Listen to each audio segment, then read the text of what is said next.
Who are the richest people in the world? Often, this question will be answered. They'll give us names like Bill Gates, Carlos Slim, Warren Buffett, some Arab sultan or prince. Forbes magazine publishes a list of the 100 richest people in the world. This is all utter nonsense. The richest people in the world, they can really be described with two words: oil bankers. These oil and banking dynasties sit at the center of a small network of deeply entrenched and powerful influence, dominating the economies of the United States, Western Europe, and most of the planet. Today, the wealth and influence of two of the most important oil banking cliques is combined. The House of Rockefeller holds control over the largest super major oil company. ExxonMobil is their personal property. There is no key aspect of the global economy that the oil bankers haven't put their stamp on and tried very hard to influence. There is no key aspect of the global economy that the oil bankers haven't put their stamp on and tried very hard to influence. Now, when it comes to the recent attacks on Crimea, there was a U.S. reconnaissance plane that was spotted in the area, and this points to the fact that the USA could have been directly involved providing data. In addition to that, we now have this promise from Biden to send long-range ATACMS missiles. So at what point does the United States become a partisan of this conflict? At what point does this actually become a direct conflict with the United States, not simply a proxy conflict via Ukraine? When do we define the United States as being involved? There are legal norms pursuant to which a country is identified as being a direct party to hostilities, and and Western countries are doing everything possible to avoid them, not to mention them. But the fact that they are effectively engaged in hostilities with us using the Ukrainians as fodder, we see that those who are here present, those who have even the slightest interest in the huge flow of information that and analytical material that is emerging in connection with the Ukrainian situation, they know perfectly well that Americans and the British and many others are engaged in hostilities. They are waging war, first and foremost, through the deliveries of more and more volumes and quantities of weapons. Today, in the statement at the General Assembly, I mentioned the figures about $170 billion at least being invested in Ukraine alone. Against the backdrop, and the statistics are also available to follow the promises, volumes, and timelines that the Western country provided to the Africans and other countries requiring assistance, first and foremost in terms of development and to address issues linked to climate change. One can compare this even slightly. There's no comparison. Consider the credits provided to developing countries with the IMF, the World Bank, and even the International Association for Development.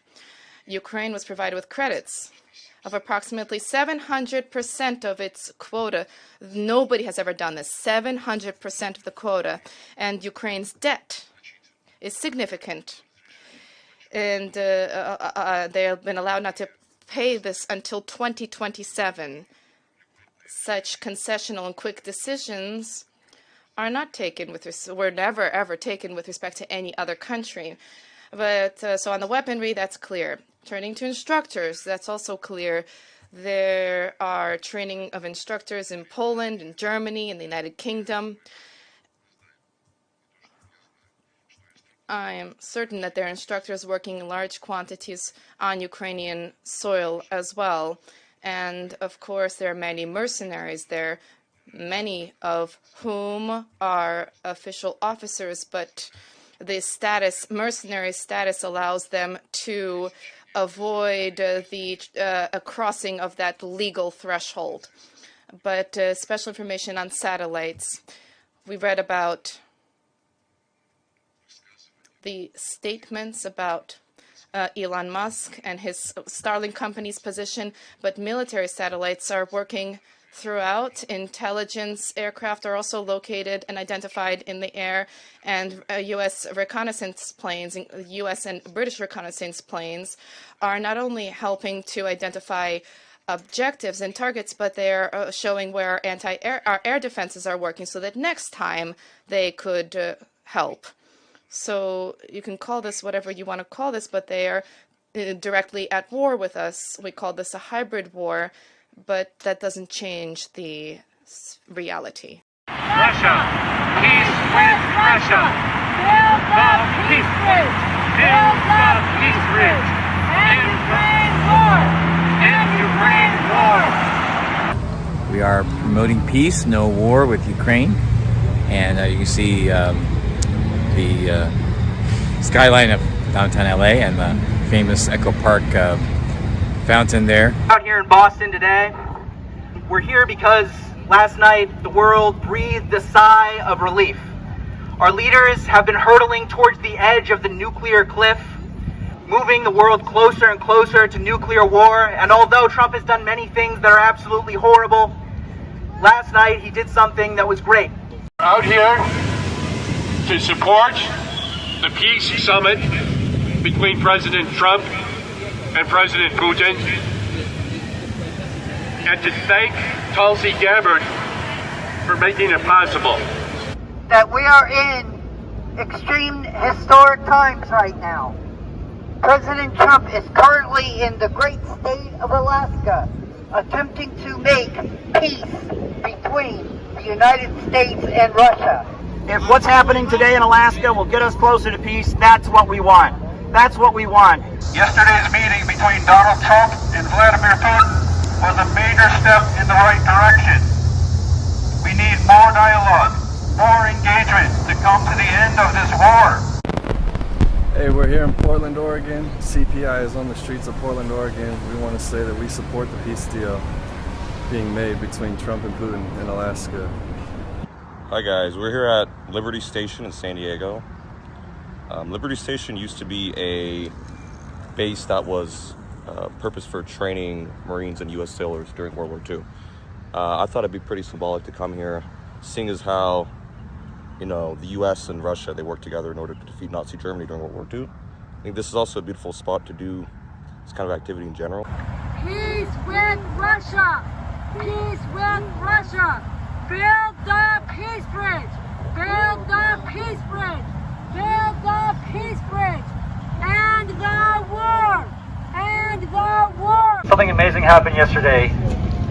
I don't care how you feel about Trump, but this act of peace and the fact that our president had the patience to go over there in Alaska.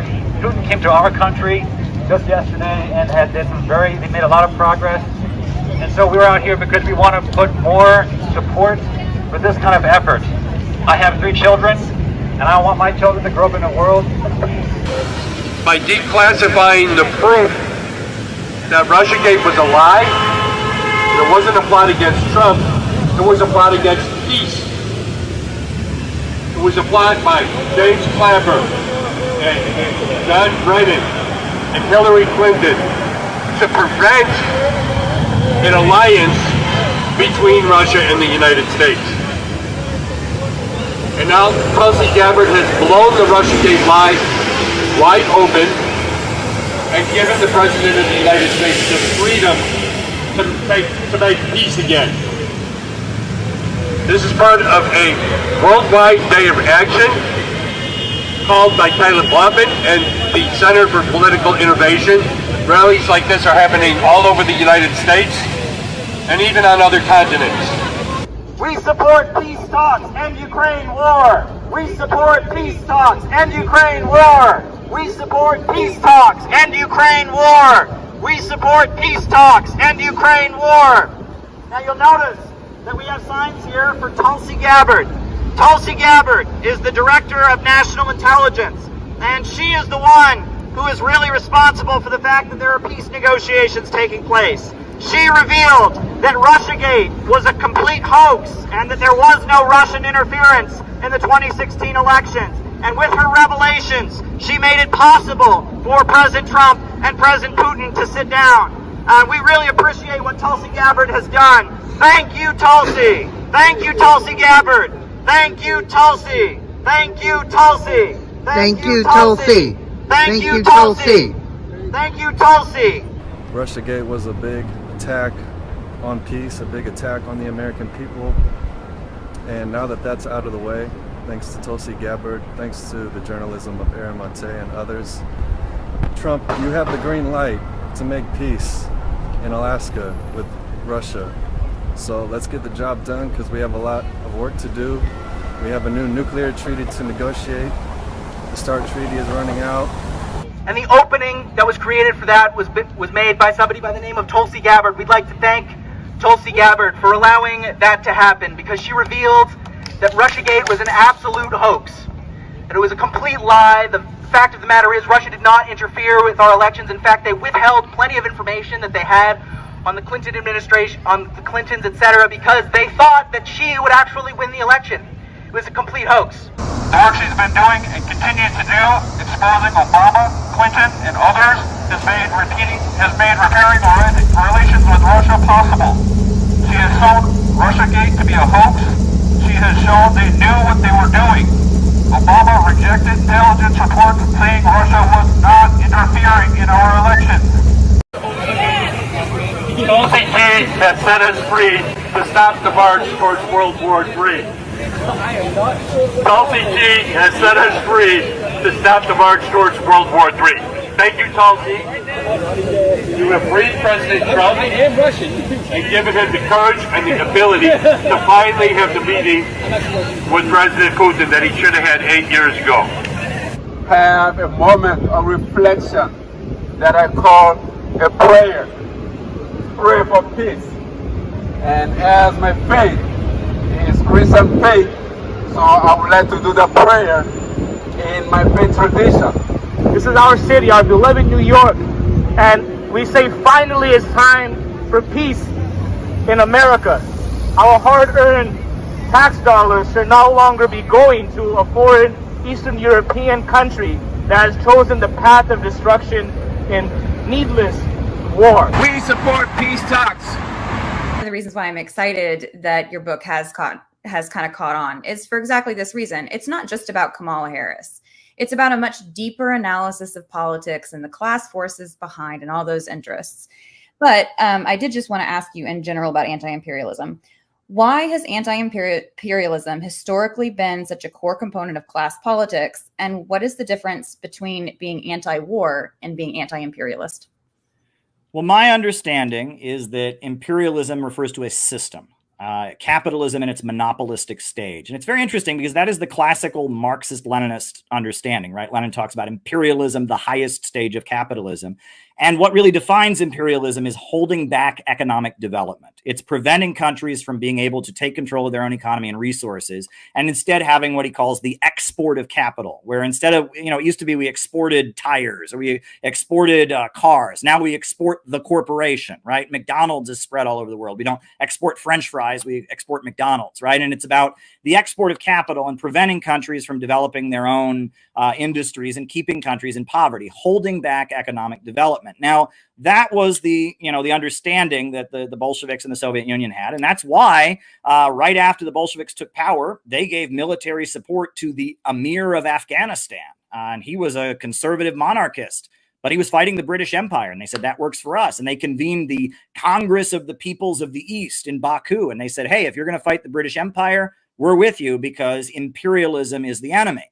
And when you talk about being a component of class politics, you can even go back to Marx, right? In Marx's day, Ireland was fighting for its independence. And Karl Marx, he wrote a very important letter where he said the duty of working class radicals and Marxists and socialists in Britain is to support the Irish freedom struggle everywhere and to get the English workers to see the victory of the Irish people against the British Empire, not as a question of abstract justice, but as a matter of their own liberation, right? I think A.J. Muste, who was a kind of a Christian socialist pacifist, he would say our real enemy is at home. And that is what anti-imperialism is. It's the understanding that these countries around the world that are struggling against the domination of big banks and corporations from the West are our allies in the struggle against the big corporations here. Right. And that ultimately, we don't have an interest in helping, ExxonMobil, BP, and Bank of America take over the world. And in fact, we're getting screwed by Bank of America and ExxonMobil right here. And so we have a common interest with people around the world that are struggling against them. Now, that was the classical Marxist-Leninist understanding, but I've been to Iran, where they are definitely not Marxists. They are very religious. But, they studied Lenin in Iran, and they studied the economics of imperialism. And, Khomeini, the founder of the Islamic Republic, he talked about American economic imperialism. And the Bolivarian countries, they are socialists, but they incorporate Roman Catholicism, indigenous ideology. They have this understanding. And, you go around the world today, the classic Soviet-style Marxism is not really in fashion anymore. But this understanding of what imperialism is, and that it's a system, that is very much the global understanding. And I do maintain that understanding. I'm at the point where, it's funny, I wrote this book 4 years ago. I don't call myself a communist as much now because, I know what I believe. My beliefs haven't changed. But if you say communist now, people think you're woke. And I'm not. I'm not woke. And I've been to communist countries. They are not woke. But it used to be in America, if I told people I was a communist, they would say, how could you be that? And I could say, well, let me tell you all about it. Nowadays, if I tell people I'm a communist, they go, oh, I know what you are. You're 17, you have purple hair, and you think all Republicans are Nazis, and you're obsessed with the trans thing. That ain't me. That's not what I believe. And it ain't what they believe in Venezuela. It's not what they believe in Vietnam. It's not what they believe in China. It's not what the countries around the world struggling against imperialism believe. So the term that I've started to use to describe myself, I say that I am an innovationist. Because if you look at the world, right, the underlying question, and this is what that last 10 pages that you didn't get to, Russell, are about, is that human beings... That's what I said, the reveal. Yeah, human beings are creative creatures. We are constantly reinventing our relationship with our environment. And human technology, we're constantly moving to a higher plane. Ants have been building their ant farms the same way for thousands of years. Beavers have been making their beaver dams the same way for thousands of years. But in just 7,000 or 8,000 years, we've gone from hunter-gatherers in the woods to space travel, to iPhones, to artificial intelligence. We constantly reinvent our relationship with Mother Nature to make it serve us in a more efficient way, to expand our population, to increase our life expectancy, to make life more comfortable. That is the nature of what it means to be a human being, as we're constantly trying to expand.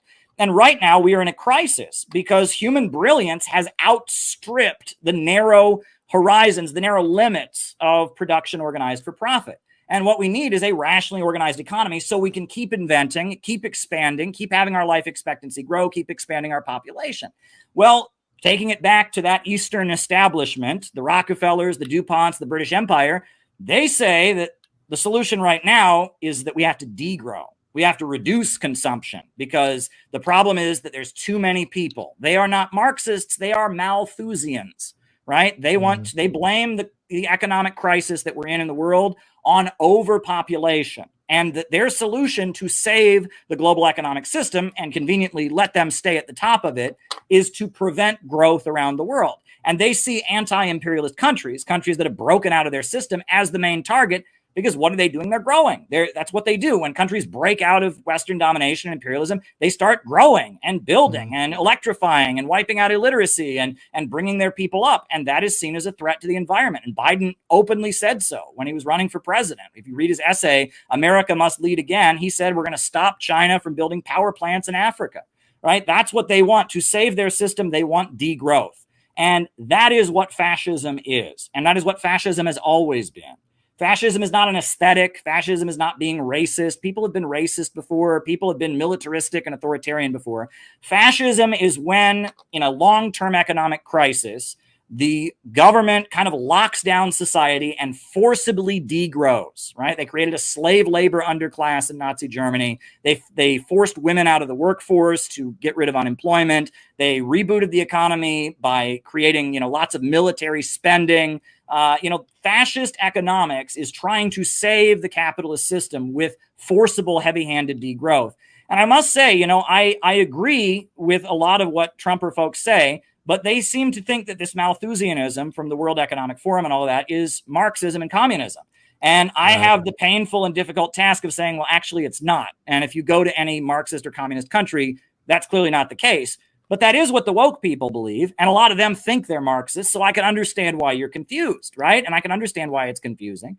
And also, let me add that socialism in our time and anti-imperialism, a really big part of it nowadays is small business owners, right? Vietnam, the way they've had their economic miracle is with their enabling people to start their own businesses. They call it a socialist-oriented market economy. Nicaragua, I've been there. I was an elections monitor there. They have what they call a micro entrepreneurship program where the government loans money to people to start their own businesses, worker cooperatives, and that is the strength of their socialist economy in Nicaragua. And the 21st century socialism is all about enabling people to start their own business and be creative and all of that, and subsidizing them in doing so in coordination with an overall planned economy. So the state is kind of making sure there's constantly growth.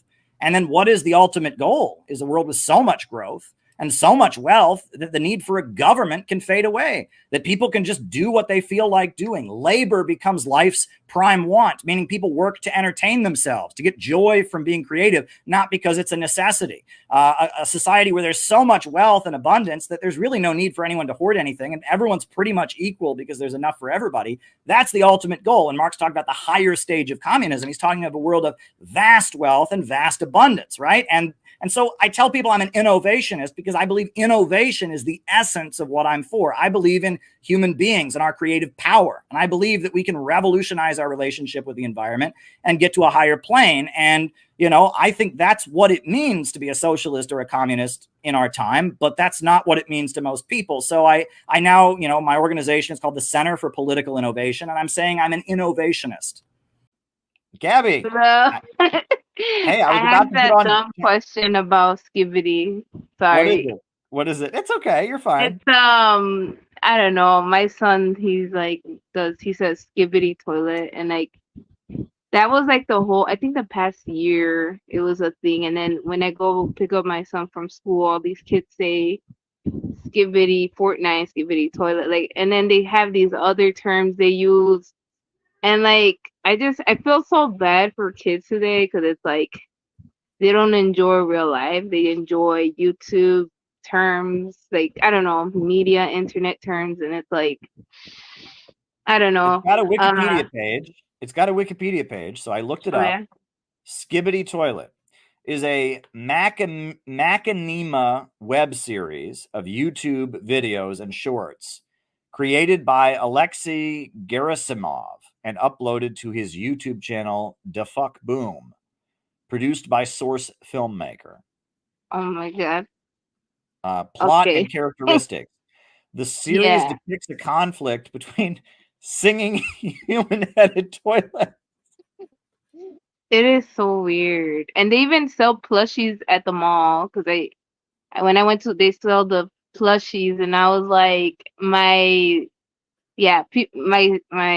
niece, I think, and my little cousin, they're like, oh, I want it. I'm like, you want a toilet with a head? I don't know, it's weird and doesn't make sense, and I just don't understand it. And I'm like, maybe this is what happens when you get old. You just are not cool anymore. You don't understand what they're saying. Captain Kangaroo. I used to watch Captain Kangaroo. Oh, I don't know what that. Yeah, there you go. Yeah. I didn't watch Skibidi Toilet. I watched Captain Kangaroo. Yeah, exactly. Watched Captain all that. Kangaroo. I used to watch Arthur. You remember Arthur? Yeah, Arthur. I used to watch that. And it was they had good stories. Storylines where they taught kids how to become a better person or to be kind. And then TV shows today for kids is very inappropriate and very I don't know. I'm tired of trying to be guarding my son while he's watching, because I feel every day I'm take that off right now, take it off, and then it's I just have to be looking if it's appropriate or not, and then the context that they use certain things is it's not kid friendly, and it sucks because it's it's not before. When I was a kid growing up, they had, all these PBS kids and stuff like that. But now they have the internet, and the internet could get dark so quick for kids that they can't handle it. So that's why I'm it's hard for parents to be looking out what's appropriate and not appropriate, because sometimes we think it's right but sometimes it's not okay, and then years later they're like, oh, just by the way, this show was the jokes, and then like I realized certain things that were so inappropriate, like I thought it was normal at the time, but then now it's like it's missing kids' minds psychologically too, so it's like a lot of things to look out. I mean, what I thought was interesting was like Sesame Street. I think is that still on the air? I don't know. To be honest, Caleb, I don't watch like regular TV anymore. It's like Netflix and like Hulu and Disney Plus and all these other things. Sesame Street was quite edgy, but it was Right. like beneath the surface. Like you had to like kind of go looking for it, right? There were certain things about Sesame Street, like Bert and Ernie slept in the same bed, and they're both men. Oh yeah. And like if you think about that, it's like, why are these two adult men sleeping in the same bed? And, yeah, that's true. I never thought of that, but like, yeah, that is weird. But then, and then Oscar the Grouch lives in a garbage can. Like he's a homeless dude who lives in a garbage can. Like and he's green because he's got rotten garbage rot all over. It's actually like kind of dark, It is. Is that what it is in New York? Well, I mean, I assume so. Sesame Street based in New York? Yeah, it's supposed to be in New York. Right, it's supposed to be New York City. People sleeping in the garden. Right. So you got two gay guys, and you got a man who lives in the garbage and is mad. He's really rude and angry because he's a grouch. Because I mean, wouldn't you be mad if you lived in the garbage? And I don't know. I mean, it's kind of dark. I mean, if you think about it. And then people said for a while when I was a kid, there was Mr. Cooper, who was the store owner. Right. And he was Jewish, and people thought that was kind of an anti-Semitic like stereotype. Like he's the store owner in the black neighborhood is this Jewish guy. And like, Damn, I never thought of that. Yeah. Right. So I don't know. But, and that there's a lot that was Sesame Street. And apparently in the version of Sesame Street in South Africa, they had a character who had AIDS. Because it was so common there were so many children born with AIDS and stuff during the AIDS crisis and stuff that it was just like, and it kind of made sense in Africa, right? But that was in Africa. That wasn't the one in the United States, but yeah, there you go. But yeah, I can't imagine being a parent now. I mean, what you just told me about Skibbity Toilet, that just and I know that they have these other like this term is like Ohio. They use Ohio a lot, and then they use. Yeah, but they use it like, oh, Ohio something. Like it's like I don't know, it's so weird. And there's these other words I can't think of it, but like dang it. It's that Skibbity one's in my brain now, and it sucks. Because it's like I just looked it up and I just feel dumber. It's about human heads. Yeah, like these kids are like so it's like I don't know if like they're making our kids like how do you call that? I don't wanna like I don't know, it's not normal for kids to just say these words like out of nowhere. Like you could literally be talking to a kid and they say like Ohio, and then they say the Skibbity, and then they see these other words, and like it's just they're not like communicating coherently. Like it's like weird, and like I hear this a lot. Yeah, it's like I feel like our government is messing with the kids' minds or something. There's some weird creating weird like trigger words or something. That's really and terrifying. it's like when I was growing up, I'm trying to think like if we had something like that, but I don't know. I can't remember anything like that. But yeah, it's like I think this new era of children is a bit scary of like the outcome of growing up with the internet and stuff like that, and being able to text and seeing things, and like I don't know, maybe we had that too like with regular television, but like since I have a son, like I'm very I look for like the little messages of like when they have like a woman in like a shirt, like a like bikini and like stuff like that, like I feel like it's that little thing that they do to boys, and then they grow up to be kind of dysfunctional, and it's like it's a lot of strange things, Caleb, that it's so hard to kind of because I have my son, and it's like I worry about a lot of those things, but it's like I try not to be behind his back, but it's like I I have to, and it sucks because it's like I wish we were in a world where they had age appropriate things for kids, but we don't, and it's like it's difficult. And but yeah, anyways, buy Caleb's book. Oh, enjoy it. Yeah. I was reading the one with our the CPI and our 4-point plan, and it's like a refresher. So I just went through that part, and it's good. I just skimmed through it. I take it to work. I took it to work last time and didn't read it. That's okay. Yeah. You have downtime at your job? Are you in that kind of situation, or what was it? Do you have downtime at your job where you can read? Oh no, it's just when I take a break, I'm like, okay, let me see. But then like my job is just like a 15-minute break, which is like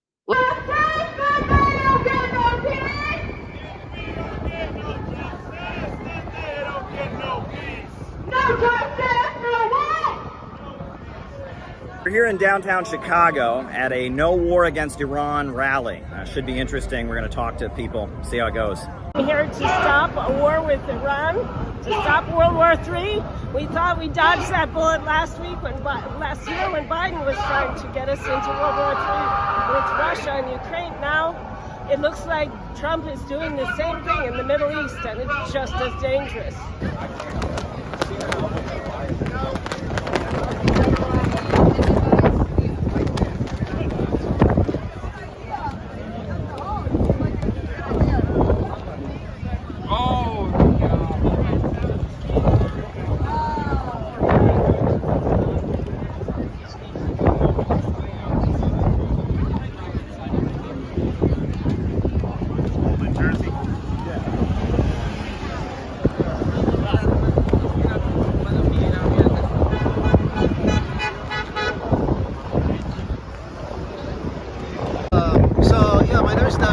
I'm actually Iranian American, and the situation is escalating. I mean, Israel, of course, engaged in an unprovoked attack on Iran, completely unprovoked. They have attacked 5 countries in the region: Palestine, Syria, Yemen, Lebanon, and now Iran. So it's actually really ironic because a U.S. diplomat at the UN Security Council said that she wanted to say that it's Iran that's spreading chaos and instability and violence in the region, but she said Israel.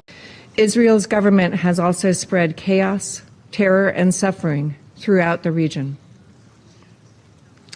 Iran's government. So that was a Freudian slip that I think said a lot about in the unconscious of even these U.S. officials, and they know the reality. The reality is that Israel has engaged in an unprovoked war. Now, China and Russia have both said that they are considering getting involved if the USA intervenes, and Trump's director of national intelligence, Tulsi Gabbard, has said that Iran does not have a nuclear weapon and that they are not a threat. The IC continues to assess that Iran is not building a nuclear weapon, and Supreme Leader Khamenei has not authorized the nuclear weapons program. Stand for justice against genocide of the Israelis. That's the main cause, and to stop the war in Iran right now. We need to keep our funds here at home. Money for America, not for these endless wars. The last thing we need right now is another war, especially one in the Middle East. That's the last thing the American people want. We need to keep our money here. We don't need to pay for medical care for them when we have none. I mean, it's not even, it wouldn't even be personal. If it was just about the money, like obviously people should have their money spent on their own citizens. And as far as their atrocities they're committing, I mean, that's ridiculous. There is one country in the Middle East that has nuclear weapons. It is not Iran, it is Israel. Israel has nuclear weapons. Everybody knows it, but our government pretends that they don't. And so this could definitely lead to a nuclear war, nuclear Armageddon, because once the nukes start flying, you know, the U.S. gets involved, Russia, China, it's crazy. We're back to where we were last fall, worrying about a nuclear war.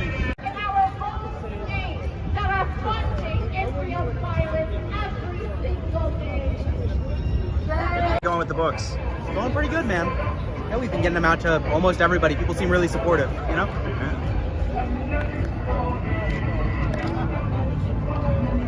We don't want to hit people in this situation where there is with no point of return. You know, everybody in the Middle East is going to be affected by the war. If the United States intervene in the war alongside Israel, I think a lot of factors going to be, you know, like happening, a lot of stuff. Poll after poll after poll shows that the American people do not want a war, especially with Iran.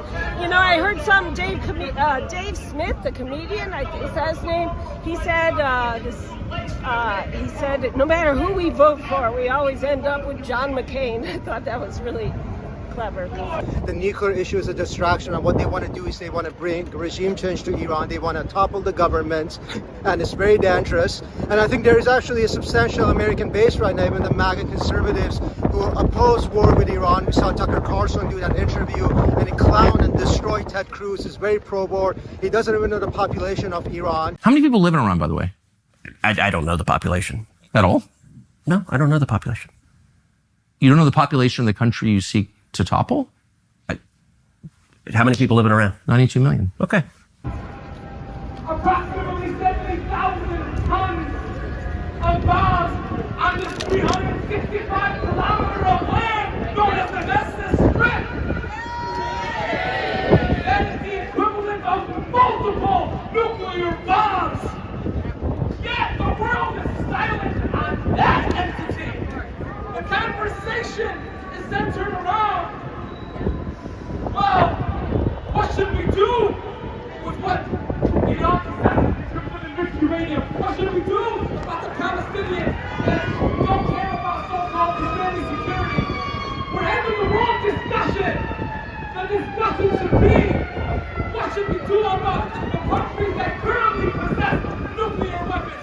There is a country in the Middle East that vehemently opposes an imposed nuclear weapons free zone in the Middle East. It is not Iran, it is Israel. And the United States. We should not ever, as Americans, tolerate that. The entire world is looking on in horror as Israel bombs and commits a genocide against the Palestinian people. And the only people who have really done anything material about it, although other countries say nice things, is Iran. Iran is behind the Hezbollah and the resistance in Lebanon. Iran is helping out with the Houthis. And although American media likes to pretend that they're solely responsible for Hamas, that's not entirely true. But Iran does lend its support materially in a way that no other country does. And so I think the MAGA conservatives, the left, the liberals, everyone should get together and oppose this war. And we know at the end of the day it's the oligarchs that make the decisions.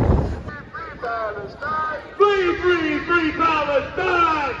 Free, free, free Palestine! From the river to the sea! From the river to the sea! Palestine will be free! Palestine will be free! From the river to the sea! From the river to the sea!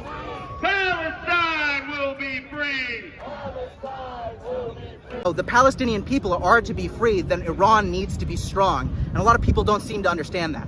But even the oligarchs, I think if there is enough public pressure, they might back down. So if there's no direct U.S. involvement, I think there's a chance that it de-escalates and Israel backs off. And this would actually be great deterrence for Iran too, if Israel backs off. And this is what I'm hoping. And so please mobilize against this unnecessary war that U.S. and Israel are launching against Iran. Palestine will live forever! From the river to the sea! From the river to the sea!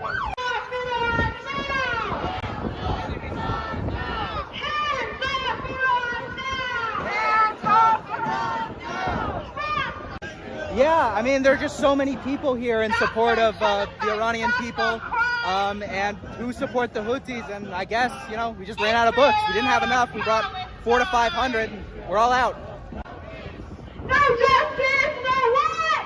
No justice, no peace. No justice, no what? No justice, no peace. Free, free Palestine!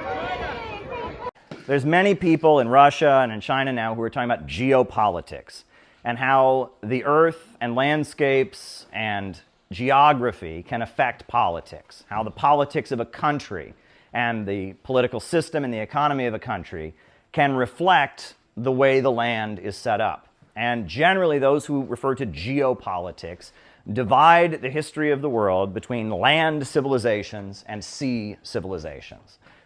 And the idea is that in parts of the world where there's a lot of ocean access, you tend to have more individualist economies, and you tend to have more centralization of wealth, and you have empires that focus on controlling the trade routes. Whereas on land masses, in particular in Eurasia, in Russia, in China, in Iran, and places that are on the Eurasian world island, you tend to have civilizations that are more collectivist in nature and focus on development. And that this relates to the fact that in order to have expansion on the Eurasian mainland, you need to build roads, you have to build infrastructure, whereas in order to dominate the ocean, you just simply need control of trade routes. And so there's a whole lot written about the empires of the sea in the ancient world versus empires of the land, right? And the term used for empires of the sea, they call them thalassocracy. And empires of the land, the term that is used is turgocracy. And the understanding is the ancient Chinese empire was an empire of the land. It was a turgocracy. The Russian Empire was a turgocracy, whereas the British Empire of the 1800s and the Roman Empire, these were empires of the sea, and they were thalassocracies. Ancient Greece was a thalassocracy, right? And that these are two types of civilizations that can exist. And this is kind of a vague historical analysis. Alexander Dugin promotes this kind of thinking. It's very popular in Russia. They talk about Eurasianism or Eurasianist thought. There's also a lot of Chinese academics that are promoting it, and it's been around for quite some time, arguing that the peoples of the East and the land-based civilizations have a different culture than the peoples of the sea. And if you look at the history of the Russian Revolution, many people argue that there was a shift in communism from sea communism to land communism with the rise of Stalin and the defeat of Trotsky. And it kind of started with Lenin. So Karl Marx did most of his writing in Britain. He lived in Britain, which was at that point the capital of the British Empire. And Karl Marx, his writing, he said, "Workers of the world unite." And he was focused on the idea that capitalism was an advance over feudalism, feudalism was an advance over slavery. And the way Marx saw it, capitalism was going to spread all over the entire world, and then that would eventually lead to a socialist revolution all over the whole world, and that would eventually lead to communism in the world. And so Marx defended free trade. Nowadays, Marxists and socialists generally go around opposing free trade because free trade allows banks and corporations to destroy economies, etc. But back in Marx's day, Marx was defending free trade because he said free trade will open up commerce, it'll create one world economy, and it'll lead to a situation where capitalism spreads all over the whole world, and then eventually you'll have a global working class that'll be united and have socialism.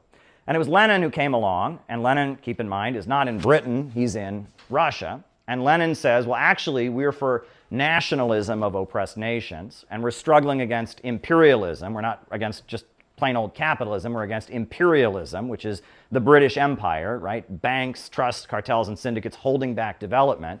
And we're supporting the fight of entire nations to break free from imperialism, from this international financial system. So the beginning, you could argue, of Marxism and socialism shifting from a sea-oriented orientation to a land-oriented orientation begins with Lenin. And of course, Lenin forms the party of new type, the Bolshevik Party. And the Bolshevik Party is like a clandestine secret organization, and it's very demanding and disciplined. It's not a debating society like he considered the other groups to be. You're expected to give the whole of your life. People said that the Bolshevik Party was almost like more of a monastic order. They compared it to like the Franciscans or the Jesuits, where you were expected to give the whole of your life to the revolution, right? An organization of professional revolutionaries. And people said that has roots in Russia's history with the Decembrists and the Old Believers, and that in Russia there's a long tradition of these kind of secret societies and organizations that are dedicated to changing society. And that with Lenin, you have the beginning of Marxism kind of leaving the Western sea civilization mentality of Karl Marx and drifting into the land civilization camp. But then you have the rise of Stalin, and Stalin opposes Trotsky. And what is the big disagreement between Stalin and Trotsky? Trotsky says he's for permanent revolution, which is spread communism all over the entire world. And Stalin says, I'm for socialism in one country. meaning that we can organize our economy to have socialism, we can raise our people out of poverty, and sure, we'll support revolutionary movements in other countries, but that's not the focus. The revolution in other countries is not our business necessarily. We just want to focus on raising our own people up out of poverty, organizing our society this way. Stalin says they need to have 5-year economic plans to industrialize the country. Trotsky says that he wants to draft everyone into the military and militarize the economy and use the military to then spread communism into Europe to have global permanent revolution. And we all know that Trotsky lost and Stalin won over Trotsky, so Trotsky fled first to Turkey and then to France and then to Mexico. And he formed his own organization, the Fourth International, he called it, or the Trotskyites. The Trotskyites were against the Soviet Union. They invoked Lenin and communist history, but they said they were against Stalin. They said Stalin he led what they called a parasitical bureaucracy, and so they were opposing Stalin, and they were calling for a political revolution to overthrow the Soviet government. Eventually, as we saw in the film last night, a number of leaders of the Soviet government were arrested for allegedly being in a conspiracy with Trotsky and getting funding and support from the Nazis to try and overthrow Stalin. Trotsky was found guilty in absentia in the Soviet Union for being the leader of this conspiracy. And then in Mexico City, he was killed. Somebody came into his home and ice-picked him in the head, and he was killed. And that was, as World War II was breaking out, he was killed. And so Trotsky and Stalin kind of represented, I would argue, the land versus the sea division in communism. Whereas Stalin was a guy from the countryside. He was Country Joe. He was from a small village in Georgia. He'd gone to seminary school to learn to be a priest. And in priest school, he had been kind of a rebellious student. He dropped out of seminary school and eventually joined the Bolsheviks. He was a union organizer. He was the editor of Pravda, which was the daily agitational newspaper that they distributed. Trotsky, on the other hand, spent most of his life in exile. He was from Ukraine, but he lived most of his life in Paris and Berlin and Vienna. And he was this well-known revolutionary intellectual who was known at the time of the Russian Revolution. He was living in New York City, where he had a newspaper called, if there's any Russian speakers here, I'm going to butcher this, Novy Mir, which means New Peace or New World. And he had a newspaper for Russian-speaking folks in New York City. And when the Russian Revolution happened, he went back to Russia, and he joined the Bolsheviks. Lenin and Trotsky had vehemently disagreed with each other. They had very big disagreements. However, he saw the Bolsheviks were going to win, and so he joined the Bolsheviks in July of 1917, and the Bolsheviks took power in October of 1917. And Trotsky had his theory of permanent revolution, which Lenin had always rejected. And the main disagreement was that Lenin called for a revolutionary dictatorship of the workers and the peasants, meaning that they were going to have the working class was a small minority in the country, just the people in the cities, but the bulk of the Russian population were peasants. And so they were going to build a revolutionary government of workers and peasants. Trotsky said peasants are an inherently backward class because they were working farms that are owned by nobles. They aspire to own their own farms. They aspire to become capitalists. They seek to become capitalists. They have a reactionary aspiration, so they're an inherently backward class. So any government, any revolutionary government that came into existence couldn't include the peasantry because they were inherently backward. Well, you couldn't have had a revolution in Russia if it hadn't included the peasantry, because they were the overwhelming majority of the population. But Trotsky had grown up in Ukraine, and he had been a victim of anti-Semitism at the hands of a lot of Russian peasants, and he had the belief that the Russian peasantry was inherently reactionary. And that was the primary disagreement between him and Lenin. Lenin wanted to organize the peasantry and want an alliance with the working class, and Trotsky said the peasants are inherently backward and reactionary. And because Russia had a peasant majority, Trotsky said the only place that it would really count to have a communist revolution was the Western countries. So if Russia had a revolution, it would just be a temporary holdout to spread communism to where it really mattered, the West, where they don't have peasants anymore. Right? That was the idea, because peasants were inherently backward. Another thing that Lenin and Trotsky disagreed about was that Trotsky was going around calling for the creation of the United States of Europe, the European Union. He was going around saying that if we brought all the European countries into one country, that would break down national barriers and the workers would come together and they'd have a revolution. And Lenin said, we don't want that. We don't want all the Western imperialist countries to come together, because then as they combine their strength, they can more effectively colonize and exploit the third world. So we don't want to create a United States of Europe. In fact, we want the Western imperialist countries to be divided, because that can open the door for colonized countries to get their freedom. So that was a big source of disagreement between the two of them. And then Trotsky announced on the verge of the Russian Revolution breaking out, he announced that, he repented or whatever, he supported Lenin, he joined the Bolsheviks, but then after Lenin's death, he starts talking about the permanent revolution again, and of course he has a falling out and a disagreement with Stalin, and he forms the Trotskyite movement, which is the other communists, right? It was a way that one could be a communist, but against the Soviet Union, against the socialist countries, in the name of permanent revolution, in the name of being ultra-revolutionary, you would oppose the actual communist governments. And that was the disagreement, and it was really, in essence, a lot about land versus sea, but also about the East versus the West. Trotsky was holding on to Western Marxism, and Lenin and later Stalin had taken Marxism in an Eastern direction, and there was a clear divide. And when we think of the revolutionary movement in Europe, we think of the middle class. We think of, if you ever see Les Miserables, right? Those guys in the pubs, do you hear the people sing, and waving the red flags, and the intellectual students who want freedom and want to rebel and tear the world down. That's the ideology of the Western revolutionary middle class intelligentsia. And that was Trotsky. That's what he was about. But if you look at Stalin, Stalin's a guy from the countryside who went to seminary school. And there's almost a conservatism about Stalin. Stalin is trying to build a movement of people that are patriotic and loyal to their country and want to use socialist methods to build their country up. And there's a disagreement. And this is the Stalin-Trotsky divide. And it's important to understand this divide because it's rather key in understanding where PSL and Sam Marcy came from. So Sam Marcy, his birth name was Sam Balin, and he was born in Ukraine, I believe in like 1912, 1911, something like that. And he was born in a Jewish village. And in Tsarist Russia, Jews were segregated. They lived in different villages. They were segregated.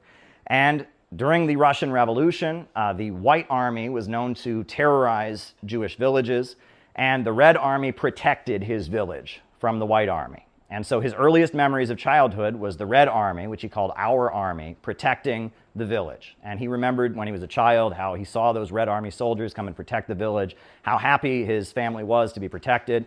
His father was already living in New York City at the time, but he and his brothers were with their mother and they lived in Ukraine. A few years later, he came to New York City, but his earliest memories were of the Red Army protecting his village. With Russia, no more Ukrainian and Russian death. We support peace talks in Alaska. We need to end the war with Ukraine and stop all the killing and stop funding the wars now. We support the peace talks with Putin today. Now, Had it not been for horrible leadership that egged on this war, never needed to happen. It needs to end now rather than later. Having peace talks with Putin is big victory for us. Russia isn't the enemy. We are celebrating Trump is the right thing by talking with Putin. This is the right path to peace. Putin is not the enemy. NATO is the enemy.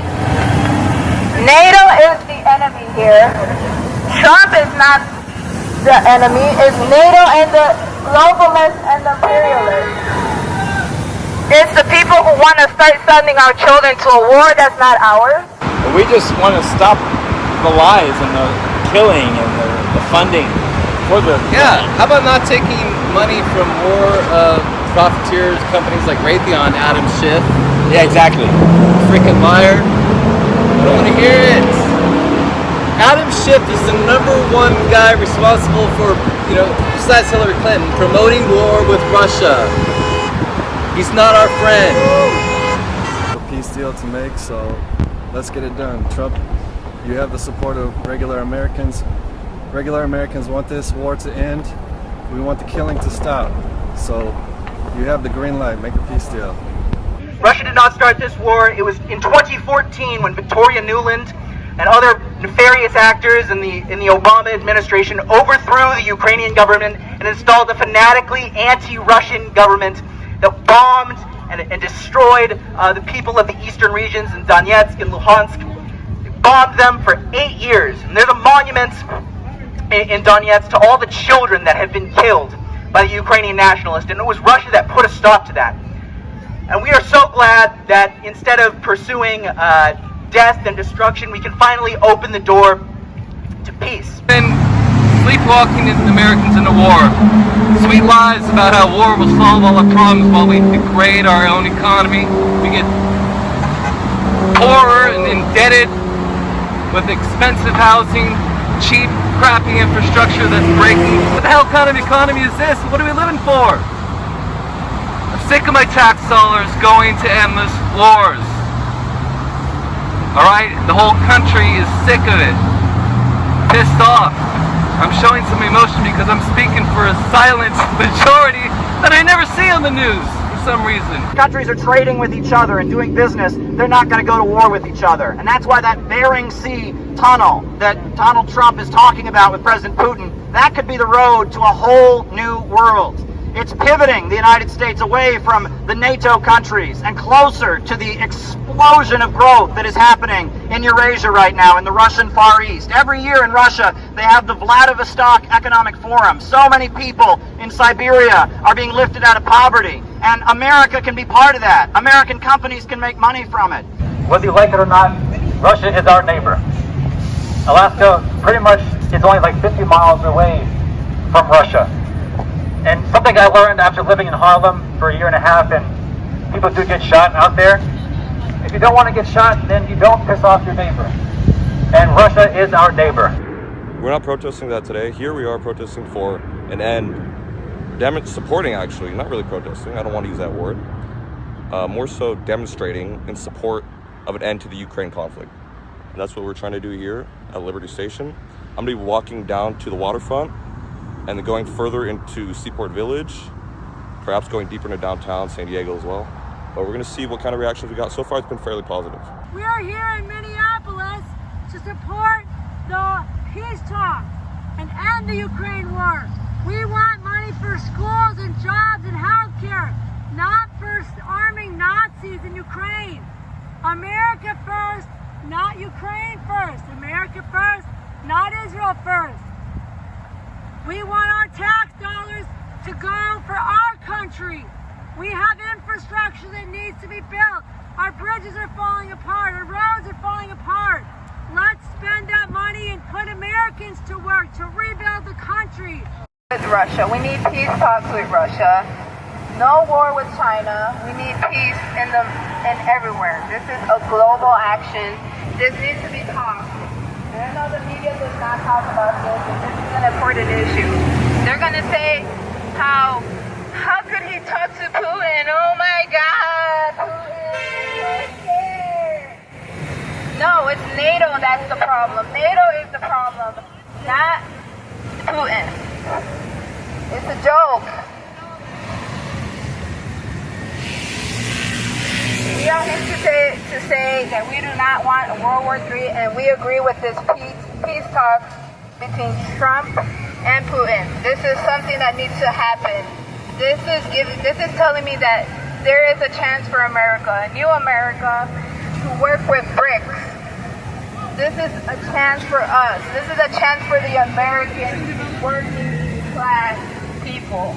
We need to pay attention to this.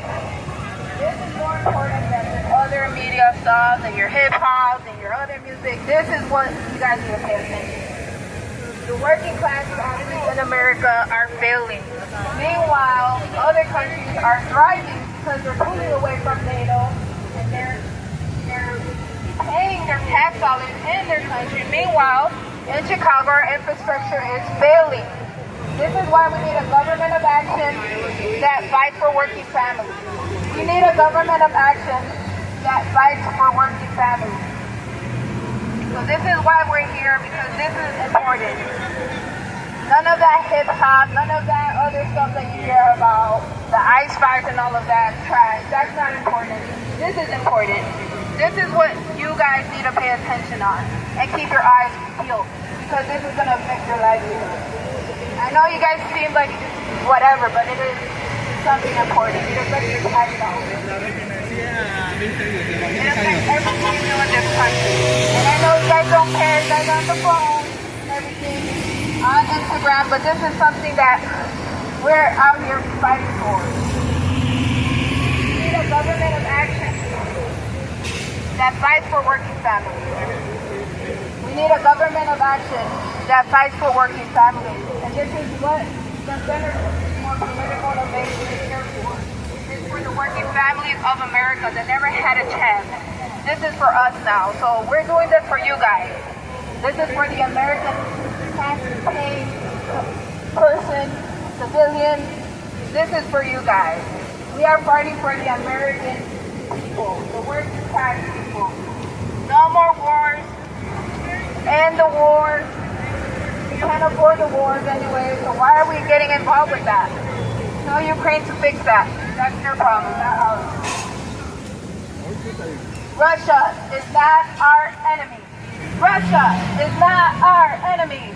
Russia is not our enemy. Russia is not our enemy. To produce engineers and technicians for the new society, training was expanded. And the communists said women should have equality with men, with equal pay.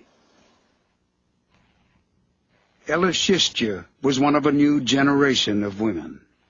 Когда Ленин сказал, стране нужна электрификация, а коммунизм это советская... When Lenin said that communism is Soviet power plus electrification, I decided that I should become an electrical engineer, that was my holy duty. And I didn't want to just draw up plans, I wanted to build an electric power station. That was my mission, and I achieved it. Она давала мне...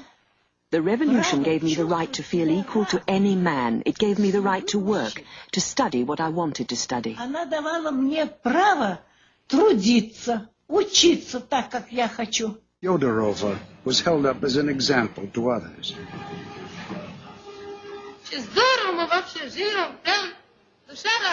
We live so well. Our hearts are so joyful. In no other country are there such happy young people as us. We're the happiest young people. And on behalf of all young people, I want to thank our party and our dear comrade Stalin for this joy that we have.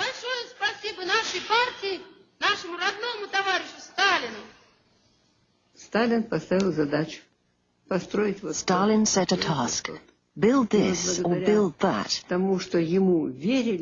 And thanks to the fact that people trusted him and this enthusiasm of young people, it was possible. Remember, this was a country where people were illiterate, lived in virtual darkness, wore birch bark shoes.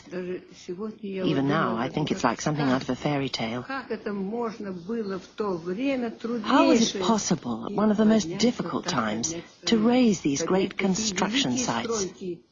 It was only possible through the unity of the people and the love of the people for their idol. Because for us, Stalin was an idol.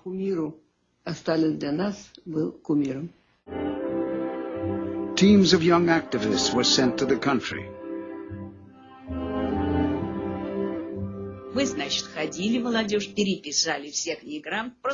We went from house to house in search of illiterate people. We made a note of their names. We then found suitable rooms to hold classes in. Learning to write would open new doors for those trapped at the bottom of society. One woman who couldn't attend classes because of her child at home was helped by Anastasia Denisova. Я сказала, что вот тебе учебник, вот будешь заниматься. I said, here's a textbook for you. I'll come to you so you can learn to read at home. I remember vividly that when the baby cried, she carried on writing with one hand while she rocked him with the other. She was so keen to study. I'll always remember her striving for knowledge and enlightenment. It was immense. Просто-напросто была огромная.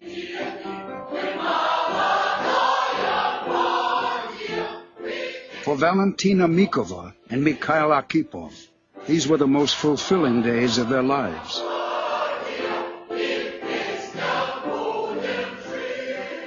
На строительстве домен был один эскаватор.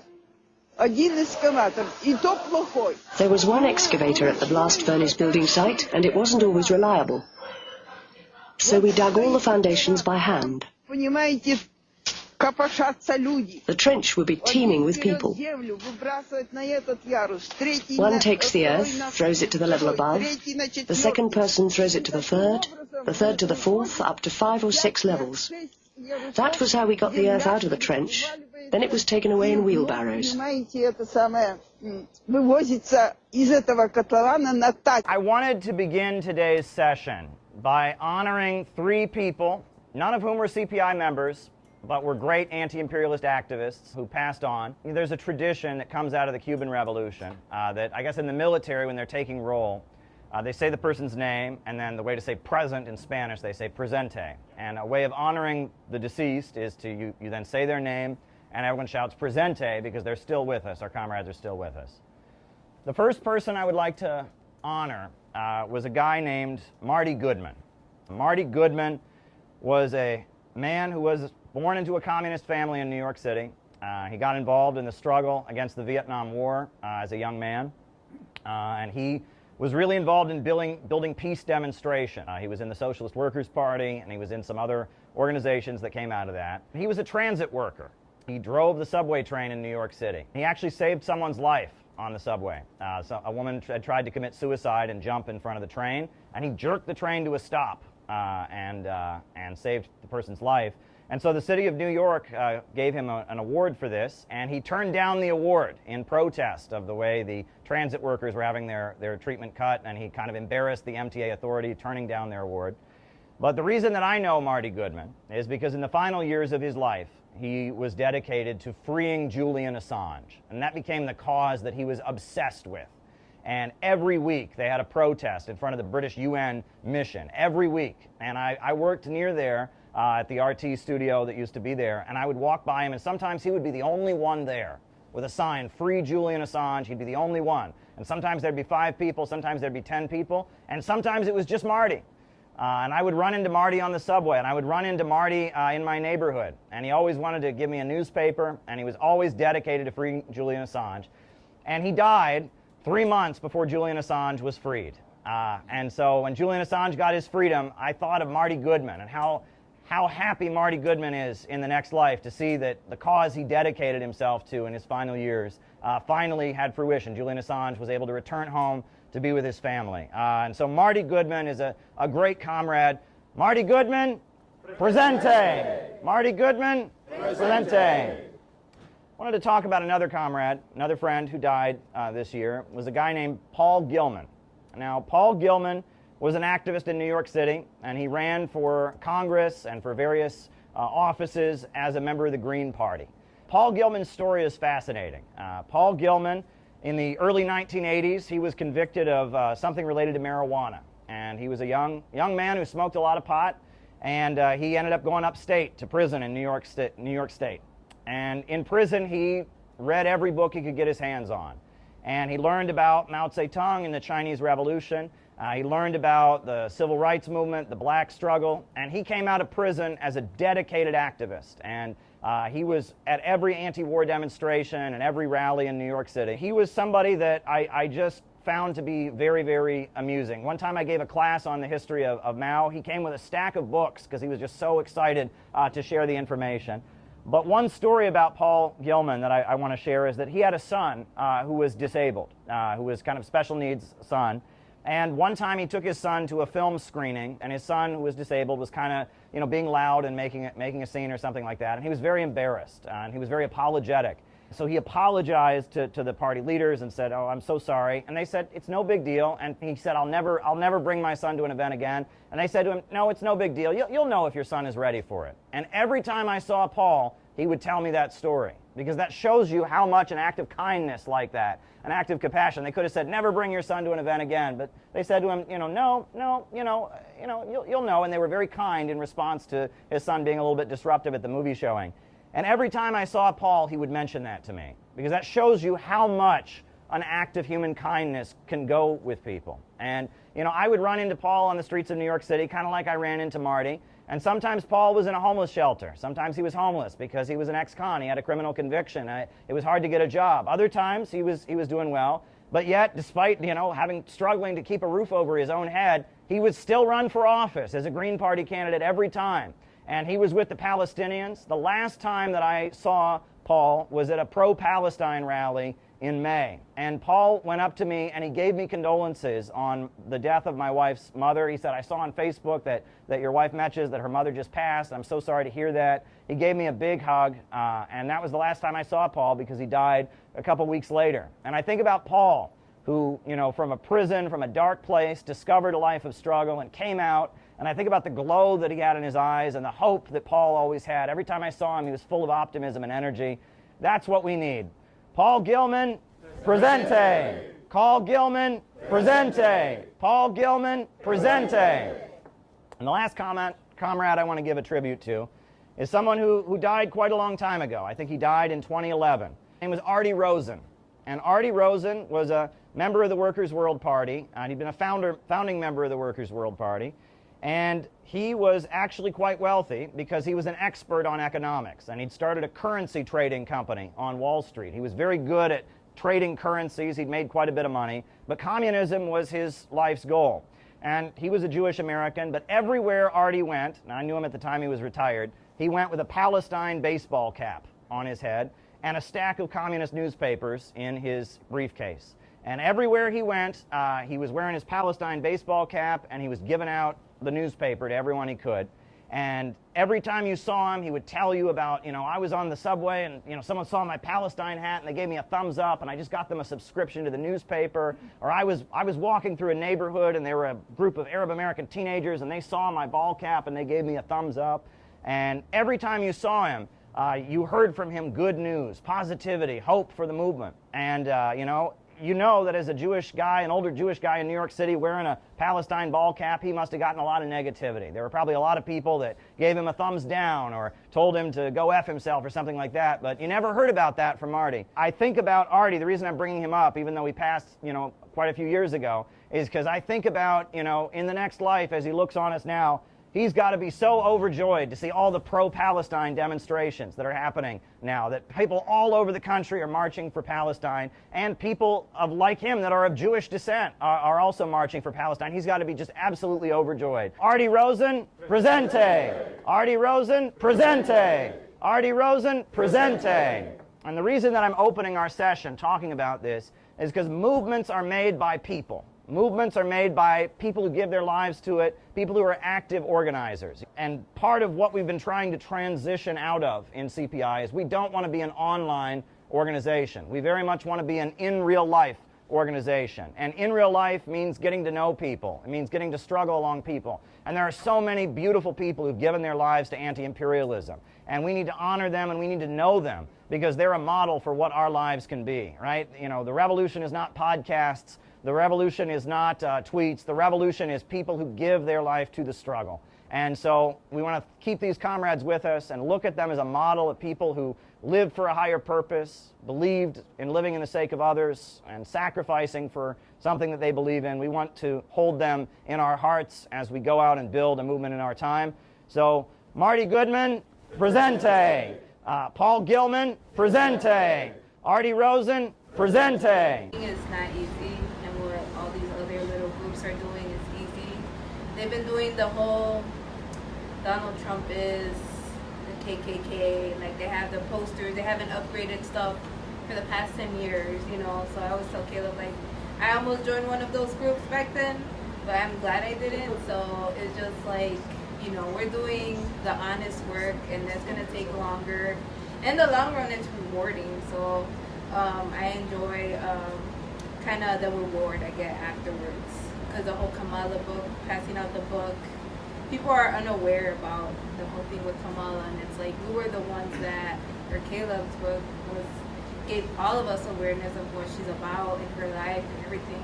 And I gave a book to a family friend. She's conservative, and she was surprised, and she's like, "Who's Caleb?" And she saw him in like right media and all this stuff, and she was like, "Wow, like this is crazy." And like she told my aunt, like, "Watch out, tell Gabby to be careful," and everything. And she went all like kind of berserk with that. But I mean, I kind of just wanted to say that what we're doing is we're on the right track.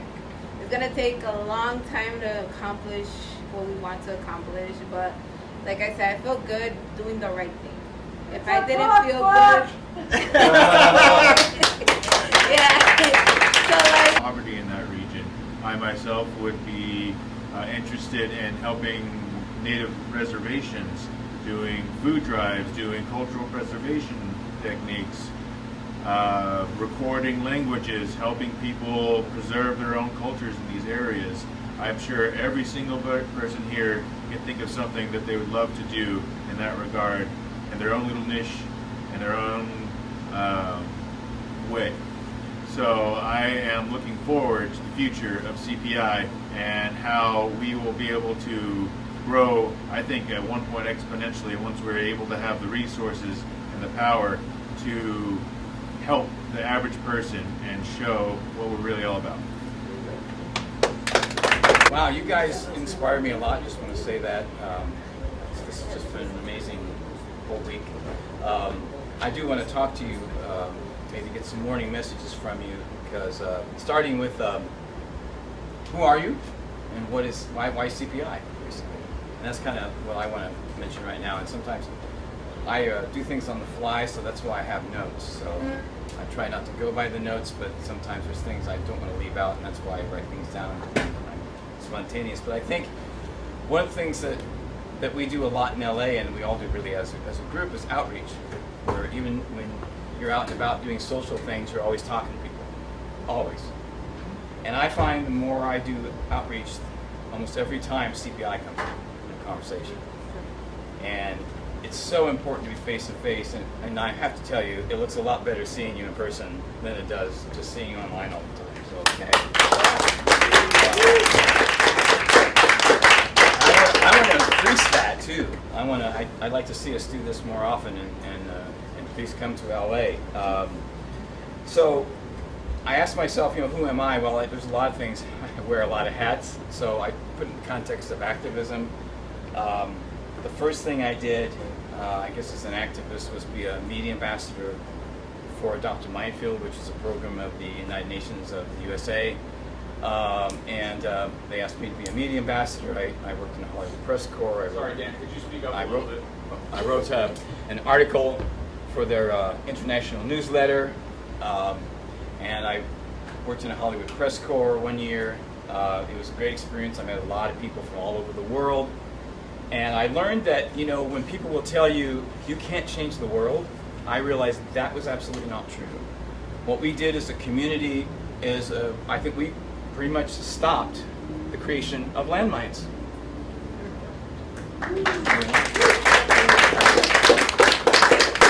Now, it went to drone bombs, but anyway, but we did stop, we planted that seed, the horrible things that would be in the ground that were discovered, decades later, in Vietnam, etc.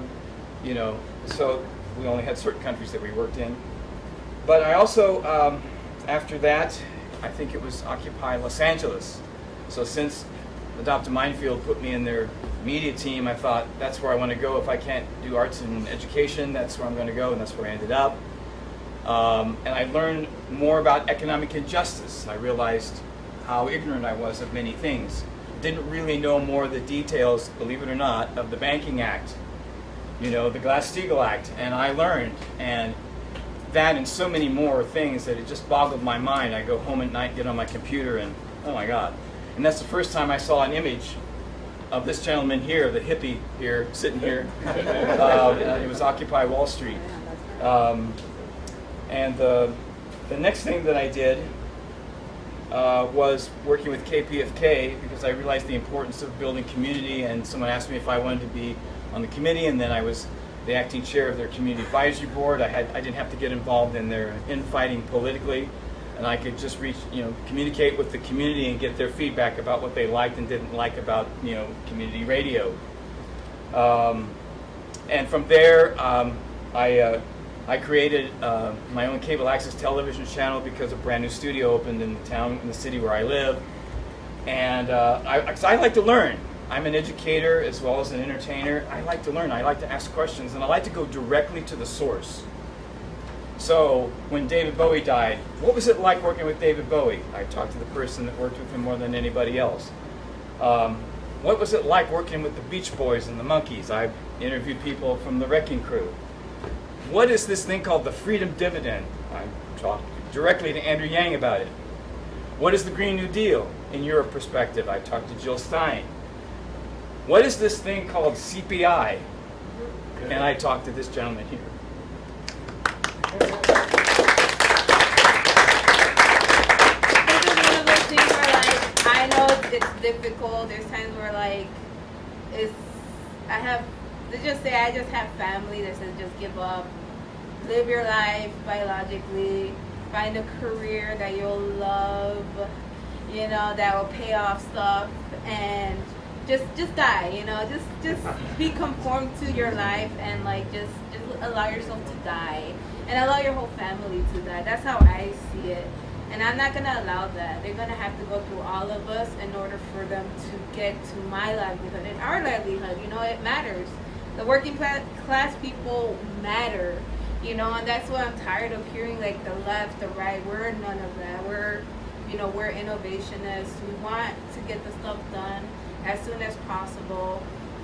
You know, and there's times where, like, I'm optimistic at times, but like I said, talking to you guys, I feel better because I know we're doing a big project that's gonna be for everybody. So, like I said, hopefully our projects are big. Hopefully everything that we do pays off, because sometimes you have people in your ear saying, give up, stop doing what you're doing, get that career going, girl, go girl, you go girl, you know, but that it's all lies, it's all a scheme, it's all like, you know, quick money paycheck, and, you know, live paycheck after paycheck, and it's like, no, I can't, like, I have no other choice, you know, we have no other choice at these times, you know, like, freaking all these grocery prices are crazy, you know.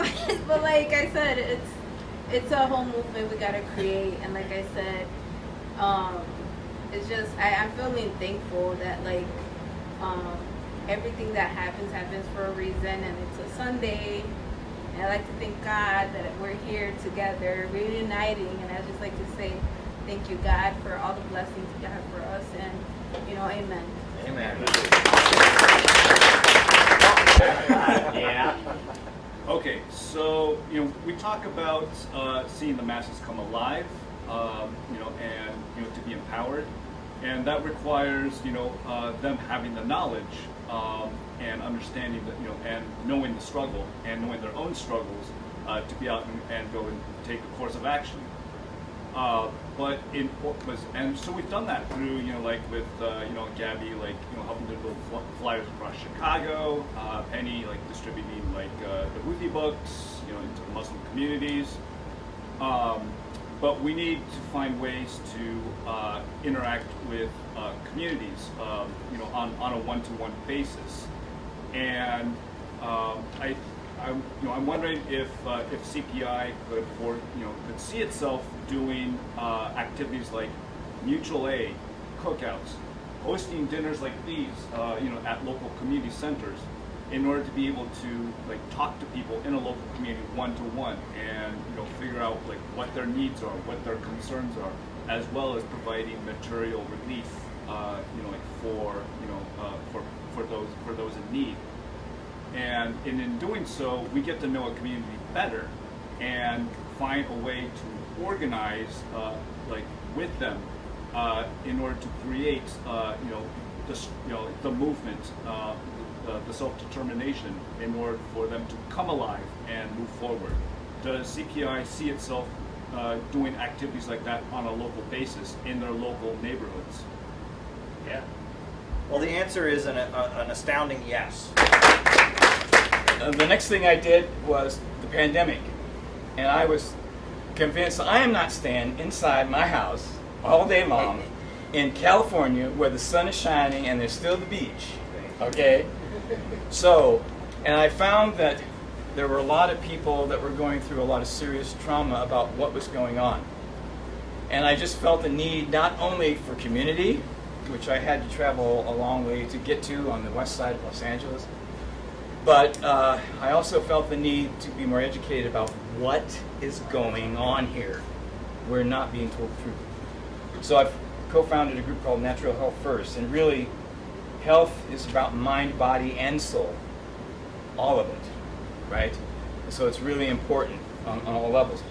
And the next thing I did was meeting and interviewing Caleb Maupin and realizing that there was a need in Los Angeles, because I saw the potential for a movement that Occupy Wall Street, Los Angeles, and all around the world. They dropped the ball. They didn't do it right. They made a lot of mistakes. I saw the mistakes. I can write a book about it.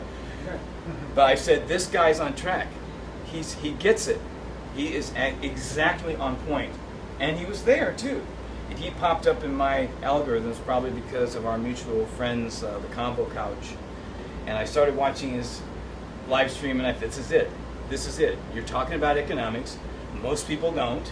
I grew up middle class, lower middle class, poor, and nobody talks about, economics. They leave that conversation almost completely out all the time, unless they see their taxes getting raised. Then they want to talk about something, So I think what we need, why CPI for me? Well, that's just the background story of it.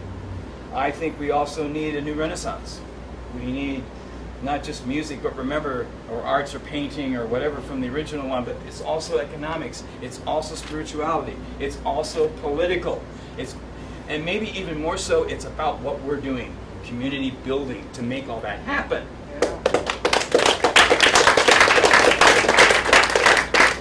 And I also learned from all my work that it's so important don't limit yourself. Local stuff, national stuff, international stuff. I can see CPI in Europe, in Asia, in Russia, in China, etc. Get my drift? Yep. But like Margaret Mead said, you don't need the majority of people. All you need is a significant number of people, whatever that is, and you can change the world. I saw it just from the landmine crisis, and it happened. It's not a myth. So, like CPI, also we need to focus on, when we do our outreach, I think we need to focus on the 4-point economic plan. And remember, when you talk about the universe, spirituality, that's everything, and that's everyone. So it's not just any one group, and certainly not your ego or mine. Okay, that's another thing we have to have checks and balances on ego, right? So, and understand how we use words also, as well as what the words mean, understanding history, but also, as we do as well, understand what's going on, current events, and address things currently. Like, we don't want another years of lead, right? We want Ibrahim Traore to be more on the awareness, consciousness of people, to understand he's the kind of role model we need in this world right now, who's not afraid to speak up and take action. We need the Uhuru movement, right? Yeah. But we also need CPI, because...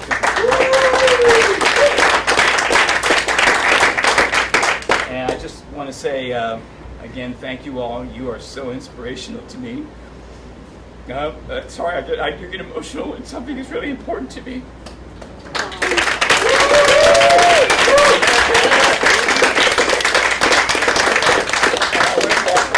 Back on what Caleb said, everybody just works together. It's just simply wonderful. And as far as my closing remark is, yes, we need to transition to something better. Do you know why? Because abundance is for everyone.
So as Congress makes up its mind on whether to take military action against Syria, anti-war groups are getting ready to stage protests in Times Square today. Rosa Flores joining me live now from New York. So Rosa, tell us more about the protests unfolding there in New York.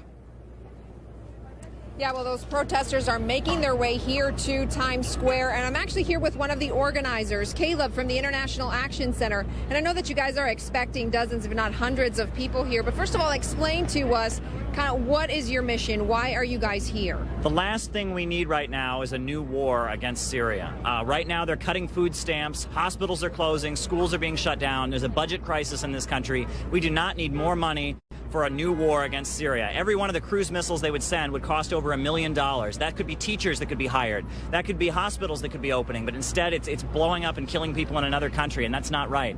Now, let me ask you about the support that you're getting, because from what I understand, lots of organizations are coming out of the woodwork and asking to be involved. Tell us a little bit about the involvement of other organizations that perhaps would not be, in this case, participating in something like this. Well, 89% of the U.S. public is opposed to this war. People in this country overwhelmingly oppose an attack on Syria. But that won't mean anything unless people do something about it. If people aren't in the streets and organizing and demonstrating and making clear to the government that they will not let this war pass, that won't mean anything, because we've seen so many times the government not listen to the people and go to war. I don't believe what's coming out about this chemical weapons attack. I have a lot of questions about it. There are a lot of facts that just aren't adding up. And we've heard about weapons of mass destruction before. There's so many lies to take us into war. We don't need a new war. We need jobs, schools, education, and not a new war against the Syrian people. And these rebels that our government and our tax dollars are paying for, they're not good folks, and they're doing awful things there in Syria, and we should not be supporting these rebels in Syria. Right now in this city, hospitals are closing, schools are closing, all kinds of resources that people in this city use to survive are being shut down. Well, what are they talking about doing? They're talking about a new war against Syria.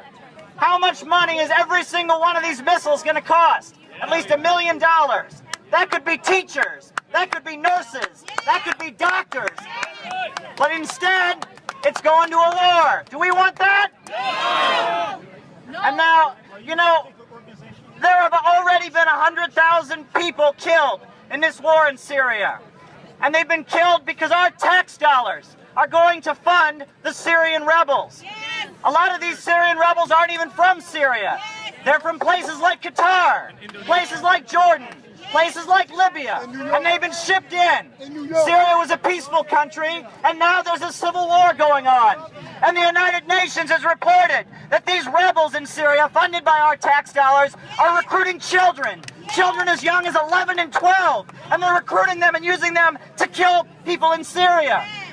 Chemical weapons have been used by the Syrian rebels. They've used them. Carla Del Ponte from the United Nations has confirmed that.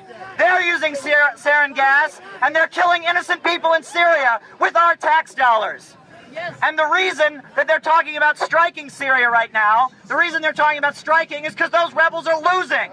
Why are they losing? They're losing because the people of Syria don't support them. They don't support foreign importing insurgents trying to tear up their country. And that is why Obama wants to send the missiles to do what the rebels can't do, because they don't have support on the ground. We want the people of Syria to run Syria. We want money for jobs and schools and education, not a new war. I'm with FIST, Fight Imperialism, stand together, and you can check us out. Thank you.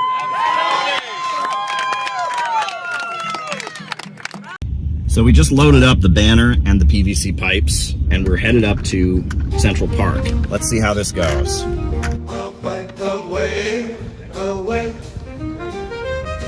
away, away. We have the banner out, and now we're getting the zip ties on. How's it going, guys? All right. All right. 1, 2, 3. Away, away, beautiful. Nope, it's not gonna. Nope, it's not gonna hold.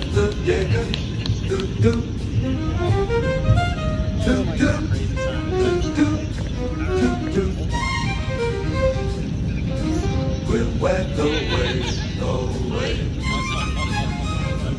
away, away, away.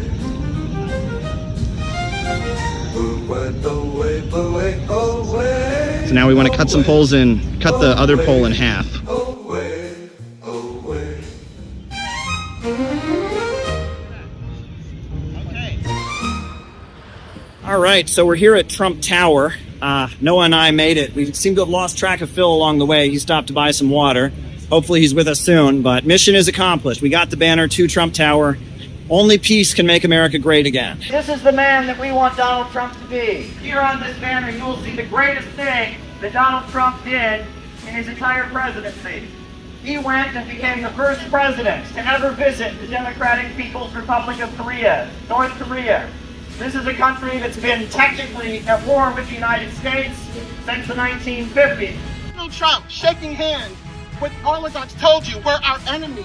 They told you these people are horrible. They told you these people are terrible, that they will never do anything good for us. There's a reason for that. It's called money. It's called power. They want to weaken you mentally. They want to capture your spirit, stomp you out, and tell you, why bother? Why get out of bed in the morning? Why do anything worthwhile? No. Understand, peace is possible, but you must give it a chance. Giving peace a chance is giving yourself a chance. We are here to say that only peace can make America great again. And that what Donald Trump did on North Korea, that was awesome. And we want that to continue. We want more peace negotiations. We want more trade. We want more diplomacy. The real America is not with the bankers, it's not the criminals on Wall Street. We don't control our government anymore. And our republic is being run by powerful forces that are very much unelected or subverting our democracy. Rebuild America. Rebuild our country instead of bombing countries around the world. We need Donald Trump to stand up to the military-industrial complex. We need Donald Trump to stand up to the war lobby. We want to put America first and not the criminals who are lining their pockets on Wall Street with American taxpayer money to go bomb children overseas. Believe the oligarchs at your own peril. Believe them and sleep under a bridge. Believe them and not have a job. Believe them and understand you'll never have health care. Believe them and see what you get. Let's believe in one another. Let's believe that peace is possible. It's going good. I mean, people have been reacting well. Small crowds will form when we have the bullhorn out, and then we'll take a break for a little bit and they'll disperse. Earlier, the Secret Service came by.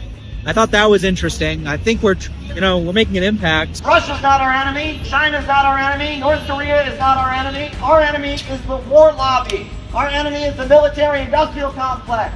And if we really love America, we should demand that they take all the money they spend on bombs and tanks and weapons and rebuild this country. Only peace will make America great again. We need to go back to this moment when Donald Trump, the President of the United States of America, went to a country that we have technically been at war with since 1952 and said, let's give peace a chance.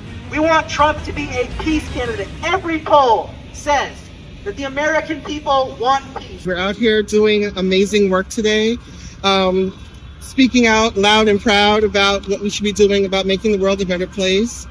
I'm really excited about it. Everyone has been amazing. Our message is getting through to people. I heard people actually talking as I walked by, saying give peace a chance. We need jobs and schools and healthcare and education in this country, not wars around the world, not death, destruction, and militarism. Only peace can make America great again.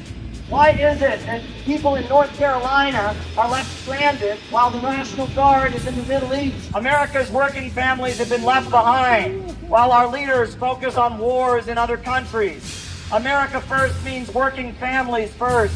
It means no more wars. It means offering a hand of friendship and cooperation to countries around the world. We are out here in front of Trump Tower today to say we deserve that and we do not want World War III. That's right. They want to weaken you mentally. They want to capture your spirit, stomp you out, and tell you, why bother? Why get out of bed in the morning? Why do anything worthwhile? No. Americans don't want their tax dollars to be dumped into a hole, funding wars around the world so that bankers on Wall Street can play a game of dominating the economies of the world, while Americans are starving in ditches all across this country, while there are homeless people sitting 3 blocks from the White House. In the richest country on the face of the earth, so-called, you have homeless people on every block, on every street, on every city. Why is that? Only peace can make America great again. Only peace can make America great again. Only peace can make America great again. If Donald Trump wants to get back in the White House, we say that he needs to do what the American people want him to do, and that is to make peace around the world. Let's stand up for each other. Let's believe in one another. Let's believe that peace is possible. Only peace can make America great again, and this is the man that we want Donald Trump to be. This brought tears to my eyes, and I was so moved when it happened. To see the President of the United States and the President of North Korea shaking hands. This is what the new world could be. This is who we want Donald Trump to be. We want him to be a peace president. We want him to be a peace candidate in this election. I'm hungry. I'm really, really hungry. I mean, it was hard work walking it over here. It was like, what, like a 2-mile walk? Yeah. Felt like it. And it's the wind. It's like a big sail. Challenging but rewarding. Yeah. We actually had fun. We're the Center for Political Innovation, and we are out here saying only peace can make America great again.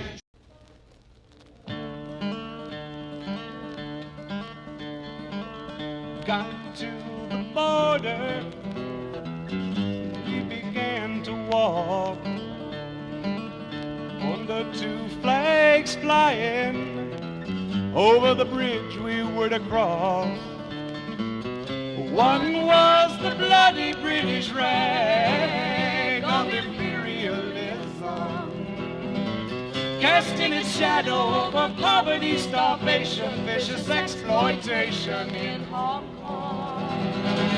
The other was the flaming red flag of revolution and socialism, telling us all, the people of the world, the time has come to come along. This ain't just any old border that we are standing on. It stands between 2 systems, one dying, one young and strong. And then we crossed that bridge into China, saw a great banner up ahead. Its meaning set my heart a pounding, and this is what that banner is. Long live the great unity of the peoples of the world. Long live the great unity of the peoples of the world. Went to a steel mill, saw people working hard, but there were no bosses. The workers ran the job. They worked 10 hours, 6 days a week, on great machines built by their own hand.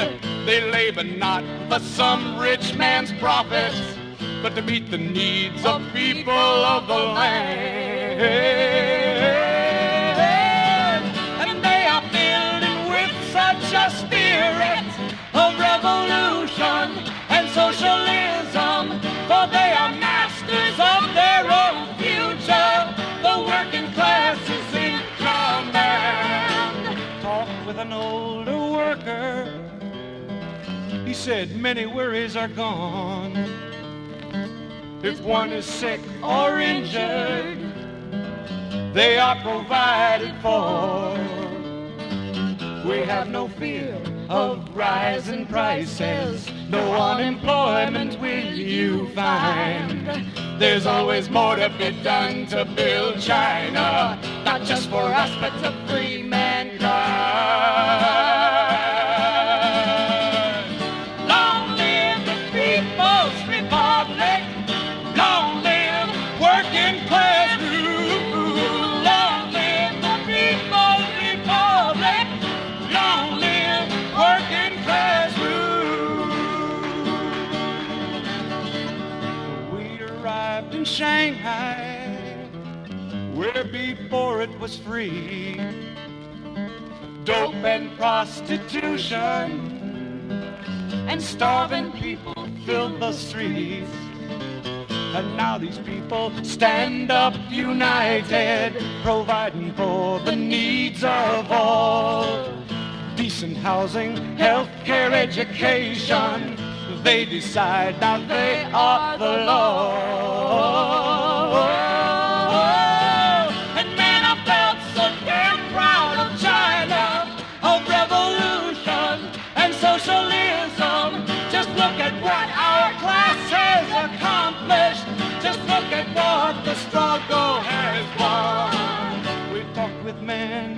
women, now working side by side, about our many struggles for freedom so long denied. They said, comrades, China is with you. This is your country as well as ours. The struggles of the people united will be triumphant. We have the power. Long live the great unity, yeah, of the peoples of the world. Long live the great unity, yeah, of the peoples of the world. No, I missed my family, wish they were there with me. I knew they're back home struggling to change society. And I admit I hated to leave China. You know that freedom kinda grows on you. But now I feel such deep determination to do the job we all have to do. Remember, people, our day's coming. Make revolution, build socialism, to do away with class exploitation, to end oppression once and for all. And I had learned a lesson that I will always heed. The fight to end oppression, the working class must lead. But we will build us up a great movement to sweep away the system we're in. And nothing gonna stop us from doing it. We will fight and we will win. Long live the people, republic. Long live working class rule. Long live the people's republic. Long live working class rule.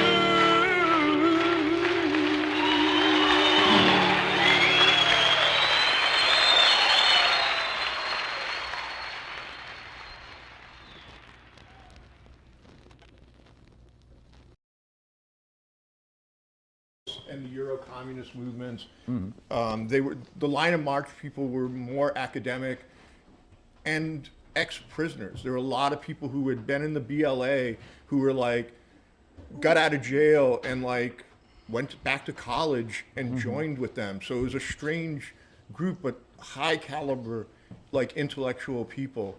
And then my take is different than yours on the new communist movement in the sense that at the time, like the group that became Freedom Road and some of the other groups like that, we, and CPUSA and DSA, we put all our energy, and even anarchist groups, put the energy into the Rainbow Coalition that Jesse was doing, and it was the hope that a third party would come out of that, and eventually the Greens do have connections to the Rainbow, but like a lot of energy went into it, and there was also the mistake, and that also became identity politics. Yeah. So, but it was, you know, hindsight is 20/20. You can look back and say, oh, we were wrong, but at the time, what were the alternatives as we were in decline? Yeah, and I quote Max Elbaum in the book. I mean, you have to admire these people on some level. They were very, very dedicated to trying to build an anti-imperialist movement in the United States.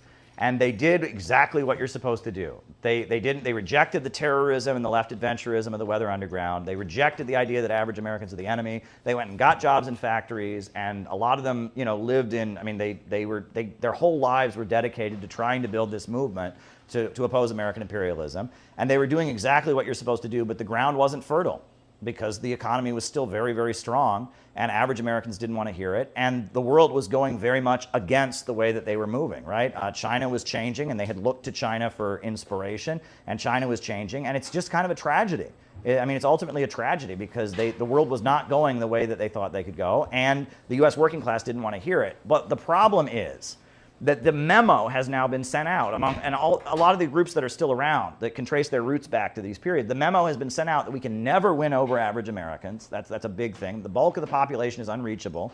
Number one, or at least the white people are unreachable. And number two, that we must support the Democrats at all costs. Because if we don't align with the Democrats, the Republicans are all going to kill us, and the right wing, they're evil, and they must be, and that has been the crippling, the lessons of this period that have been learned have done huge damage to what calls itself communism in the United States. This orientation that the bulk of the white working class are the enemy, and that we must always align with the Democrats and oppose this thing called the right wing.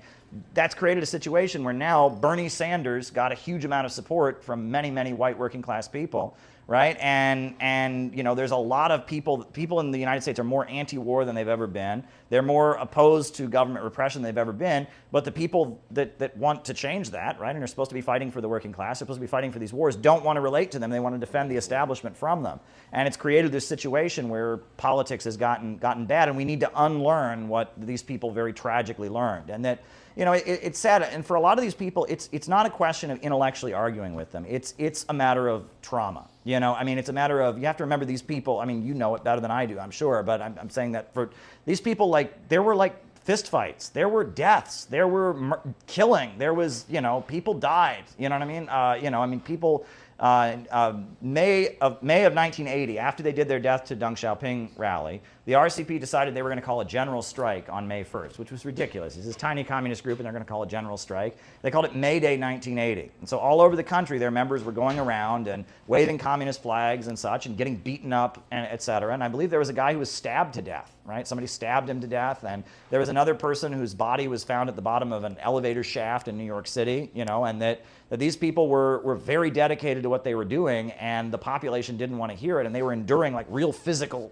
violent attacks from and the idea of talking to some of these older folks and getting them to understand that the Trump people are the ones that are at odds with the ruling class, and that while their ideas are backward, we need to engage with them, and that the liberals are the bigger threat. They don't want, it's just in one ear and out the other. They can't hear it. You know what I mean? They're thinking about the times they got punched in the face. They're thinking about their friend who got stabbed to death, and they don't want to hear it.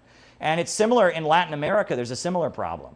Because right now, in Latin America, at least there wasn't a civil war. But in a lot of Latin American countries, you see the old right wing is starting to realize that Russia and China will give a better deal to the country, and that it's the kind of the woke folks that are aligned with the United States. But then the hardline communists and the old right wing have fought each other in a civil war where thousands of people have been killed. So they're not going to unite together and align with Russia and China and make and develop the country. There's real trauma there. So this is what we're trying to overcome. These are my thoughts. I have a lot to say. I apologize if I've gone on for a while, but go ahead. No, I agree with exactly what you're saying, and especially Trump became a lightning rod for this, radioactive lightning rod to instill this mental virus. People became apoplectic of Trump, and he never has done anything near as bad as what we're seeing right now with the Democrats in office.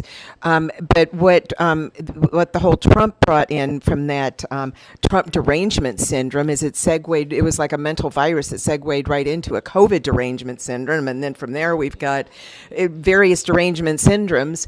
And so this is the time period, we're after it now, of when China had their Cultural Revolution, which to me is such a pivotal lesson in history. So, because I think that's exactly what the derangement syndromes have brought on, such that now we're at dysfunctional woke on steroids, that is keep us divided and separate. Where have the left done any kind of postmortem analysis of China's Cultural Revolution? Well, that's us. The title of this book is Out of the Movement to the Masses. And the point is we have to break with the left, and we have to build a socialist movement among people who love their country and want to build a better America by breaking out of this international financial system that's destroying the lives of working families. And that's why it's called Out of the Movement to the Masses. We have to break with leftism, and we have to build a real working class movement. But as far as the Cultural Revolution, the Chinese Communist Party says the Cultural Revolution was a disaster and it was a mistake. And I think what we've learned from the fall of the Soviet Union and from what China has achieved and what all the socialist countries say now, you have to have a market sector to deal not with healthcare, not with energy, but to deal with the things that make life good, right? The government shouldn't be running restaurants. The government shouldn't be running hotels. The government shouldn't be designing clothing. You need people to vote with their dollars on these things, right? Life is better, but you can't have your whole economy and your whole society run on the basis of profit. You need a central plan for the community, right? And that's how all the communist countries in the world are moving. Vietnam, North Korea would like to do that. They just are barricaded. They can't get the foreign investment. The economy is like militarized, but that's where the communist world is at. At this point. And the Cultural Revolution, it really comes down to, and this is, again, I'm going to give a complex answer, but okay, so say you have a shortage of food, right? You've got a shortage of food, right? Obviously, if you have a shortage of food, you're going to have to ration the food that exists to make sure that everyone, gets some. However, you're going to have a guard who makes sure that, that no one takes anybody else's food. And that guard is going to demand a bigger piece of food for taking on the responsibility of being the guard. Right? And that's the basis of bureaucratic privilege, right? The guy who's taking on the responsibility of being the guard to make sure no one takes anybody else's food, he's going to want a bigger slice of food because he's taking on that responsibility. And every communist country has had what you call a bureaucracy. They have to have somebody who takes on the administration, and that bureaucracy, in order to do the job, is going to have to, get compensated somehow. The question is, how do you prevent the bureaucracy from just restoring capitalism and becoming the new capitalists? Well, Stalin's notion was we're going to monitor them with secret police, and we're going to monitor them very, very carefully and all of that. And it seems like, that didn't have very good results. And Mao's response, the Cultural Revolution, was, well, we're going to mobilize the population to constantly be terrorizing the bureaucracy and demanding that they stay loyal to the communist line. We're going to mobilize the young people to call out their teachers and call out the mayors and call out the officials and make sure that they're staying true to the communist line. And that didn't work out very well either. And really, the way to handle the problem of bureaucracy is that people shouldn't go into the bureaucracy to get rich. You should have a market sector for people to get rich in, right? If people want to get rich, they don't become bureaucrats. They open their own business, right? And the bureaucracy should be for people who are committed to communism and committed to the socialist agenda of the country. And you have a market sector. For people who are just in it for themselves and want to become rich, they can go into the market sector. The problem when you have an entirely state-run economy is the only way people can advance themselves is to go into the bureaucracy. And that leads to the bureaucracy being full of people who just want to make more money than everybody else. And that's what happened in the Soviet Union. And ultimately, the Soviet Union, they surrendered and threw in the towel because the bulk of the Soviet Communist Party didn't believe in communism anymore. And Stalin had tried to terrorize them and keep them controlled with secret police. And the Cultural Revolution had tried to, have society like mob rule kind of to control the bureaucracy. But at the end of the day, you should have a market sector. You should let people who just want to advance themselves go somewhere other than the bureaucracy, and have the bureaucracy be people that are loyal to the project. And when I go to anti-imperialist countries, I've noticed that they're all kind of a third, a third, a third. Go to Russia, you go to China, you go to Iran, Venezuela, all the anti-imperialist countries, the population is about a third, a third, a third. You have a third of people that are against the government, right? And you meet them and they kind of buy into the American Western way. They think they're, and then you have a third of people that are, that support the government. They say the government's better, the revolutionary government is better.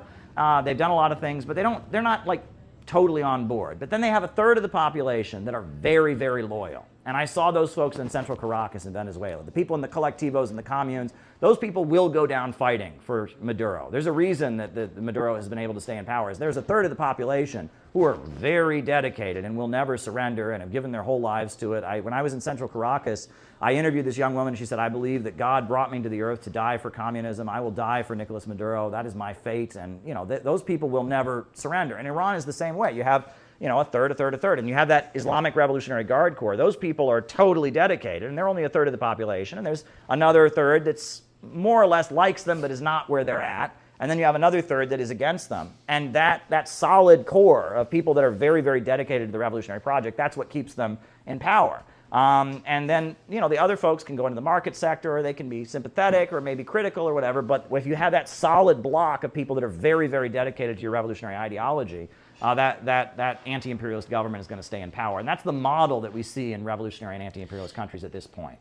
I really like what you said. You said it really well, and I totally agree with everything you said, but it didn't address my question. Okay. My question has to do with the degree that the left, not even the communist groups, the left has processed what happened in the Cultural Revolution, which was an utter mistake, but that's what we're knee-deep in right now, this psychosis that has been weaponized, that has kept a whole, like almost a third that should be united with those who are in dissent against the government has kept us apart is this woke psychosis that has now been weaponized as super Karens, not going after the state, but going after their fellow citizens. So why and how has not just communists, but the left not processed what a failure it was in China, and it's being used on them, in part probably because it's not even rational. It's going at their deep limbic selves. The Cultural Revolution in China and what is going on now, there are similarities in how people are targeting other people, but it has a completely different character. This was in the context of China was a socialist country that was up against U.S. imperialism. The government was mobilizing people to try and purify the socialist message,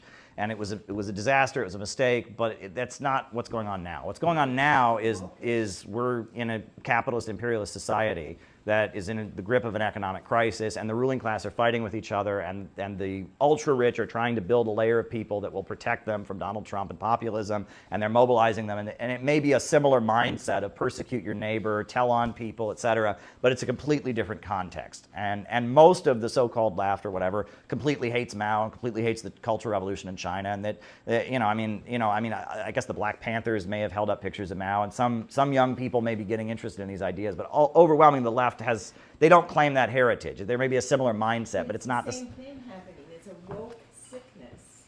Well, it's the same thing. Different circumstances, different people. They don't have to align with them, but it's the same thing that is insinuated itself into a whole body of people. That could be the Salem witch trials too. I mean, that was it's just people being mobilized to hurt other people. In ways that go after they're not even rational. It's a psychosis. And that's part of what's keeping us from them. So we can't even rationally discuss this. And maybe if they could look at the Salem witch trials and the Cultural Revolution, understand that their thinking is metastasized into absurdities that. Sometimes in life you need a push. Sometimes people have to come along and get you out of your comfort zone. Sometimes they have to shake you awake. It's something that has to happen sometimes. Now, you can argue about different ways it might happen, but sometimes you have to get people out of their comfort zone to get them to do what needs to be done. Those two guys certainly knew that. I want to take time in this presentation to point out something that perhaps isn't the most scientific Marxist thing ever to say, but women are better than men, okay? And we don't believe in biological determinism. We don't believe in the inherent superiority of any genders and sexes, but women are better than men. Women are better organizers than men, okay? Let's be real. We men, we like to get up here and give speeches, and we're always competing with the other guys, but women know how to hold groups together. They know how to get stuff done. You know, we love our president, Elizabeth Young, who's done so much to hold this organization together this year. And we also love Jetta, and nobody messes with Jetta. Let me just put it that way. Jetta's awesome, and she's also done so much to hold this organization together. And we're also very proud to have the top communist woman in Britain joining us today. So we'll be hearing from her tomorrow. I'm very excited for her presentation about the fight in the global communist movement. But women are so much better than men, men have problems. We do, okay? And especially now, it's a very hard time to be a young man. We talk, obviously the oppression of women, sexual assault and battery and all the things that women go through, doesn't compare. But this is a hard time to be a young man also. And, I see so many young men out there, and it's like every day they feel like they're on trial, right? And they're desperate to prove themselves because there's so much judgment poured on young men right now. Why don't you have a good paying job, that pays for everything? Why aren't you married? Why don't you have a house? So many young men, they've been told all their life that they have all this obligation. And then the society around them is crumbling and they don't find a place in it. And I meet so many young men, and we are an overwhelmingly male organization. We are. There's no way to deny that. Look at this room, We are an overwhelmingly male organization, and I love all the men here. And I want all the men here to know that you're not on trial in CPI. No one's judging you. No one is judging you here in this organization. We're happy to have you here, and we love you. We love you, and we support you, and we want you to make the best contribution you can ever make, and we want to empower you to make that contribution. That's what we want to do. And I say that because I want you to let your guard down. I want you to just let your guard down and give yourself to this, because it's hard. in a world where everyone seems to be attacking you, where no one seems to ever give you a break, where everyone seems to be judging you and rating you, I want you to take a deep breath and say, this is the group I'm in. I'm committed to it. I want you to go all in, and I want you to let your guard down, and I want you to do your best. And it's hard. It's hard to trust in these kinds of times. Social media is so good at making everyone terrified of everyone else. Everyone's afraid. Everyone feels like they're being judged and put on trial every single minute. I want CPI to be a place where people don't feel like that's the case. I want CPI to be a place where people feel like they are free to be who they are and they can let their guard down, because it's hard. It is so hard in these times. So absolutely hard. And I'll say this. I know why Maduro is still in power. You know, it was this country, Maduro was the leader of Venezuela, and the United States, especially right after Chavez died, they did everything to take Maduro out of power. I know why Maduro is still in power. I know why the United Socialist Party hasn't been defeated. Because when I went to Venezuela in 2015, when the opposition in Venezuela had a sweep and won the elections, after that election, they took us to a commune in central Caracas. And in central Caracas, we sat down with a woman, 21 years old, was wearing army pants, and I can guarantee you she knew her way around an AK-47. I can guarantee you that. And she said to us, they will never come back. And she told us her life story. She'd been a homeless young woman on the streets of Caracas, didn't even speak Spanish, only spoke indigenous languages. She'd been an orphan. And there was a priest who was a socialist, a liberation theology priest, who took her in. And she grew up in an orphanage run by this liberation theology priest. And Hugo Chavez was the president, and they watched him on TV, and he taught them about Marxism, and he read them what is to be done on television. And she learned about socialism and revolution. And she told me, she said, I'm a communist, but I'm also a Christian. And she said, I believe God put me on this earth to die for communism. And that is what I intend to do. They will never come back. That's what she told me.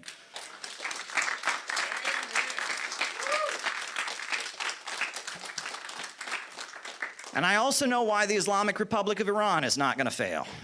Because I've been there, and I had the opportunity of being one of the only Americans, or not one of the only, but one of the few Americans to ever be in the presence of Iran's supreme leader, which is quite an experience. It was the supreme leader of Iran.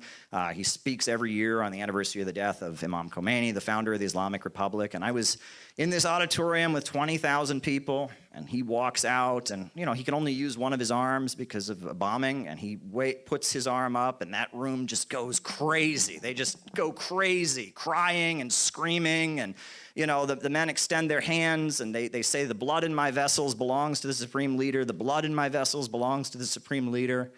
And, when I was in downtown Tehran and going to these conferences, I was talking to people who work in media in Iran. I was talking to wealthier folks who support the revolution. But when I was in that auditorium, in that mausoleum of Khomeini with 20,000 other people, I was talking to the working class of Iran. I was talking to people who wouldn't have running water and electricity if it weren't for the Islamic Revolution. That's who I was talking about.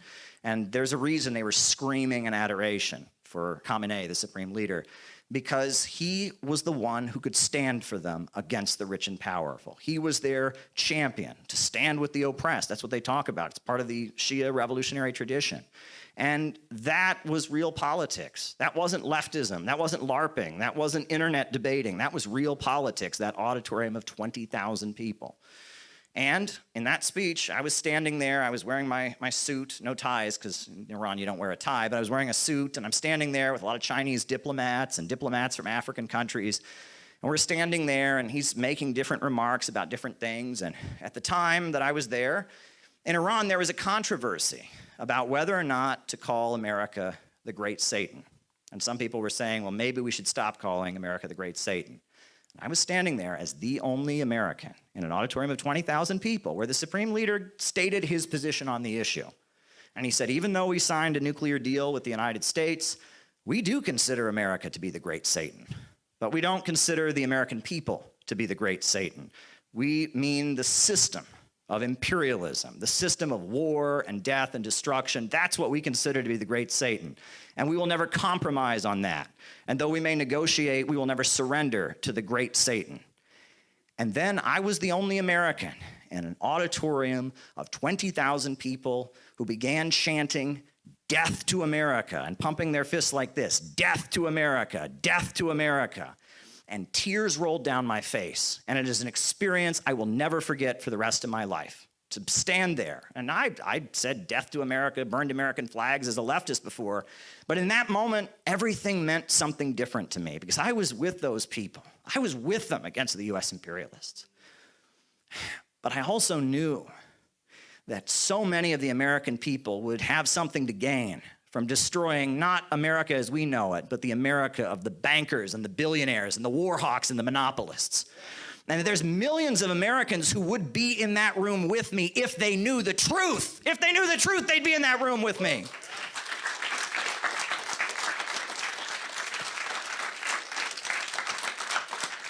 And that we have a responsibility to take this seriously. We have a responsibility to try and communicate this in a way that'll win people over.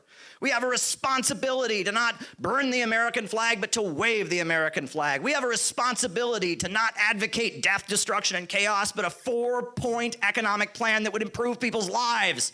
This isn't a game. This isn't a joke. This is serious. And it is our job to do the best that we can do here in the center of the empire, to get working people to understand who their real enemy is and why imperialism is the enemy of all humanity. That is what our responsibility is. It's not a joke. And I couldn't unsee what I saw in that room. And that was the beginning of my trip out of the Workers' World Party. The day I walked out of that room was the day I was beginning to leave the Workers' World Party because I couldn't unlearn it. And then when I went back to the United States and went to leftist protests, something was off. I felt sick to my stomach. I was frustrated. I was like, guys, people are losing their homes and jobs in Ohio. This is not a joke. Can we mature? Can we take this seriously? It's not about doing what's trendy and hip. It's about actually trying to win. And I saw that something was off. And then Donald Trump ran for president. And I saw Donald Trump saying a lot of things that I agreed with about the wars and about the elite. And I saw a left that didn't want to engage with these people. They're all racist. They're all, and just dismissed. Basket of deplorables, like Hillary Clinton said. And I said, we got to do something about this. CPI is a result. CPI is a result of my revelations internationally and my understanding and my frustration and my desire to take this seriously. And that's why CPI is still here. And that's why I will continue to do this. I will say, I won't say who, but I got multiple messages that really all traced back to one particular leftist personality who said to me, Caleb, you should stop organizing. You should stop organizing. Just be a social media commentator. And I heard that and I said, I don't know what that means. And I said to the person, honestly, I don't know what that means. For me, being a communist is about building an organization. It is about building a group. It is about getting things done. If I was just a writer or just a speaker or just a commentator on the internet, maybe I'd comment on science fiction novels. Maybe I'd comment on basketball or football. But if I'm talking about communism, I'm doing it because I want to change the world. I'm doing it because I want to build an organization. I read the literature I read communist literature, William Z. Foster, Gus Hall. It's all about building an organization. It's not about, getting points on social media. It's not about having the best edgy take that everyone retweets. It's about actually building an organization. That is the point. Karl Marx said that philosophers have long sought to analyze the world. The point, however, is to change it. Because starting in 1949, the CIA launched a program called the Congress for Cultural Freedom and started funneling money to anti-communist leftists. Generally, the people that made up the Congress for Cultural Freedom were followers of the Trotskyite Max Shachtman. And Shachtman, after World War II, his followers, one of them being Irving Kristol, who is the father of neoconservatism, started working for the CIA. And Irving Kristol was actually the director of the CIA's Congress for Cultural Freedom program, where they started covertly giving money to leftists in order to put out an anti-Soviet message. And the magazine Partisan Review, which was purported to be a communist socialist magazine, and it was all over the college campuses. Every campus you went to, you could find Partisan Review, and it was this subversive communist magazine, except it like every issue was devoted to exposing the Stalinists. And a lot of what was done in Partisan Review magazine was equating the Soviets with the Nazis, right? And saying that it's basically the same system. And direct CIA payments to pay for their operations were supplemented by the Ford Foundation and the Rockefeller think tanks and other things. And various left-wing academics were getting subsidized by getting paid lots of money to have their articles appear in this magazine that was everywhere. And this was the conscious manipulation. And you talk about the Frankfurt School and the rise of this new, and it's weird because on the right, they have this whole thing about cultural Marxism, right? Well, what they're missing is that a lot of these cultural critics that really emphasized Gramsci really downplayed the idea of class struggle, emphasized, you had Herbert Marcuse, who said that the working class was not revolutionary, the intellectuals were the revolutionaries. All of this was being covertly supported as a way to kind of direct intellectuals and leftists away from Marxism.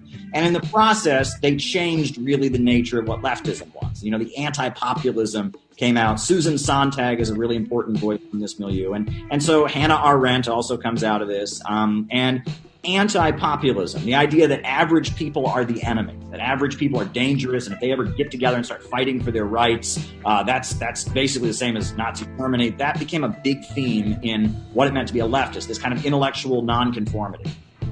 Brings me to another point I just wanted to address, right? Because we've talked many times on here, and it's funny, I'm writing a book right now. I spent the whole afternoon working on this book. I'm trying to get this book done as quickly as I can. It's about a topic that's quite popular.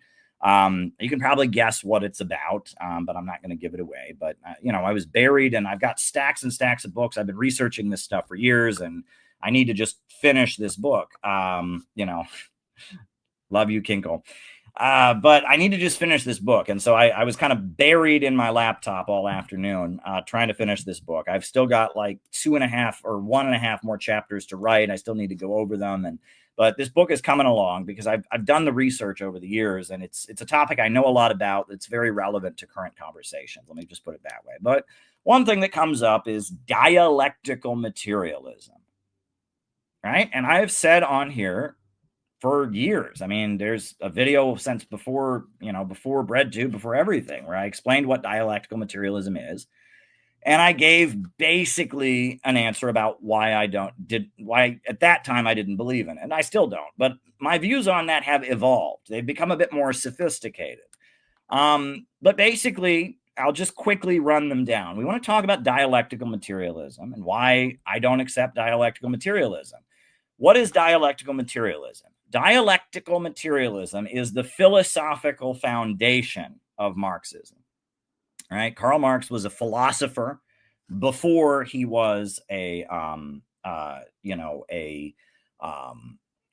political activist, before he was an economist. It was all on the foundation of philosophy. Karl Marx was a left Hegelian, a follower of Hegel, the German philosopher.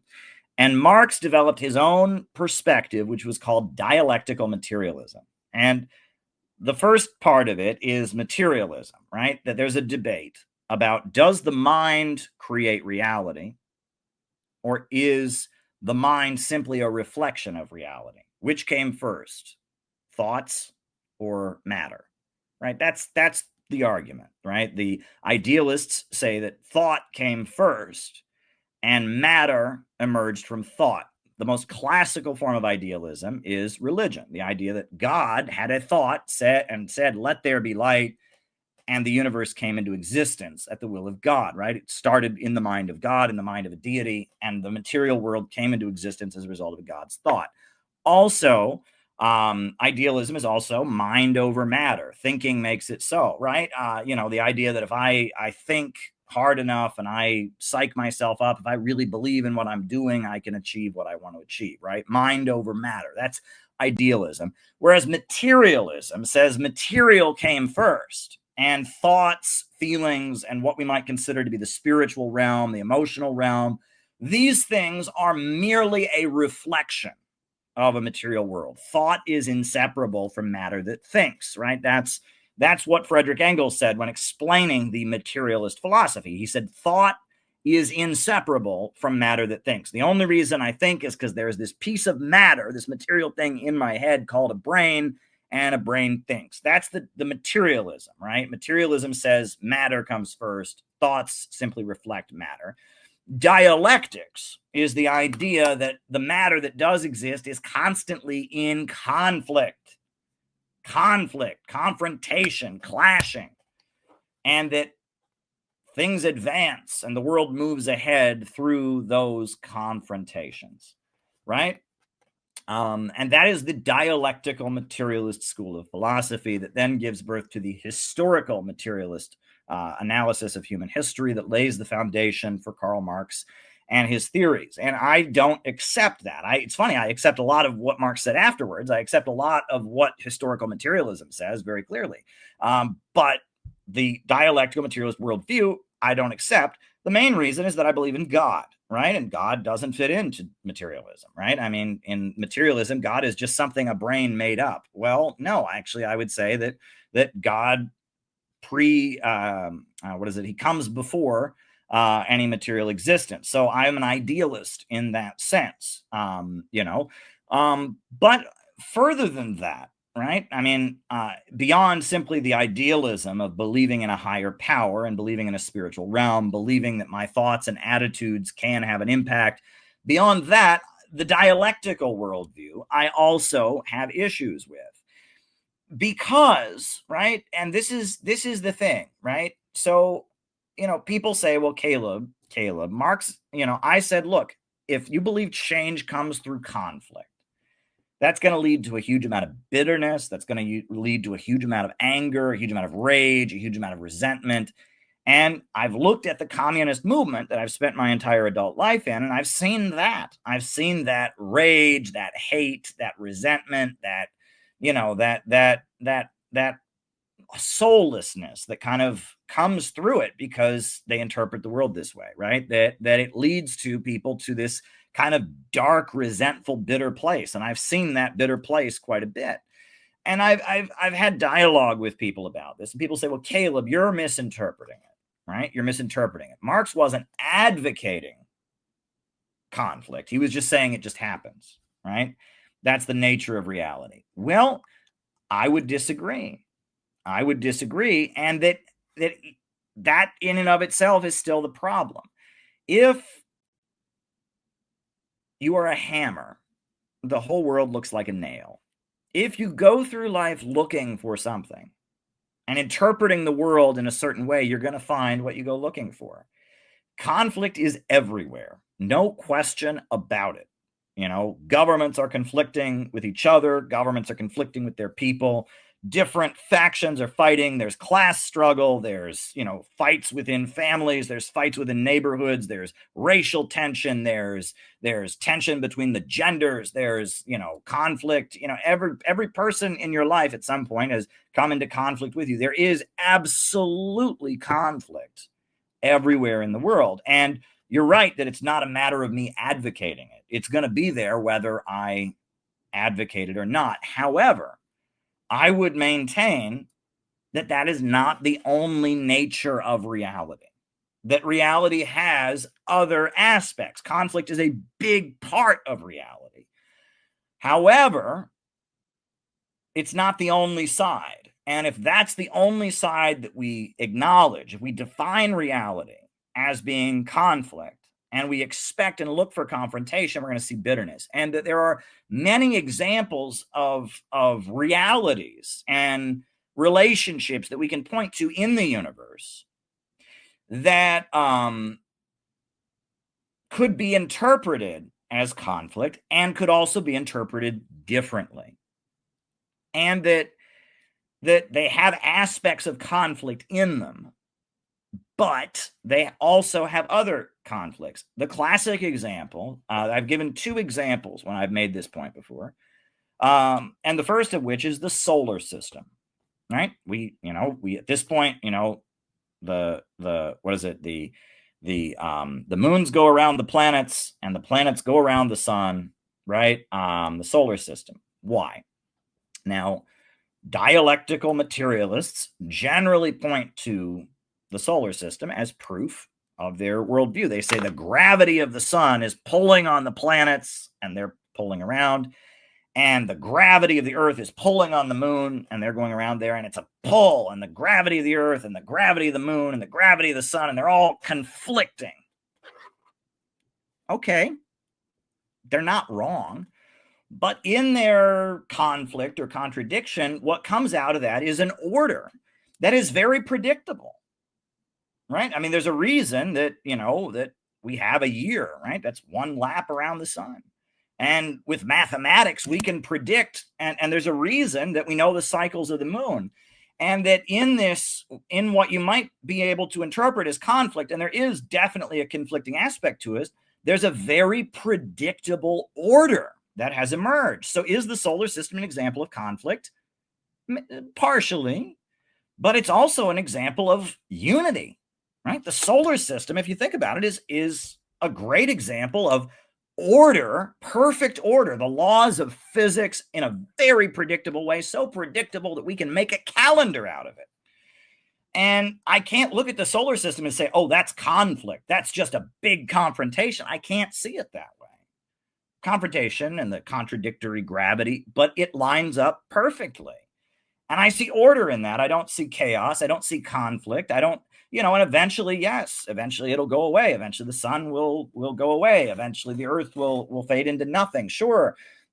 But again, I don't see this as all about conflict. I see kind of a natural beauty, the cycle and all of that. So, and if I decide, if I make the conscious choice with my conscious mind to say, I'm going to look at the solar system as conflict, as a big contradiction, that is going to impact the way I see things, right? And I wouldn't be wrong because that's a big aspect of what's there. But if that's how I choose to interpret it, I'm interpreting the reality in a negative way. And the second example that I frequently give when making this analogy, R-rated, is the sex act, right? Sex. Dialectical materialists generally point to the sex act and say, great example of contradiction. Parts are clashing against other parts in order to create stimulation, etc. Yeah, but generally, the way the sex act takes place, the people aren't at odds with each other. It's not a conflict. In fact, they're doing it as an act of affection and care. And if that's not the case, that's a really horrendous thing called rape. And, the sex act is generally the way our bodies react to it, the way our minds react to it. It doesn't create conflict between people. It generally leads to more unity. So, if you look at the sex, but if you choose to look at the sex act and say, well, what I see is a conflict, you're not wrong. Parts are conflicting with other parts. There's tension there. But that's not the entire nature of the act. But if that's what you choose to see, that's going to impact your whole worldview. And what I have determined is that if you choose to interpret all of reality as a big confrontation, that's going to lead to a very negative and bitter place. And that a lot of what I don't like about wokeness is that that's how they see things, right? It is all about conflict. And, my biggest question to woke people, when they talk about the issues they talk about, the bulk of which are legitimate, white privilege is a reality, right? Men have it better than women. White people have it better than people of color. Obviously rich people have it better than poor people. But my question when woke people talk to me is, what do we do to make it better? Right? And I've noticed that often there's no answer to that. It's just, let's be resentful about it. Well, you have the right to feel resentful. I can't tell you not to feel resentment. You have the right to feel resentment. But if somebody is just helping stoke your resentment, right? If someone's just getting on here and showing you things that remind you of bad experiences that you had that trigger you and make you more upset, someone's just doing that, right? How are they helping you, right? Now, if someone's saying this injustice does exist, and here's something we can do to fix it, here's a policy we can implement to fix it, that's beautiful. But the bulk of woke social media content does not do that. It just simply points, and also most of it doesn't really make systemic critiques. It uses the word systemic. They like to use the word systemic, but it doesn't really make critiques of property relations, of the economic foundations of society. It just says, look, there's certain people that have it better than others, and they've got maybe 10% more or 20% more. Maybe they even have 50% more. But they're basically inciting you against people that you would interact with. They're inciting men against women. They're inciting different races against each other. They're inciting different ethnic groups, different religions against each other, different, and basically on the basis of there are people in your life who have it better than you that you interact with on a daily basis. Be mad at them. Resent them. You have the right to do that, but is that going to change the world? Just you resenting them, right? You resenting them. I mean, you're really mad at these people in your life who have it better than you. Okay. I mean, look, I'm a white male, right? And I admit I have it better than people of color. I admit I have it better than women. But you know what? Even me, a straight white male, there are people that have it better than me. There are people with more money than me. There are people who come from more privileged backgrounds than me. There are people who've had a lot easier time getting through life than me.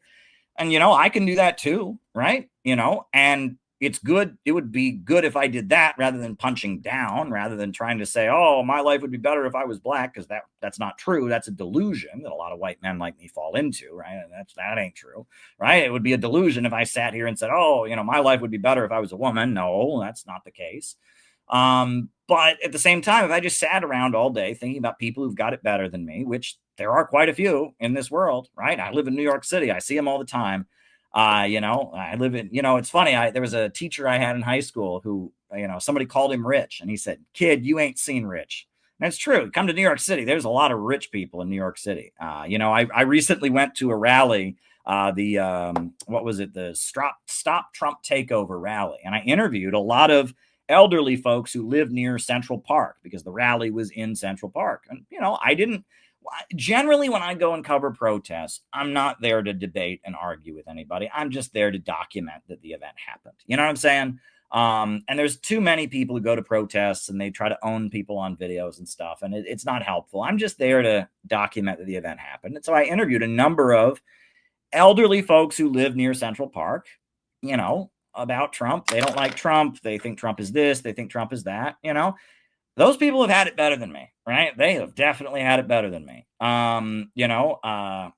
And, I mean, I could sit around hating them all day, but does that change anything? Me hating them, right? And that there is, again, this is the thing I get back to about preaching without teaching, right? If you're just appealing to emotions and feelings that people already have and stoking them up, you're not helping them understand the world. You're not offering any solutions. You're just stoking resentment. You're really not part of the solution, and they say if you ain't part of the solution, you're part of the problem. And that a lot of social media content, that is all it does. It just stokes resentment. And that's the right and the left, right? I like to pick on the left because that's my background and I've evolved over the years, but the right too. Look, Laura Loomer, Laura Loomer is somebody who grinds my gears. I look at Laura Loomer, and she stokes resentment against Muslims 24 hours a day, right? Are there things that go on in Muslim countries that aren't great? Sure, just like there are things in non-Muslim countries that aren't great. But what she does is she has a layer of people that are pro-Israel, that are pro-Trump, and she just stokes their hatred and resentment toward Muslims all day long. She's not teaching them anything. If she gives them any fact, it's just something designed to fire them up. It's not helping them understand reality. And she just stokes resentment against Muslims all day long. Is she helping the world in any way? No, she's not. And there's a lot of social media content, but that's what gets rewarded because, if you see something, if someone teaches you something you didn't know, it's nerve-wracking to retweet it because what if it's not true? And you just heard it for the first time. You don't know. I mean, is this really the way it is? But if somebody just reinforces anger that you have and all your friends have, you feel validated. Somebody else is angry about what I'm angry about. So you retweet it. Your friends who are, angry in the same way that you're angry, they retweet it. And it just becomes this cycle. And now we can all be angry together. We can all be hateful and angry together. Hateful and angry, hateful and angry, hateful and angry, hateful and angry, hateful and angry.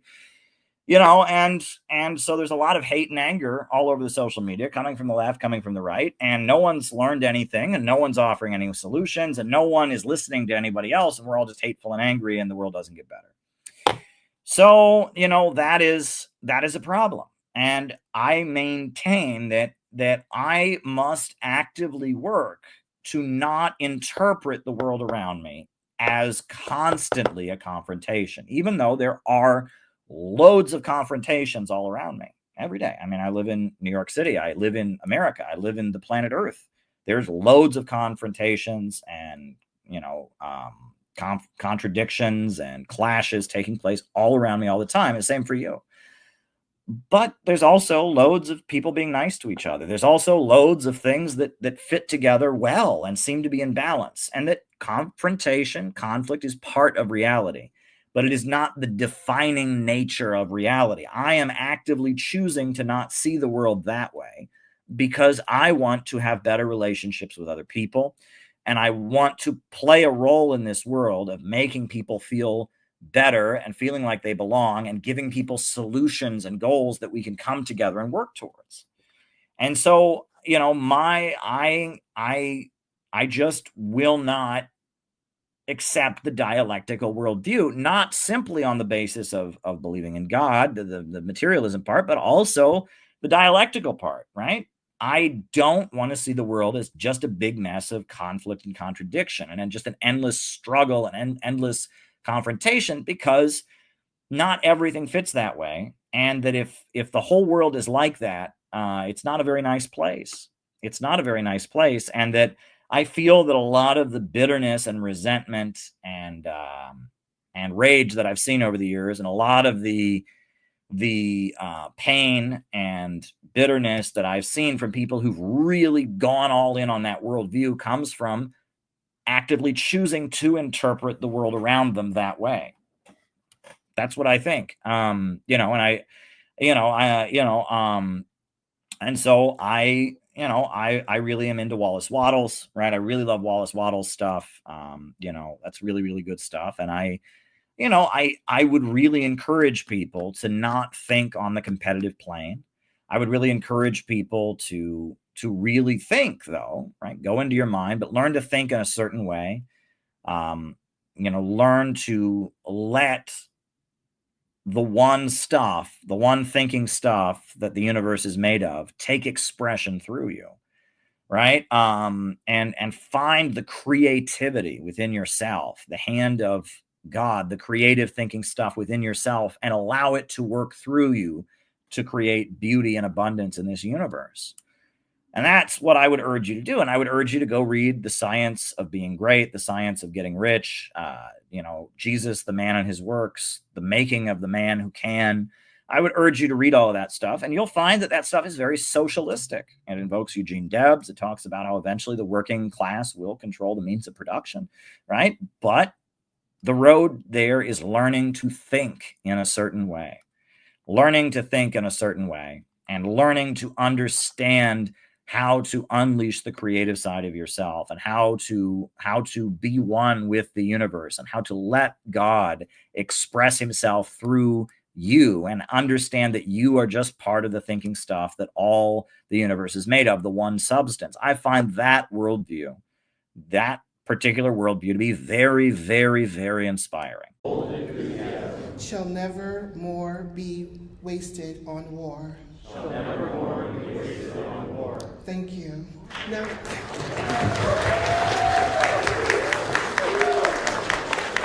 if you can all please remain standing, please. We're going to do an opening ceremony, our flag ceremony.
Iran, peace with Iran, peace with Iran, peace with Iran, peace with Iran, peace with Iran, peace with Iran, peace with Iran, peace with Iran, peace with Iran, peace with Iran, peace with Iran. Iran, peace with Iran, peace with Iran, peace with Iran, peace with Iran, peace with Iran, peace with Iran, peace with Iran, peace with Iran, peace with Iran, peace with Iran, peace with Iran, peace with Iran, peace with Iran, peace with Iran, peace with Iran. Dare to struggle, dare to win. Dare to struggle, dare to win. Dare to struggle, dare to win. Dare to struggle, dare to win. Dare to struggle, dare to win. Dare to struggle, dare to win. Thank you, thank you.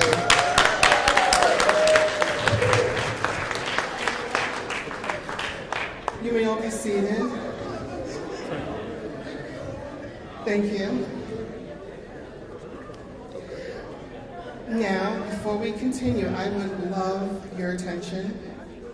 I would like to introduce the ideological leader of the Center for Political Innovation, Caleb Maupin. Let's give him a round of applause, everyone.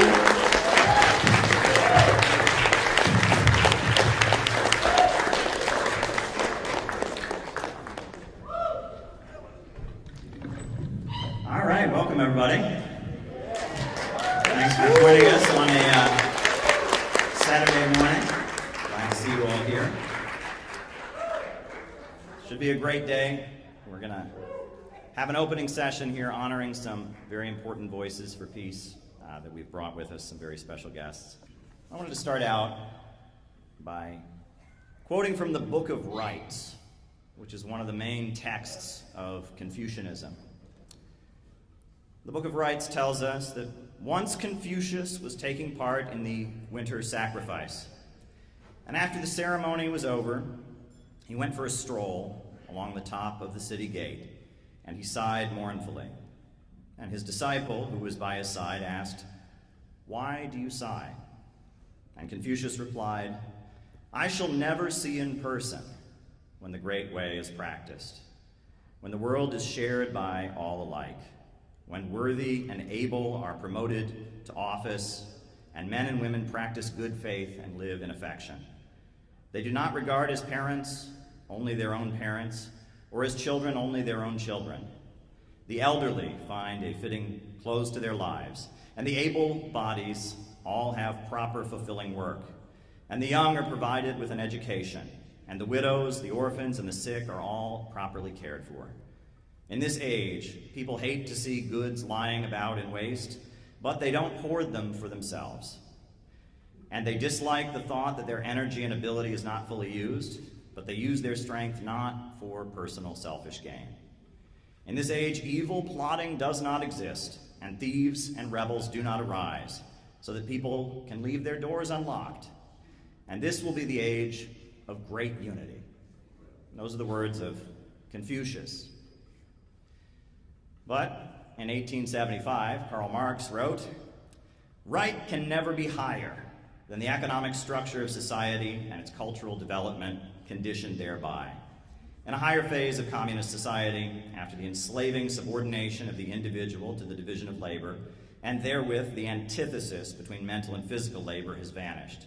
After labor has become life's prime want, not only a means of life, after the productive forces have increased with the all-around development of the individual, and the springs of cooperative wealth flow more abundantly, only then can the narrow horizon of bourgeois right be crossed in its entirety, and society inscribe on its banners, from each according to his ability, to each according to his needs." And that last phrase there, from each according to his ability, to each according to his needs, many people don't realize this, but that's actually a biblical allusion. Marx was referring to the book of Acts. And the book of Acts, chapter 2, 44, verse 44 through 47, says that all that believed were together and had all things in common, and sold their possessions and goods and parted them to all men, as every man had need. And they continued daily with one accord in the temple, breaking bread from house to house, singing of heart and praising God, and having favor with all the people. And the Lord added to the church daily the number that should be saved. The book of Revelations talks of how God shall wipe away all tears from their eyes, and there shall be no more death, neither sorrow nor crying, nor any more pain, for all the former things have passed away. And Jesus told his followers, the kingdom of heaven is like a grain of mustard seed, which a man took and sowed in his field, which is indeed the least of all seeds, but when it is grown, it is the greatest among the herbs, and becometh a tree, so that birds of the air can come and lodge in its branches thereof. Now, what I'm saying here is that there's always been an understanding within human beings that we have it within us to build a world free from so much of the suffering and oppression and degradation that we see around us. We have it within us to build beautiful things. Ants have been making their ant farms the same way for thousands of years. Bees have been making their beehives the same way for thousands of years. But just 6,000, 7,000, 8,000 years, human beings have gone from hunter-gatherers in the woods to space travel and iPhones. No other species has the ability to reinvent its relationship with nature the way human beings do. But yet, we live in a time where human progress is being held back. Human progress is being restrained because a small group of bankers and billionaires in Wall Street and in London want to stay at the top of the world. And we need to be very clear that they are keeping the world poor and sowing chaos and instability around the world and fomenting wars and injustice so that they can keep themselves at the top, so that they can stay rich. And this system, the founders of the country fought against the British Empire, and they referred to it as the English system. Henry Charles Carey, who was an advisor to Abraham Lincoln, called it the English system. And Vladimir Lenin called it imperialism, the highest stage of capitalism. And in addition to that, now in Russia and in China, they're talking a lot about geopolitics and civilizations of the land and empires of the sea and thalassocracy and these empires based on controlling trade routes and keeping countries impoverished, holding back development.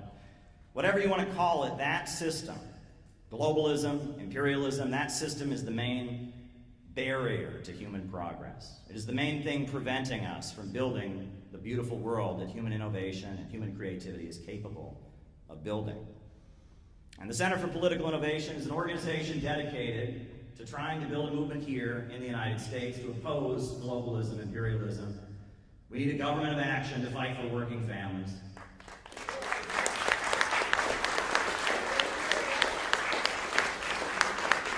And we see what's happening in the world today. And I know, as a patriotic American, that the only future my country has is to join the new economy that is rising around the world. As a result of anti-colonial revolutions in the 20th century, a number of countries have begun an independent course of development. And the BRICS economy is very exciting, and the Belt and Road Initiative is very exciting, and the Eurasian Economic Union is very exciting. And people are being lifted from poverty all across the planet. And instead of joining with this new, innovative, exciting economy, our leaders have decided that they're going to try and go to war with it and destroy it. And at the same time, our country is falling apart internally. Our bridges and our highways are decaying. We're having wildfires because our electrical systems are not in proper order. We've got an opioid addiction crisis. We've got water not being properly purified. America's crumbling from within. And this is the logical trajectory of a system where a small, wealthy elite are able to dominate and make decisions. And there's a widespread understanding in this country that the people that run the country are not working in the interests of humanity, and they're certainly not working in the interests of the people in this country. They're working in the interests of an international system. People are not being sent to get shot in the Middle East to help people in Illinois or Pennsylvania or Texas or New Jersey. They're getting shot to serve the profits of a wealthy elite. And that's something that people in the red states understand. That's something that people in the blue states understand. That's something that people that are woke understand. That's something that people that are MAGA understand. People in America know something's not right. Our freedoms are being taken away. Our leaders are pushing us into more and more international confrontations and wars, and the living standard is going down. And what we need is a movement to fight for working families and align and restructure the United States so that we can be part of the exciting growth-based economy around the world, an economy based on physical economy and real economic growth, not speculation and derivative rip-off schemes and the profits of billionaire monopolists. And our organization, the Center for Political Innovation, we have worked very, very hard to try and bring this consciousness. And I just want to go over briefly what got us here today, right? Because it was last July, we set the date, July 12th, 2025, to be the day that we had our next national convention. And a lot's happened between now and then. 1 year ago, we were in a little bit of a rut organizationally. We decided we were going to set a date. We were going to wait a year and have our convention, do some outreach, etc.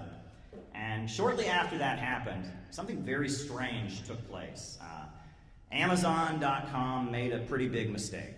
And a book that the Center for Political Innovation, our organization, published, a book called Kamala Harris and the Future of America, that had been on sale for 4 years, a book criticizing Kamala Harris, talking about her ties to the war makers and how she set up and was a ruthless prosecutor imprisoning people in the state of California. That book had been in print for 4 years with no issue. But on the very day she became the nominee of the Democratic Party for president, Amazon decided to ban the book. On the very day. What a coincidence. And when it became clear that our Center for Political Innovation book about Kamala Harris was banned, and it was pretty obviously a political decision, outrage swarmed, and Jimmy Dore was talking about it, and was discussed by Kim Iverson, it was discussed by InfoWars, it was discussed by all kinds of people, and people on the left and people on the right, all kinds of people wanted to know what was in our book that we published about Kamala Harris and who she really was. Why was it that on the very day she got nominated, they banned it from Amazon.com? And so we put it up on Lulu, we put it up on some other websites, and it started selling, and 7 days later, Amazon backed down and put it back up, and that book sold in huge numbers. And we never quit while we're ahead. And the Democratic National Convention was happening here in Chicago.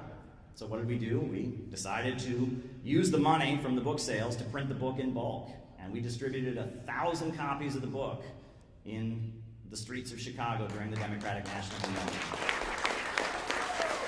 And actually, stand up if I mention your name. Gabby and John, a friend of ours named Phil from New York, they all came to Chicago to distribute this book. And outside the Democratic National Convention, over 1,000 copies of our Kamala Harris book was distributed. We also had another pamphlet called Do You Believe in Growth that we had written for the Libertarian Party convention we distributed. And then at that point, after we'd gotten quite a bit of attention from our book, we decided that we wanted to insert a pro-peace message into the election conversation. And the best thing that Donald Trump did in his first term in office was go and try to make peace with North Korea. Yeah. It was the best thing he did. And so we decided we were going to boost the pro-peace aspect of Trump's campaign. And we had this beautiful banner printed, and Briggy and Noah came down to New York, and we unfurled it in front of Trump Tower. We unfurled this, and we launched what we called our Operation Peace MAGA. And we had this on the streets of New York City all throughout the election cycle. And we actually got a great amount of help from the Manhattan Family Church and Reverend Milhan Stevens. They helped us get the message out.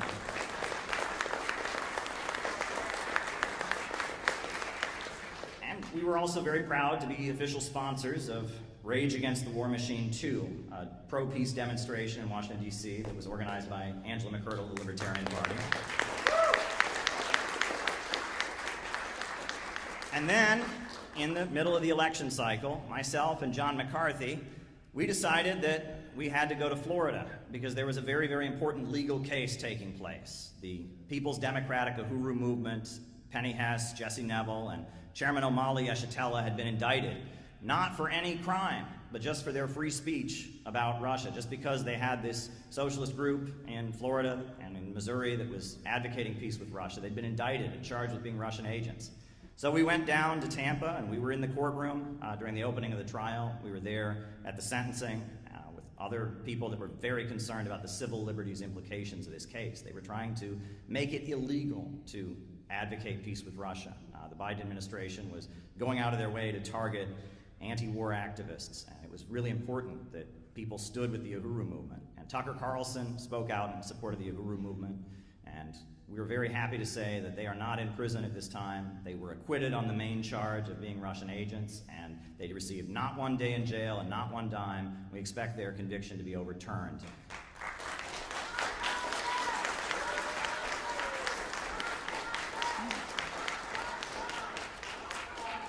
Yes. Another great thing happened, which is that we met somebody new, a woman from Minneapolis named Penny. And Penny kind of debuted herself in our organization by confronting Ilhan Omar. We would like to know, as American people, why you continue to support sending billions of taxpayer dollars to Nazis in Ukraine to start a nuclear war with Russia. China is not our enemy. I need you to leave, please, ma'am. China's not our enemy. Russia's not our enemy. Walk out, please. No more money for rich men's wars. Take your stuff and No walk, more please. money for rich men's wars. No more money for rich men's wars. It was great.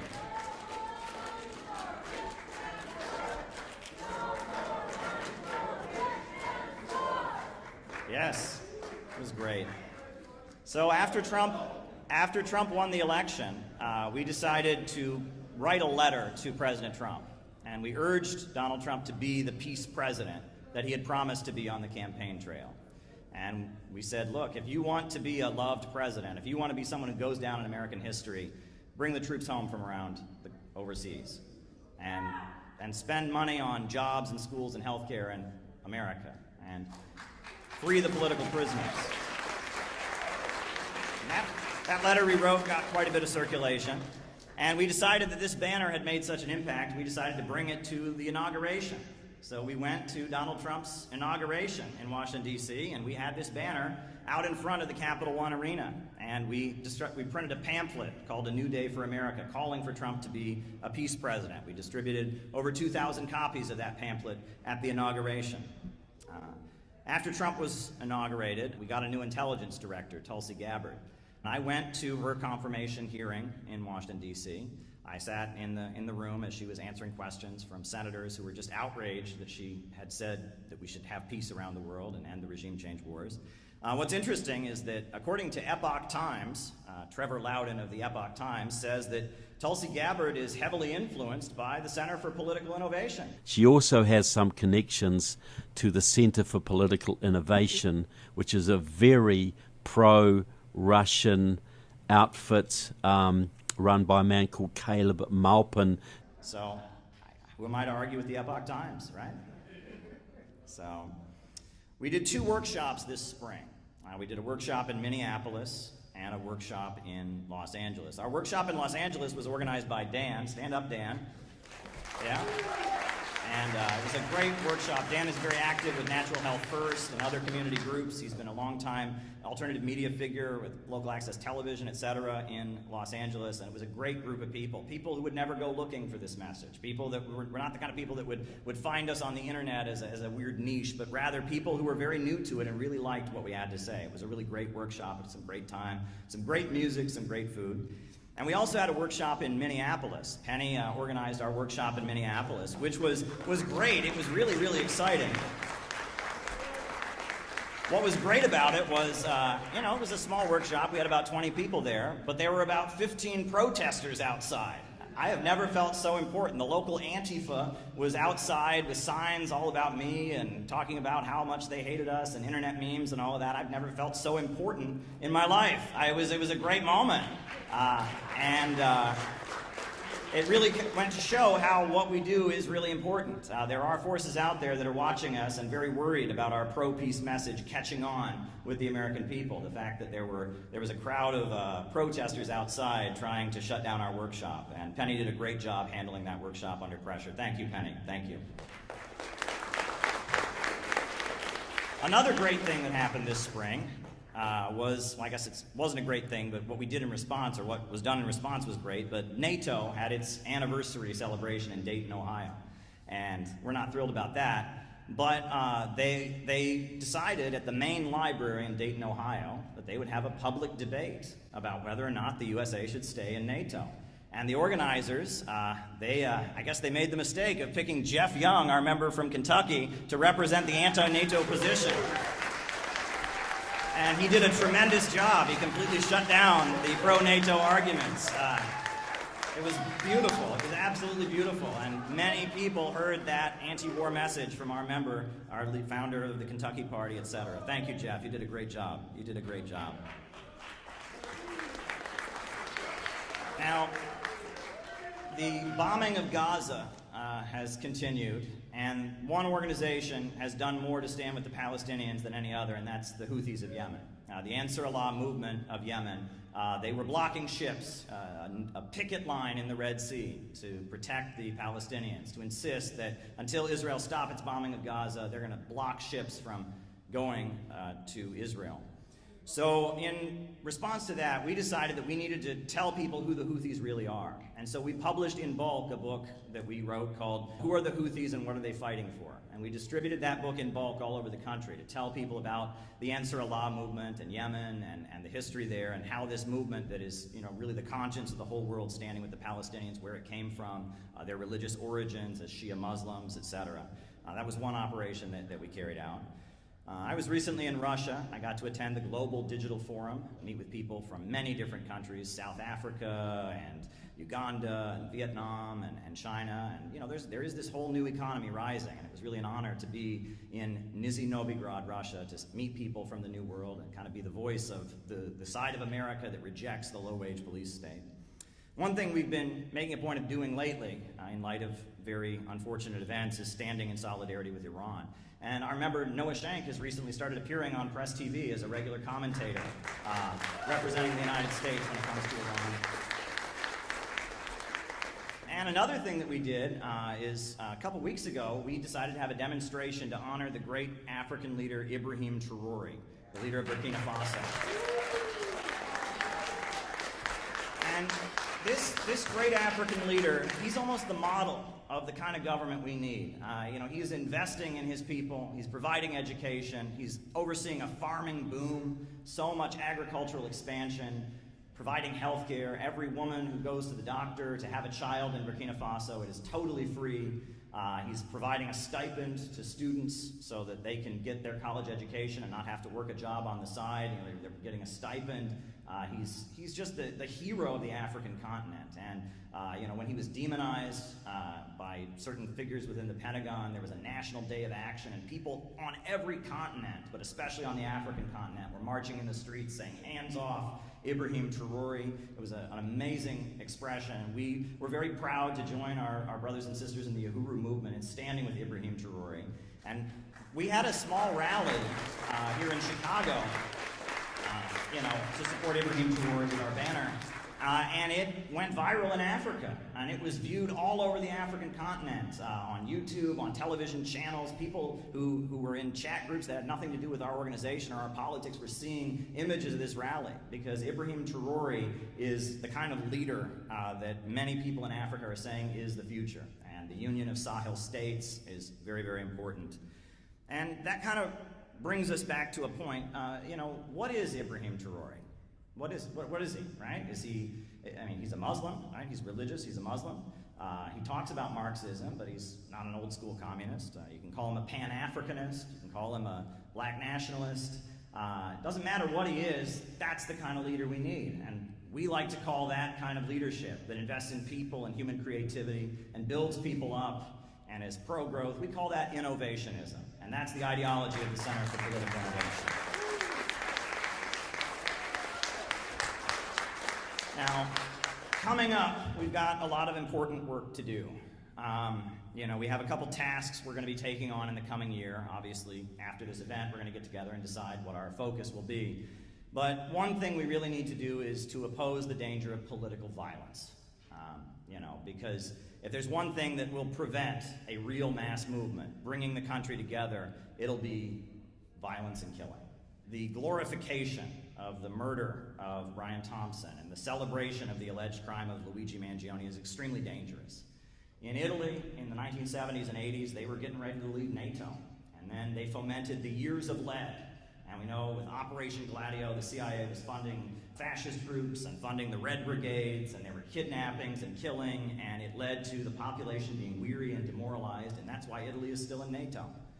And a similar thing happened in Jamaica in the 1980s. And if you look at it, creating a situation where people are afraid to get politically active because they might get shot, creating a situation where they reinforce this false polarization of woke versus MAGA, red state versus blue state, religious versus secular. That's not the polarization we need. The polarization we need is the overwhelming majority in this country that oppose the wars, that want economic growth, and want to protect our civil liberties. The polarization is that majority in all states, from all backgrounds, coming together and opposing the billionaire monopolies in their drive for World War III. That's the polarization we need. And political violence is one way to make sure that it doesn't happen. And I believe that the celebration and glorification of political violence we're seeing all across social media is not accidental. This is an operation to demoralize, to make the population weary, and to get us to just kind of go along and accept what everyone in this country pretty much doesn't like, the way the country is going. One particular organization that we are certainly critical of is a group called the Party for Socialism and Liberation. And they play a particularly bad role. We, at the same time, we protect their civil liberties. They were recently subpoenaed by the U.S. Congress, and, the U.S. Congress shouldn't be looking through their emails, and we would oppose any violation of their privacy rights. We are in favor of civil liberties. But at the same time, they've played quite a negative role. And little known story is that we all remember what happened when Donald Trump was sworn into office the first time, right? There was all kinds of violence on the streets of Washington, D.C. Cars burned, people were, violent, etc. Well, we caught on to what was happening and who was promoting it. And, it was the Party for Socialism and Liberation had reserved the permits, and they were going to organize a demonstration that would have facilitated another, bloodbath in Washington, D.C. When Trump took the oath. And so what did we do? We put out a press release that got widely circulated, and I appeared on George Galloway's television show, and we called on PSL to cancel that demonstration, to not have violence in the streets of Washington, D.C. when Donald Trump took office. Want peace, but I'm very concerned about what the Answer Coalition, led by Brian Becker, is planning. They have staged and got permits for a demonstration that is taking place on that day, and they say it's going to be peaceful, but we saw what happened last time Trump took office. And we know that this demonstration they are planning is going to be utilized by provocateurs, by Antifa elements to try and taint the Trump presidency with violence. The Answer Coalition needs to cancel their demonstration that is taking place on Trump's inauguration. They need to call it off so that they cannot facilitate the provocative actions being planned by the pro-NATO faction of the deep state. So my hope is that the Answer Coalition, which claims to be an anti-war organization, will cancel their demonstration, their rally that is basically going to become a space for provocateurs working on behalf of NATO to destabilize Washington, D.C. If they are truly anti-war, they need to cancel their demonstration. That is my call for the Answer Coalition, for the Palestine activists. They need to call off the provocative demonstration planned for Trump's Inauguration Day. And we raised the alarm, and when Inauguration Day happened, the demonstration that they had was miles away from downtown, and there was not a bloodbath in Washington, D.C., and we think we had something to do with that, and we're very proud of that. The cold weather probably helped too, but there you go. What we need right now is a movement. Podcasts don't cut it. It's great that people like to talk on the internet. It's great that people like to debate the facts. But what we need right now more than anything is a movement. People coming together to spread anti-imperialism, to figure out how to carry out operations like Peace MAGA or getting the Houthi book out there. We need a movement of people who rely on each other and can work together, can learn together, can be patient with each other, and can get things done. And if there's one thing I've learned over the last couple of years, it's that sometimes the people who agree with you can be completely useless. And sometimes people you might not agree with, but you have some common ground around, they can be the most helpful and important people in getting done what needs to be done. And if there's anything I've learned, it's that we don't need more internet niches, and we don't need more obscure politics. You know, nowadays everyone's very specific. You know, you don't just like cars, you like red cars, that are made in this year. You know, and the internet kind of atomizes people. And our plan is to set up shop here in Chicago, in Los Angeles, and around the country. We're planning to figure out how to have a building, an organizing center here in the Chicago area to make sure that we can start organizing in communities and building the anti-imperialist network that is definitely needed to get the United States into the new economy. And it's very exciting. So I guess, I'll be honest, I would like to recruit you to the Center for Political Innovation. I would. But if you say no, if you don't end up joining, I'll understand, because it's not for everybody. It's not for everybody to get involved in this kind of politics. It takes a level of devotion. I don't want to recruit you to listening to a podcast. I don't want to recruit you to a YouTube channel. I want to recruit you to a way of life of struggling alongside your brothers and sisters and standing in solidarity with countries that are under attack. I'm trying to recruit you to a lifestyle, and that lifestyle isn't for everybody, but those who can take it on find it to be very, very rewarding. And if it's right for you, you should join our organization. Dues are $15 a month, and if you become a member, we can connect you with other people around the country. It's very exciting what we're doing. So that's kind of my report about what I had to say here. Now, we are going to hand out some awards, but before we do that, a great dance team from Russia is going to perform. And I guess we're going to have a great dance performance. I think they're called Kalinka USA. And they're going to give us a dance performance. So I guess if they want to make their way up to the stage, we're going to have a dance performance, and then we'll continue with our awards ceremony. So we'll just looking for the dancers. Go ahead. Thank you.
So we went out to Minneapolis to do just kind of a routine, small workshop that we do in a number of cities. We've done them before, where we get together, have some classes, get to know different members, different friends. Anyhow, we get out there and we see all these crazy signs posted up all over the neighborhood. Let's not alert the membership as of yet, right? Because they want a reaction. If they see they're getting a reaction, that'll embolden them, right? We'll just be extra careful with security at the door. But honestly, I don't think we should not do the event. No, I think we should do it. I guess we'll just proceed with our meeting as usual. Okay, so the first thing is that the break time is the most important, right? The break time when we're actually talking to people is the most important time, right? Actually, when I'm speaking and all that, it's not that important. What's important is when we're talking with the people. On Saturday morning, our main concern was the lack of heat. The Airbnb had not turned the heat on, and it was record low temperatures. It was a very, very cold night, so we're inside the house, and we're figuring we can't really start the workshop until the heat comes on. So then we see them outside. Burger King! Burger King! Burger King! Burger King! Burger King! It is 8:30 in the morning. And it's like 20 below zero. You're gonna wake up the whole neighborhood. Yeah. Everyone's in the neighborhood's gonna hate them. The house across the street looks abandoned or dilapidated. I don't think they're worried about fascism. They're worried about putting food on the table. We're worried about getting the heat turned on. Yes, It's a little cold here. The heat hasn't been turned on in our Airbnb. And these guys start preemptively gloating that nobody is showing up. So we expected you like turning the attendees away. This is amazing. It seems like no one is coming. Wow. Not knowing that we literally don't have heat and we're not gonna start the thing without heat. It was actually like a solid hour after they left before we got the heat, and then we had people start coming. Well, actually, I take that back. There was one gentleman they did get to try to intimidate out of attending, a disabled gentleman, which, you know, that's cool. They shouted at him, "Don't go in there, they'll rape you." He attended though. He was not scared of them. Gabby. I've seen you. I've seen you on the Can we see video. what they gave you? Hello. Can we see what they gave you? Morning. This is a cult. Press TV. Oh wow, it's Dugan. Press TV. Oh man, Linda LaRouche, and your name's on here too. Really? Yeah. What? Famous. Right? You're a failed political candidate and dedicated follower of Caleb Maupin's. You know, we're inside and like laughing about it. The whole thing just looked completely insane. At 8:30 in the morning, in record cold temperatures, you have 15 kids out there wearing COVID masks with signs about spanking and fascism and cults. I mean, the whole thing just had to look completely insane. What are they saying? Maupin runs the CPI. He's a weird little guy. One of the chants that they had, which I absolutely loved, was Caleb owns CPI. He's a weird little guy. Caleb runs the CPI. He's a weird little guy. They're calling you weird, dancing around with signs that no one understands. Now, I thought that was very funny. And by the way, don't you find some of their stuff to just be plain weird? At one point, Peter Coffin walked out among the protesters. I immediately thought of the scene in The Wizard of Oz where Dorothy wakes up and she's walking among the munchkins. Come out, wherever you are. Because they were all like really short in comparison to him. And it made me think that the guy on the bullhorn or one of the people that had thought of that chant, they must have been called a weird little guy at some point in their life. You're so out of touch. You think CPUSA would be a viable force to put together a picket like this? It's amazing. They were on the bullhorn talking about communist inside baseball. Colt, I mean, you started in the RCP, so it's used to Colt. Gospels were a joke even to Trots. No, we're trying to show you we care enough to tell you guys what's going on here. We want you guys to get out of the cult. We're trying to show you we care enough. No, we're trying to show you we care enough to tell you guys what's going on here. We want you guys to get out of the cult. We are gonna have some fun with them, but we don't want to be too mean to them because there's a lot of people in this organization around the country, and I'm not gonna violate anyone's private business, but more than a handful of people that have joined CPI that have told me why they joined CPI. And they said, Caleb, I was in these communist circles, I was in my 20s, and I was using drugs. I rock bottomed. I screwed up, I did something wrong, and, I had to go into recovery. And I realized that if I was going to get over my addiction, I couldn't keep thinking in the pessimistic, dark, hopeless way that seems to accompany communist politics in America. I had to be optimistic. And I suddenly started hearing you, and you were the only communist I could stand to listen to anymore. You were the only one that was putting out a hopeful, optimistic message that wasn't tearing people down, that wasn't preaching resentment. I believe there were people out there that are in that same category. Do you know what I honestly believe deep in my soul? I believe that there were people out there today that will eventually join CPI. Let me just put it this way. You can never say that the Center for Political Innovation or myself or Peter, you can never say that we're irrelevant. The fact that we had a small meetup was so important to some people that they woke up on Saturday morning, went out in freezing cold temperatures, and made a huge ruckus to tell everyone just how upset they were about the fact that we exist and we continue to do our work. We were ready to defend ourselves, but they weren't a threat to us at all. They were kind of embarrassing, and they were kind of clowns. And I'm embarrassed for whatever organization let this happen, was involved in making it happen. And I'm also embarrassed for the people that did this protest, because you were out there making fools out of yourselves while we were inside talking about the serious issues and how to change the future of our country, how to fight against imperialism, globalism, how to fight for working families. So yeah, certainly an interesting trip to Minneapolis. I'm glad we were there, and we're gonna do a lot more workshops, let me put it that way.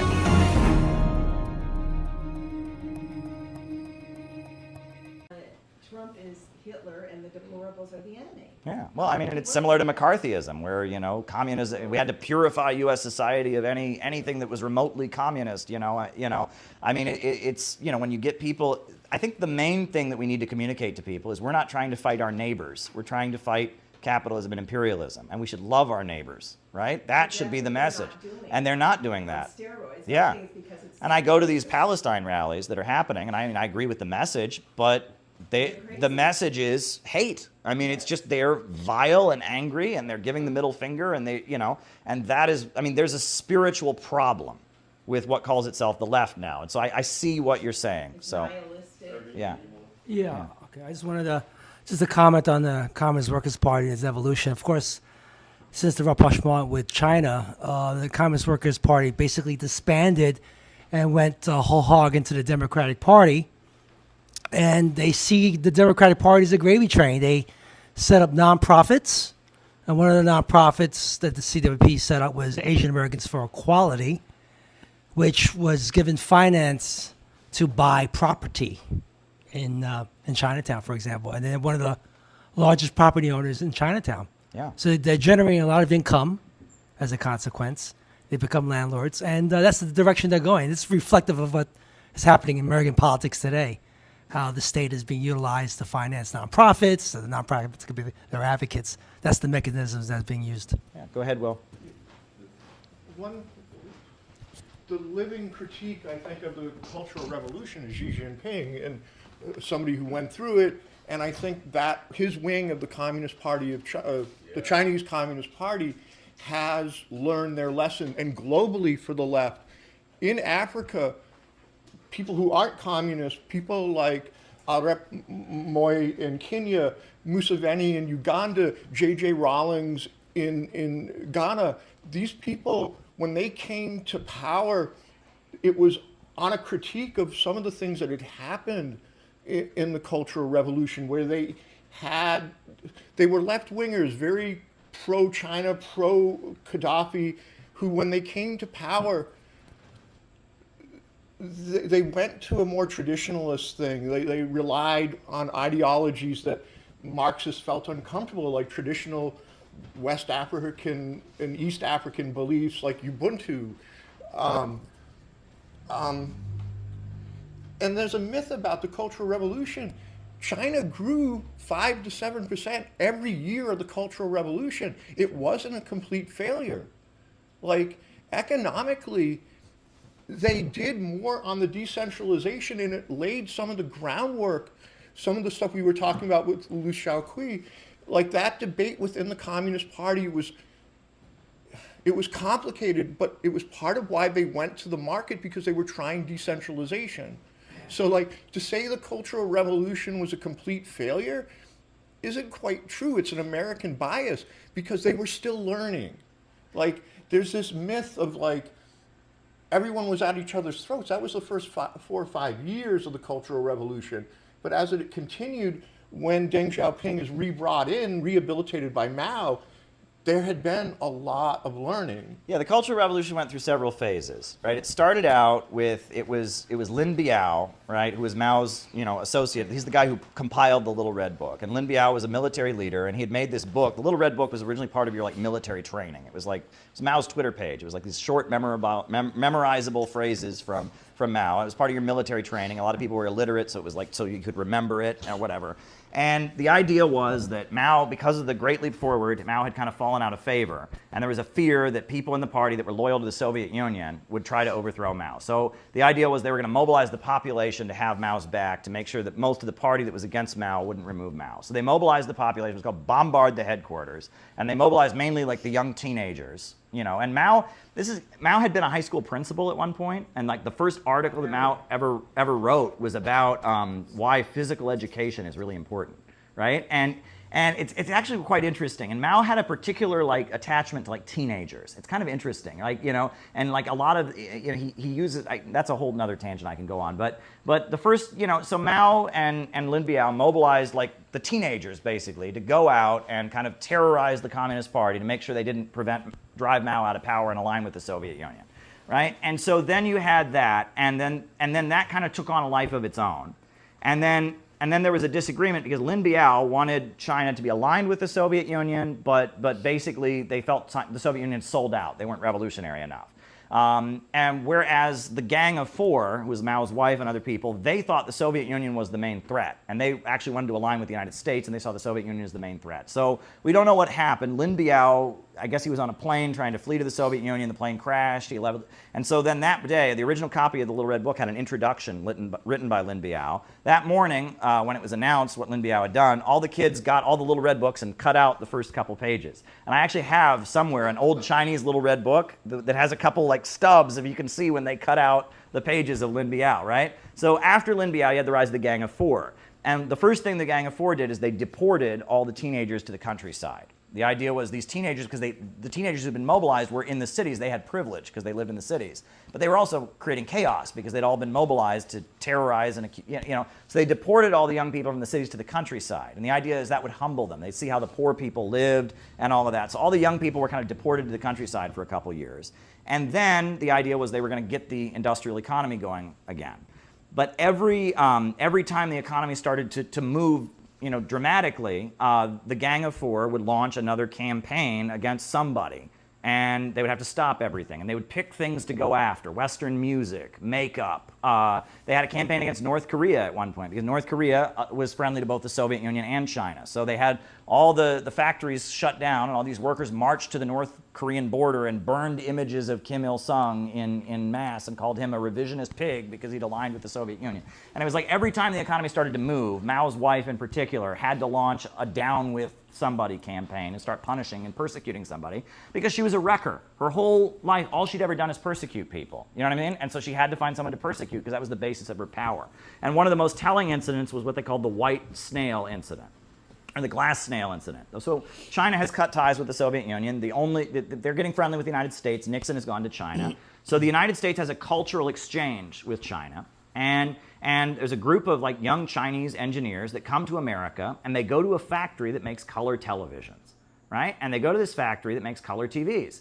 And they realize that communist countries can't get color TVs because of the blockade from the United States, but China can sell color TVs to communist countries. So they have this idea that they'll make a deal with the American company that makes color televisions, and they'll have China build color television factories, and China can sell color televisions to the communist countries of the world, and that's a way China can make money. So before they come back to the United States, all these young Chinese students are given a glass snail as like a gift, like a token. So they come back to the United States and they have a press conference. And they say, hey, we got this great idea. We're going to make color televisions. It's going to be a great idea. Mao's wife hears about this, She's furious. This can't happen because China would never want bourgeois, decadent, disgusting colored televisions anyway. And she then claims that the glass snail is mocking China. It's saying that China's slow and it's a mockery of the country. So she goes on television and just goes after these students. How dare they want China to make colored TVs? And look, this snail was a mockery of China. And she's ready to destroy their lives, right? So then Zhou Enlai, who was the foreign minister, who was very close to Mao, he stepped in and he said, well, actually, I don't think the glass snail, was a mockery of China. And these students, they had good intentions. They wanted to help China. It wasn't about that they wanted color televisions. It was just that they wanted, China to be a more wealthy country. And he protected those students. But that was a moment where it was like China wasn't allowed to get wealthier because that would get in the way of her ability to rule. I mean, Mao's wife in particular was a particularly not good person, in my view. There are people who may disagree with me about that, but as somebody who looks at it, she, in order to maintain her power, she had to be persecuting somebody. But the main thing that she said was that you could achieve communism in poverty. You cannot achieve communism in poverty. Communism is based on vast material abundance. But her thinking, and this was Stalin's thinking in the final years of his life, this was Che Guevara's thinking, this idea that you can create communism with willpower.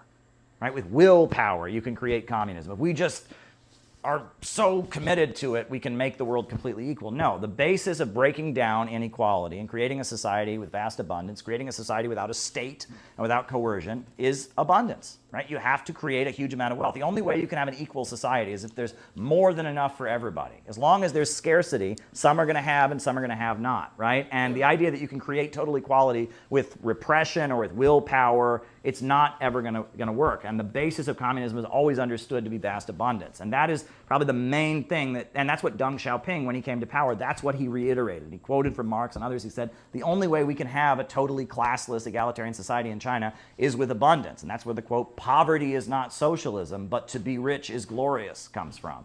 Right? And that was really the principal disagreement. So Zhou Enlai, the intellectual, the foreign minister who protected the students, he died.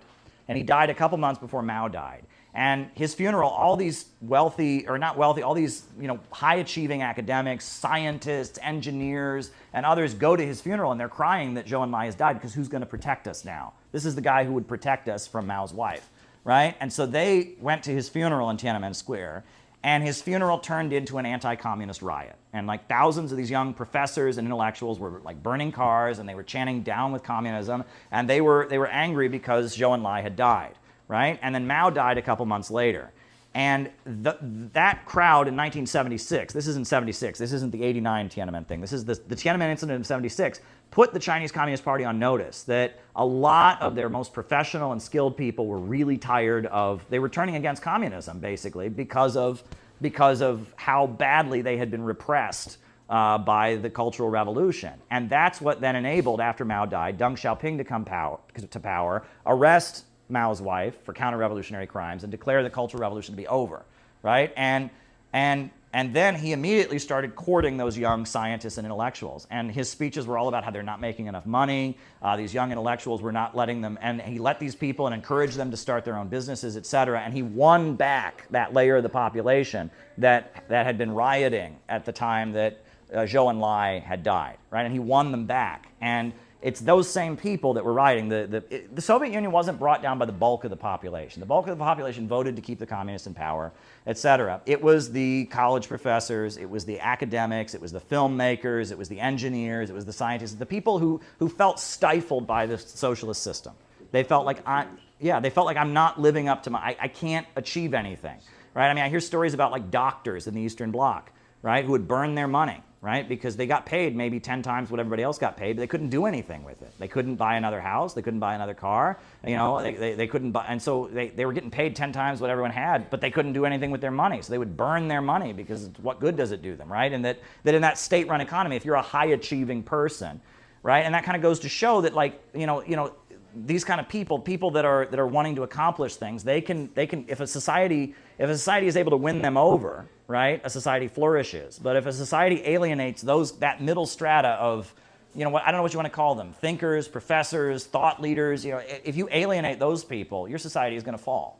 And the socialist countries had largely alienated those people. And at the time that the Eastern Bloc fell, the bulk of the population wanted to keep communism, but those people had been completely alienated, and they brought it down. But China won them back.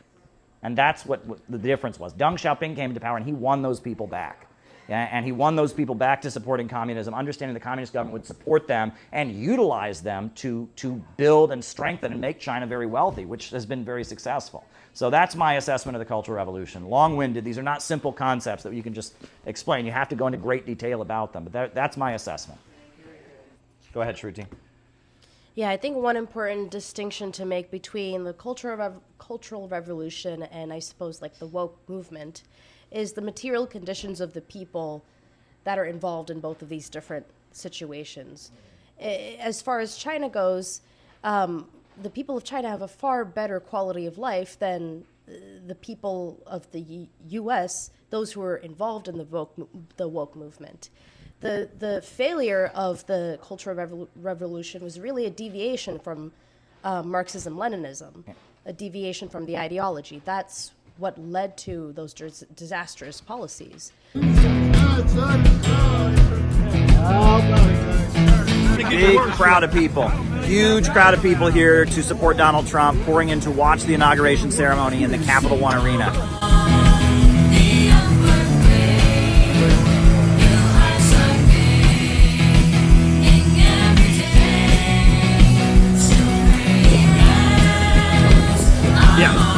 Set up here and over there.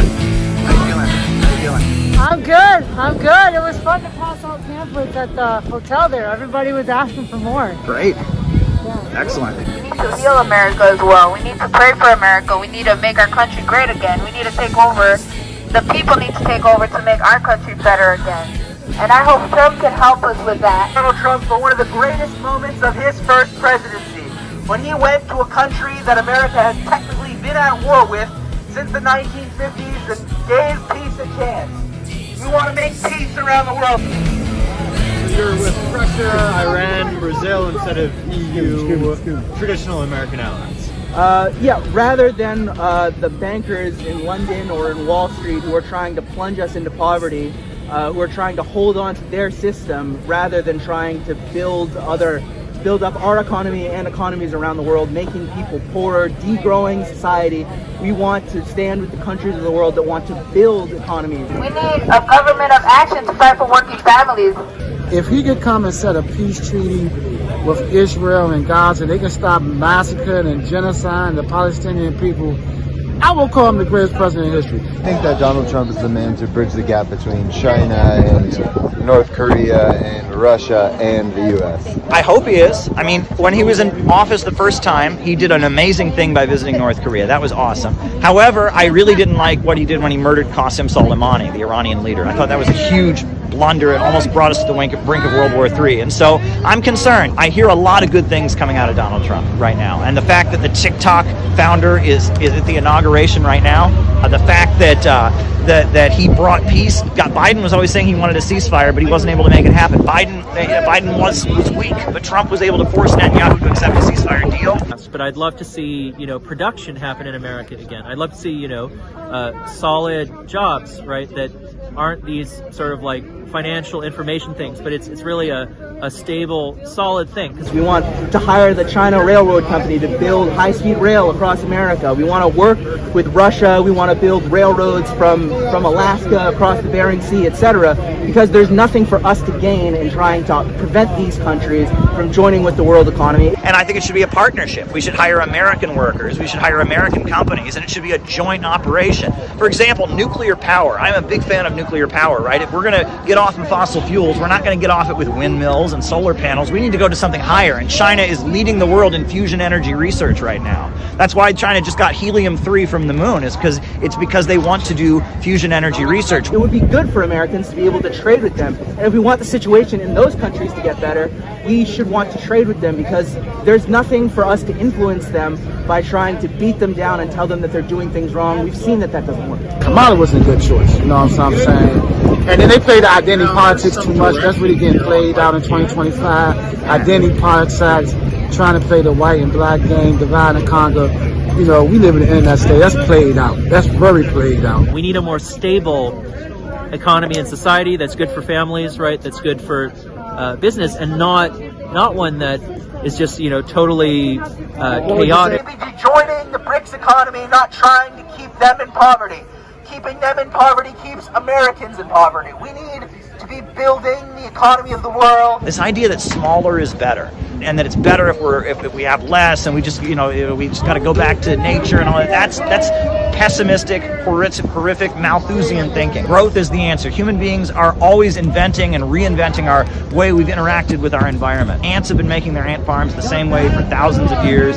Beavers have been making their beaver dams the same way. But just 5,000-6,000 years, human beings have gone from hunter-gatherers in the woods to space travel and iPhones. Human beings are amazing. We have creative power that is amazing. And now is not the time to be pessimistic. We need to believe in growth. So you're not concerned about climate change or anything like that? I think climate change is certainly a concern, but the answer is to go higher, right? If fossil fuels aren't working out, we need to get something better than fossil fuels. The answer is not to go backward. Human beings never go backward. Should we let Iran get the nuke?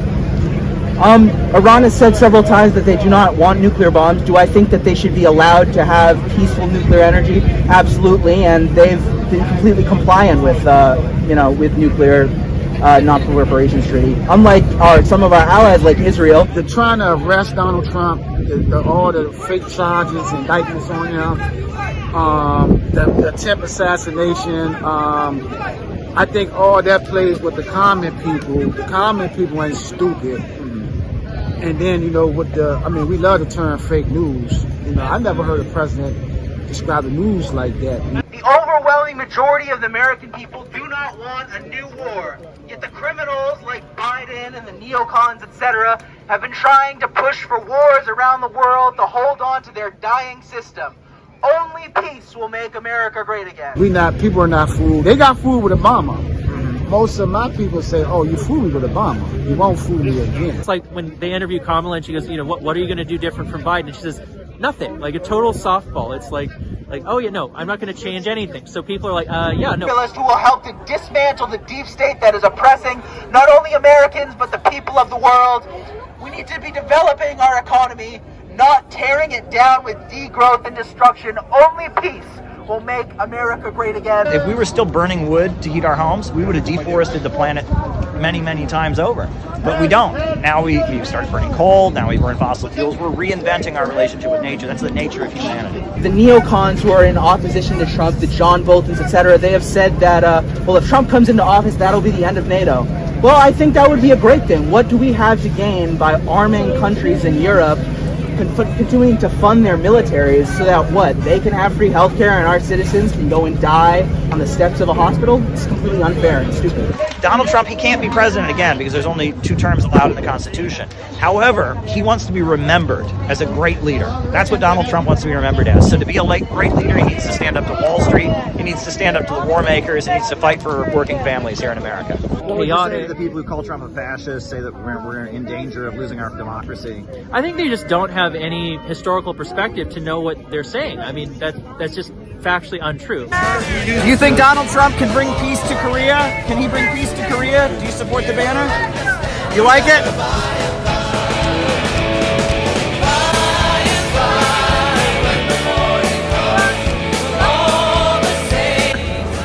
Hope that President Trump can contribute to denuclearize North Korea and talk to Kim Jong-un and have some the conversation and then bring the peace on the Korean Peninsula. Yeah, you're happy to see this? Yeah.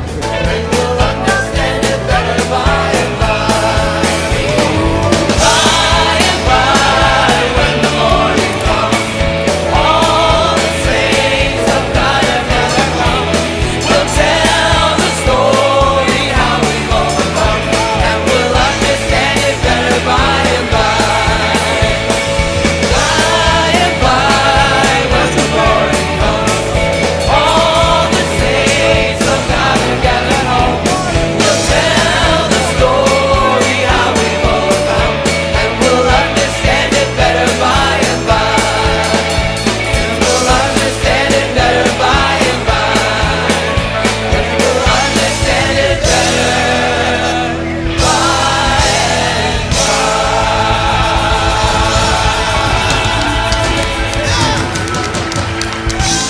The masses of the people in their millions are the makers of history, not the elites on Wall Street, not the Bidens of the world, the neocons who want to keep you poor so that they can stay rich. Only peace will make America great again.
Overall, what we saw was the intelligence community quite worried that Tulsi Gabbard might come in and might not agree with their consensus that toppling and destabilizing governments that get in the way of Wall Street monopolies is the best thing to do.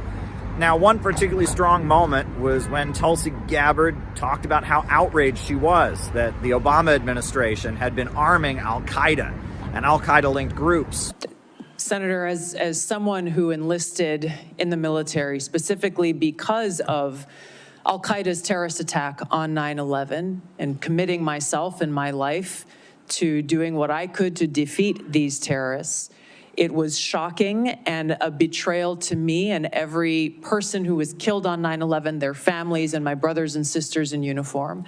When as a member of Congress, I learned about President Obama's dual programs that he had begun really to overthrow the regime of Syria, all to move forward with their regime change and not acknowledging what was obvious at the time and what has unfortunately borne true, which was that a regime change war in Syria, much like the regime change wars in Iraq, the toppling of Gaddafi and Mubarak, would likely result in the rise of Islamist extremists like Al-Qaeda taking power. Today, we have an Islamist extremist who is now in charge of Syria, as I said, who danced on the streets to celebrate the 9/11 attack, who ruled over Idlib with an Islamist extremist governance, and who has already begun to persecute and kill and arrest religious minorities like Christians in Syria. I understand. Why that should be acceptable to anyone is beyond me. It shouldn't is be. certainly and not I in our understand, interest. I appreciate your answer and thank you. My concern has to do with the tendency to repeat Russian and Syrian, and even in some cases, I think we'll get into in the closed session, Iranian information, and to discount what comes from our intelligence community. Senator, every American deserves to know that people in our own government were providing support to our sworn enemy, Al-Qaeda. That should not be acceptable by anyone. Thank you. I couldn't help but smile when they kept going on about who paid for her trip to Syria, how it was a Lebanese American who was connected possibly to a political party in Syria that was connected possibly, and it struck me as how this is how the cancel culture of the so-called left or the synthetic left works. You're connected to so-and-so, you're connected to so-and-so, who's connected to so-and-so, and therefore you're responsible for whatever, right? And the idea that Tulsi Gabbard went to Syria and met with people who are hostile to the United States and tried to hear the other side of the story when it came to the conflict, that was presented as if it was a bad thing. I think that's a pretty good thing that she was able to speak to people in different countries and hear the other side of the story. They were quite fired up about her position on Edward Snowden. Let me ask you again, do you believe, as the chairman of this committee believes, as the vast majority of members of our intelligence agencies believe, that Edward Snowden was a traitor to the United States of America? Senator, if confirmed as This is when the Director of rubber National hits the road. Intelligence, This is I when- will this is work not- with you to make sure This that is there is not not a another moment for Snowden-like social leak. media.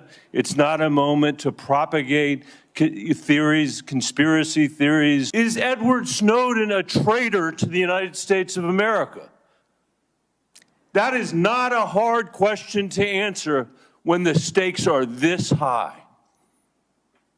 Senator, as someone who has Your served answer, in yes uniform, or no, is Edward Snowden a traitor to the United States of America? as someone who has I'll go on worn to our my uniform questions. in combat, I understand how critical our national security Apparently is. you don't. Also, during her opening remarks, she reflected on how she's not a puppet of anyone but God, and how religious bigotry should have no place in American politics. Here's what she said.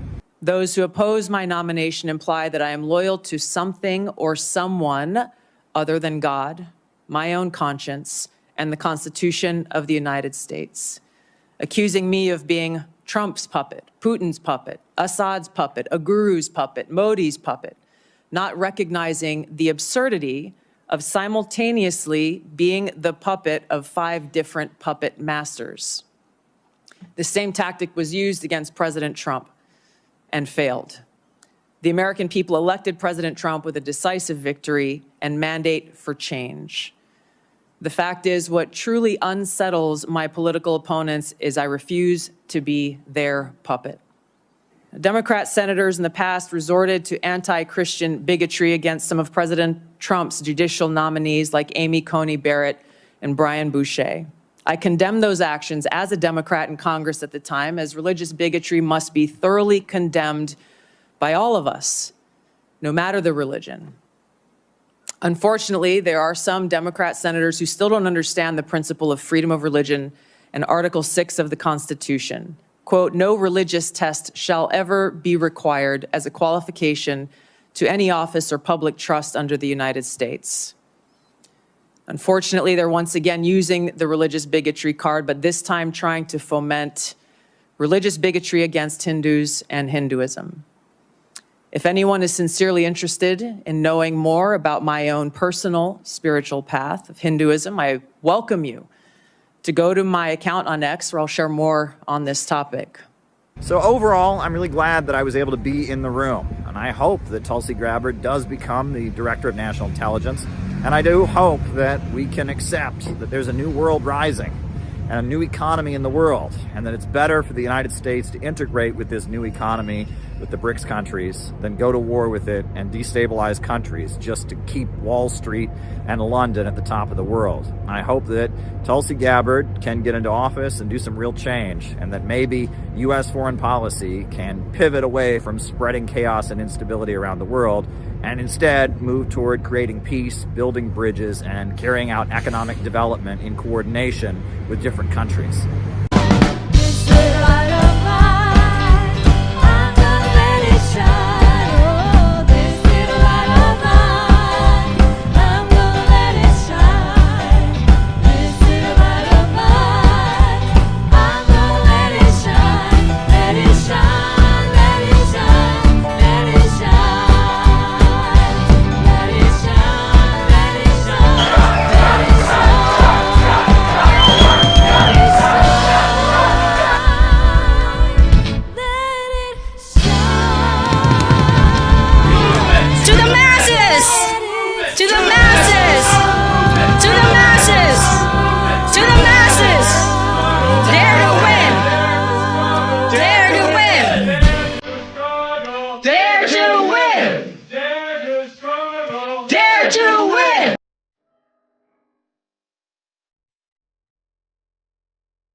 on 34th Street, and the crowds have lined up. They're going in to see Trump speak. We've got our banner. We're handing out our palm cards, spreading the message. Like a concert, but bigger. I see the lines of people going block after block after block after block, and it makes you wonder, is the media, the mainstream media, really telling you the truth about how unpopular Donald Trump actually is? This administration is evil, and we need to bring America back and make America godly again. Make America great again. Only peace can make America great again. Only peace can make America great again. This was a great moment when Trump talked to Kim Jong-un and started the process of peace on the Korean Peninsula. And we want to see peace not just with North Korea, but with Russia, with China, with many countries around the world. It is outrageous that billions of dollars is being spent on prolonging the war in Ukraine when our people can't get relief in North Carolina. People are left behind in Georgia and North Carolina. They can't get the relief they need. This is outrageous. Our government is more concerned with waging wars around the world than for caring for our own people. That we need a president who will put America first, a president who will bring peace around the world. Only peace can make America great again. Yeah, you think Trump could be a peace president? I think he can, as long as he surrounds himself with people who have peace in mind. My concern, I'm a voter, I'm concerned about everything. He's surrounding himself with a lot of people from big tech, and big tech has pretty much been now part of the military-industrial complex, so that's slightly concerning, but I think if Trump surrounds himself with good people, I think so. I appreciate Trump and all his efforts. You like the banner, huh? I do. Yeah, are you worried about war, the danger of war? I am, and I know I'm confident that Trump can put an end to it. They're marching us toward World War III, and they're taking our freedoms away. While they do it, we have got to stand up. Kamala Harris represents the most vile factions of the deep state, the regime change apparatus. Yeah, what do you think about how Kamala Harris, I mean, it seems like she's locking up her political opponents, trying to put people in jail, trying to put Trump in jail so she can win the election? They'll do anything to stay in power. You're a Kennedy fan, I can see, huh? I am, yes. Yeah, he's bold, sticking up about the vaccines and all of that. Telling He the truth. is, but I think it's important. When you have a lot of mainstream publications who refuse to report on a lot of the stories that people have, I think it only adds more validity to what Kennedy's been saying about big pharma, big ag. This is a man of peace. This is a man that can do it. He is a man that can make things happen. Everybody say war, war, war. This man is for peace, he's for unity, he's for the black, he's for the white, he's for everybody. This is a man I like. Don't worry about what the fake media say. 100% the right man for the job. We want peace between all different races and nationalities in the world. This is how they are. I'm here advocating peace and he's calling me a Nazi. Didn't the Nazis start a big war? Didn't the Nazis take people's freedom away? This is how they are. This is exactly how they are. You're a Nazi if you want peace. This is how sick they are. You're standing here saying you want peace, and he's calling us Nazis for wanting peace. I'm standing here for peace, and they call you a Nazi. This is how sick the woke left is. It's Nazism to want peace. I'm a patriot. I love my country, and loving your country means you don't want a war. I am a patriot. I love America, and I don't want World War III. Only peace can make America great again. Trump wants to negotiate. He wants to trade with countries around the world rather than bombing them. He wants to end these insane sanctions that are weakening the dollar around the world. And he wants to open up trade and friendship. Peace starts with trade and doing business. Obama couldn't do it. Bush couldn't do it. He did it. For that reason, I'm giving my vote for him. I'm from New York City here. I'm voting for him. About yourself, you and I go back to Occupy Wall Street. Yeah, we go back to Occupy Wall Street. I started off with the Jersey City Peace Movement. We're all about saying no to wars. And that's why I've come out to stand here with this sign, because World War III is a bad thing to get ourselves involved with. And seeing who Kamala Harris these days is surrounding herself with, the likes of Dick Cheney and Liz Cheney and these neocon warmongers that just won't leave us alone. What do you think? What do you think? Excellent. That was a great moment when he met with Kim Jong-un. yeah, he has the respect of people around the world, unlike Kamala. Absolutely.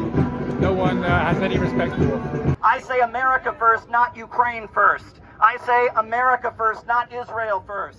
Only peace can make America great again. Only peace can make America great again. This is the... No problem.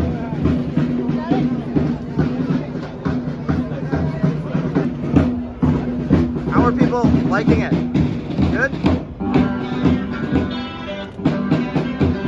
He's a deal maker, and this should just be the beginning.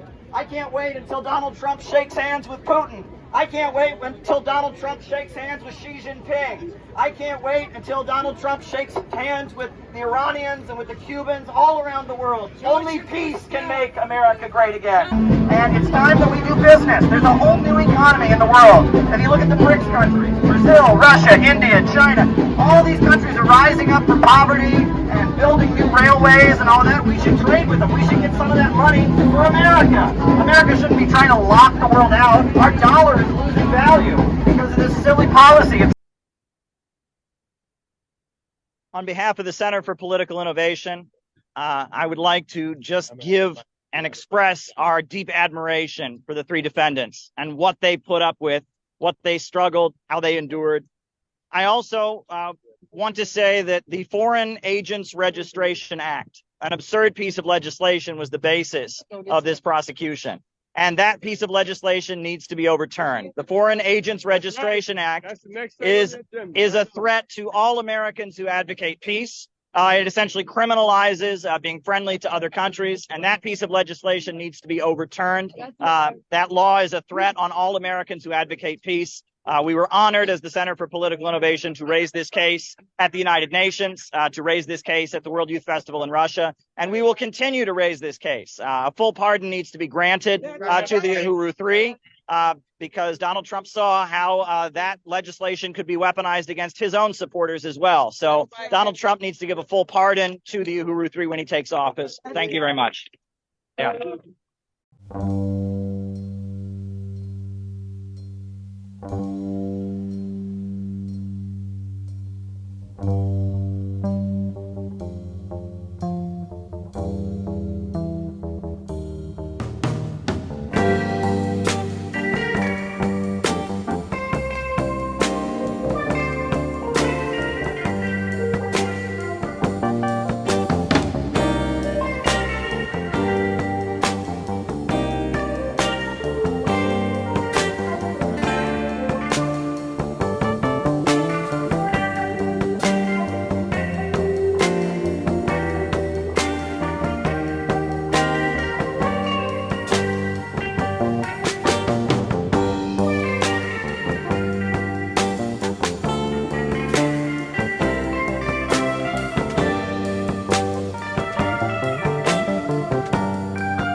My name's Caleb, and I'm a student, a former student and a worker here in New York City. And I want to begin by giving a shout out to all the youth who couldn't come today because they're locked in the prisons, in a prison industrial complex where profits are made from jailing people away. Youth who are being picked up and jailed for things that are not criminal, things that shouldn't be jailed for. I also want to give a shout out to all the youth who, because of economic conditions, have been forced to join the U.S. military and are abroad used as cannon fodder for these profiteers and these bankers. They couldn't be here today. Now, if you look up at these buildings all around us, before these buildings were constructed, what did the people who built them have? They had a blueprint. They had a blueprint and a plan. And then they went to engineers, and they went to construction workers, and they constructed the building. Well, right now, Wall Street and the banker class, the people who actually run this country, they have a blueprint. And it's written in all of their Ayn Rand and Milton Friedman textbooks. Their blueprint is the destruction of the future of this generation. Their blueprint is the end of free public education. Their blueprint is the end of decent schools. Their blueprint is low wages. Their blueprint is massive unemployment. Their blueprint is massive home foreclosures. Their blueprint is massive destruction of the future and the end of the social programs that keep people alive. That's their blueprint, and they're mobilizing around it. They've got their Tea Party thugs mobilizing around it. They've got their police mobilizing around it to repress us and cage us in pins for speaking out. They've got their Democrats and their Republicans mobilizing around it. And if we're going to resist their program, we have to learn from the generations in the past who've done it before. In the 1930s, not far from here in Union Square, there was a demonstration of 10,000 people. And they gathered, and their slogan was "Fight or Starve." And they gathered in Union Square by the hundreds of thousands. And when the police told them they couldn't march, they said no. And they said, "This is our street and we're going to march." And you know, they had a banner at that march. And you know what the slogan that was on the front banner of that march back in 1932? You know what the slogan was? Remember it. Remember it. Take it with you. If you remember a phrase, remember it. The slogan was class against class. And that's what we're talking about. Class against class. Say it with me. Class against class. Class against class. It's not about Democrat versus Republican. It's not about a liberal program or a conservative program. It's about the banker program versus the people's program. That's what's going on. If we're going to resist, we need a blueprint of our own. We need to design our own blueprint, and we need to start implementing it in the streets. Whether we need to coordinate all of the resistance together so we can build a strong, united program of resisting the bankers' agenda of shutting us down and destroying us. We need a program that says equal rights for immigrant workers. We need a program that says end police brutality. We need a program that says stop the cuts in food stamps. We need a program that says hands off our schools and universities. We need a program that includes health care for all, jobs for all, education for all. And we need to step back and think about the real possibility that there could be a time when people like us could actually own and operate the banks and the factories, and there would be no boss class or banker class running society. People like you and I could actually have a say and run society. That would require one thing very simply, and it would require us to abolish capitalism. The capitalist system is the ruthless, evil system of the bankers, and I say if we're going to resist their program and their blueprint for destruction, we're going to have to abolish their system. So let's organize, let's be out there, and let's fight. Thank you.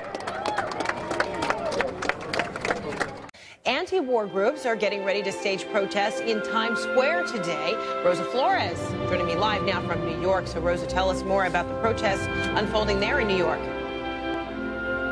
Yeah, well, those protesters are making their way here to Times Square, and I'm actually here with one of the organizers, Caleb from the International Action Center. And I know that you guys are expecting dozens, if not hundreds, of people here. But first of all, explain to us kind of what is your mission? Why are you guys here? The last thing we need right now is a new war against Syria. Right now, they're cutting food stamps, hospitals are closing, schools are being shut down. I'll tell you this, and I don't tell this to you as an American.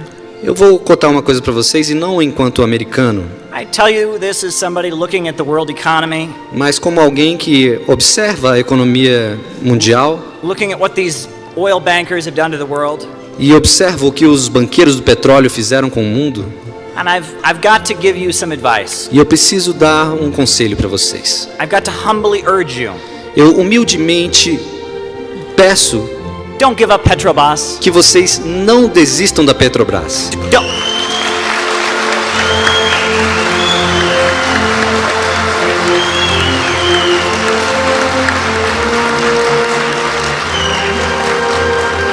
Don't let Rockefeller, Carnegie, DuPont, and Rothschild come into Brazil. So tell people what BreadTube is, and then tell people how they serve imperialism. Internet subculture, this internet universe that presents itself as left-wing, that presents itself as socialist or Marxist or anarchist, but is really just a way to rile up young people who associate with progressive causes, anti-racism, workers' rights, and get them supporting the U.S. political establishment against the right wing. And so the more I kind of observe this internet subculture, these people are getting hundreds of thousands, millions of views, they're being promoted by the New Yorker magazine, and they're speaking in the name of Marxism and socialism and leftism. But the essence of what they say is that the United States and U.S. imperialism, they are the good guys against, these authoritarian regimes around the world. They're spreading freedom.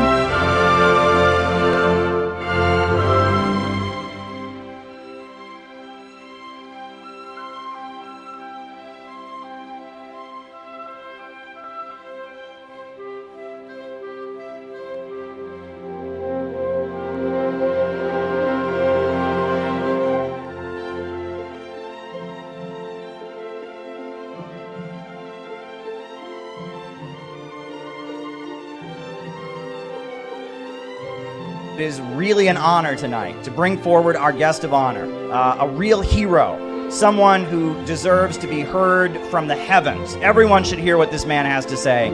Scott Ritter is here. Scott Ritter is here. We are proud that Scott Ritter is here. This is a hero. This is a hero right here.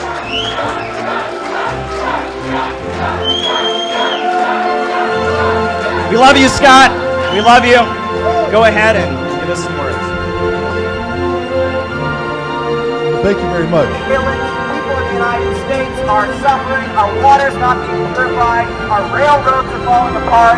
Our power grids are falling apart. And yet we pour more and more weapons and money into some stupid confrontation with China. China is not our enemy. China is not our enemy. China is not our enemy. China is not our enemy. Get out of our country. Stop trying to sell war in our country.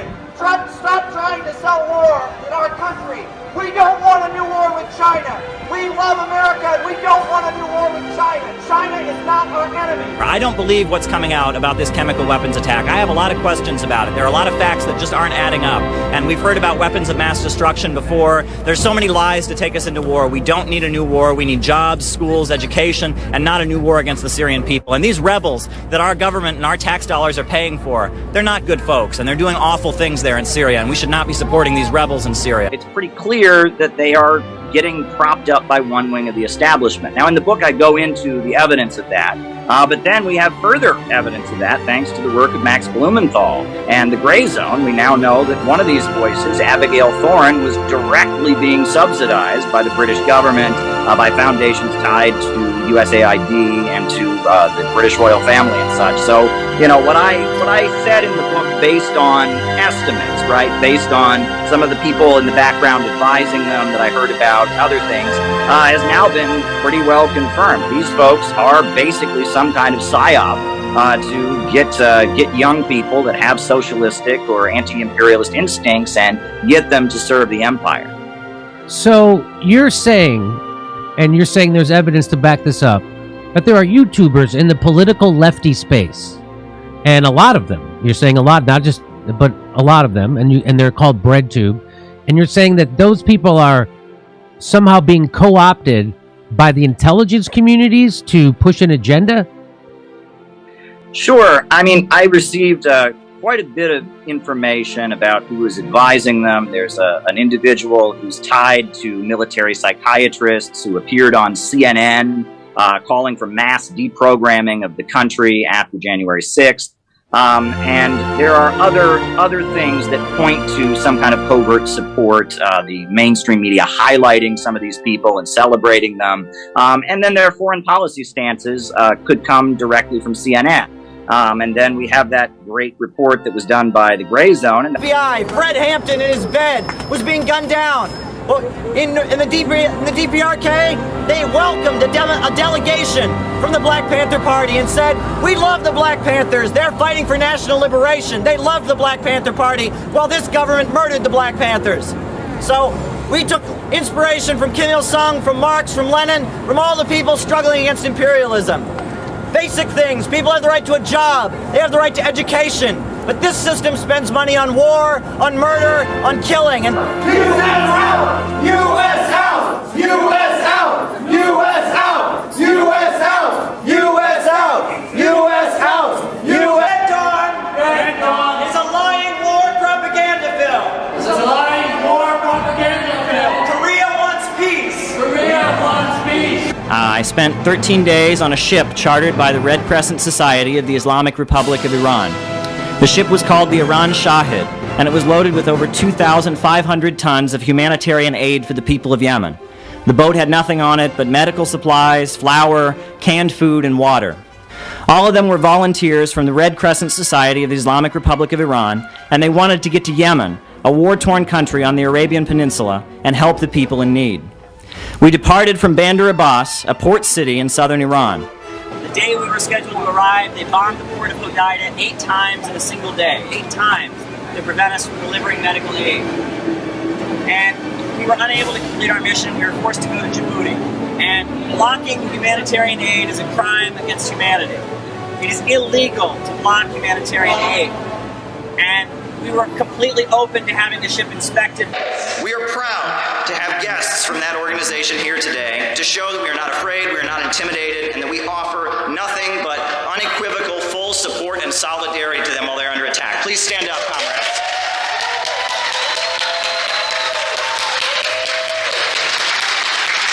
Come on the stage, please. Fist up! Fist up! Fist up! Fist up! Fist up! Though Martin Luther King Jr. was shot down and killed for his brave, dedicated work, after his death, he has been reduced to a harmless patriotic icon. School children throughout the United States are now taught that MLK is proof that the United States is, quote, the greatest nation in the world. I say you're not a revolutionary unless you recognize that black people constitute a nation, and that as a nation they have the right to self-determination, to choose separation or integration for themselves. But the United States is far bigger than that.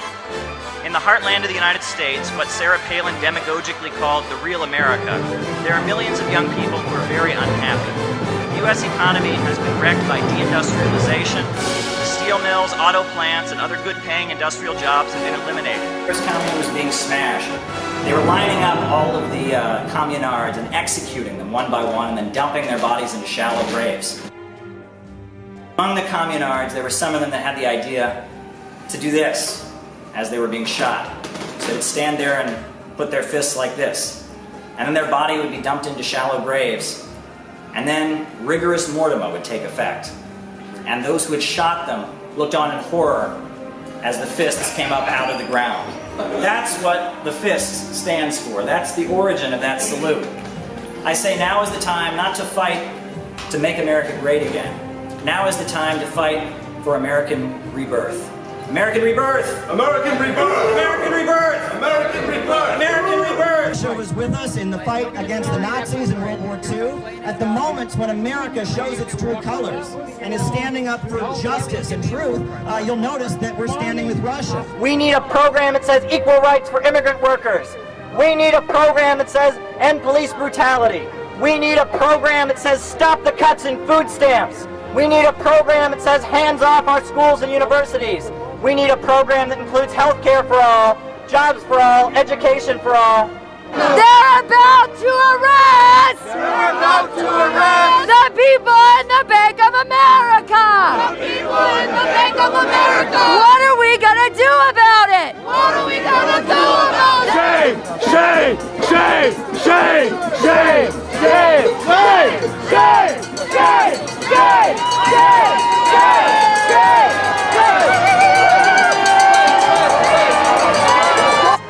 about Democrat versus Republican. It's not about a liberal program or a conservative program. It's about the banker program versus the people's program. That's what's going on. I want to present to you the International Solidarity and Truth Award. This is the Center for Political Innovations Award that we are giving to Tara Reade for actions in defense of international truth and solidarity in the pursuit of peace and justice. This is great.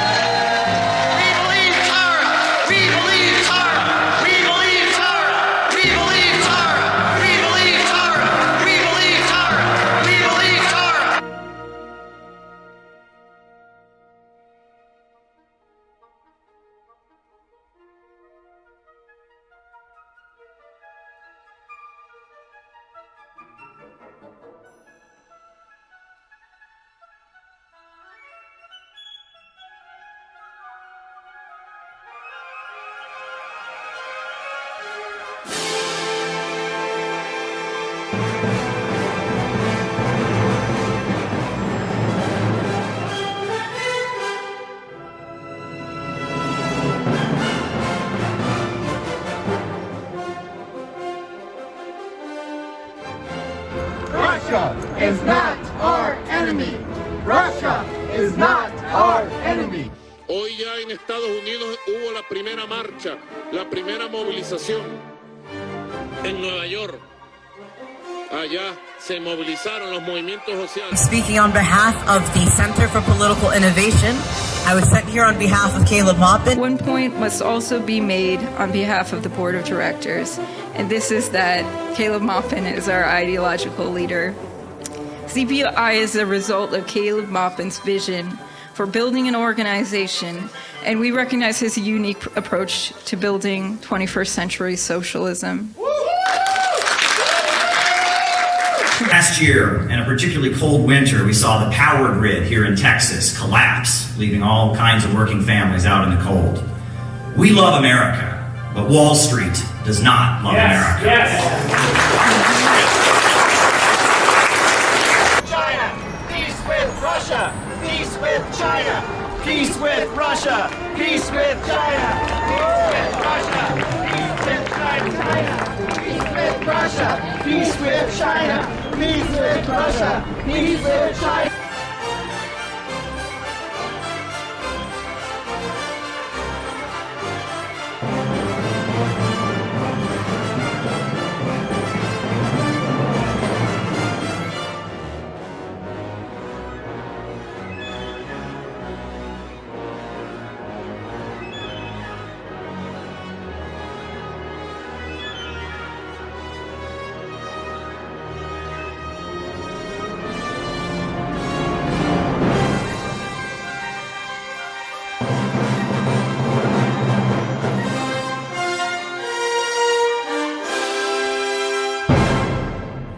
I would say that there's a lot of Americans right now who are saying, we're tired of this shit. There's a lot of Americans right now who are looking at years of student debt just for going to college, and they're saying, we're tired of this shit. And there's a lot of working class Americans who are looking at their communities with crumbling roads and crumbling infrastructure and empty foreclosed homes, and they're saying, we're tired of this shit. There's a lot of Americans who are looking at this prison-for-profit system and this opioid epidemic created by doctors being pushed to overprescribe dangerous medications. They're saying, we're tired of this shit. They're seeing their relatives come home from wars overseas, scarred with trauma for the rest of their life. They're saying, we're tired of this shit. And then, when they hear our politicians come forward and instead of offering us real solutions, offering us more of their political pornography, they're saying, we are tired of this shit. We're tired of it. Are we not tired of it? New York City was an interesting place to adjust to, but I got a good word of advice from somebody who'd lived in New York City a long time. And they said, you know, if you ever go to New York City, be really, really, really careful, especially if you go down by Wall Street. Be really, really careful if you're walking down by Wall Street. You know, look over your head, be careful where you step, because those motherfuckers are going to be jumping any day now. Thanks, folks.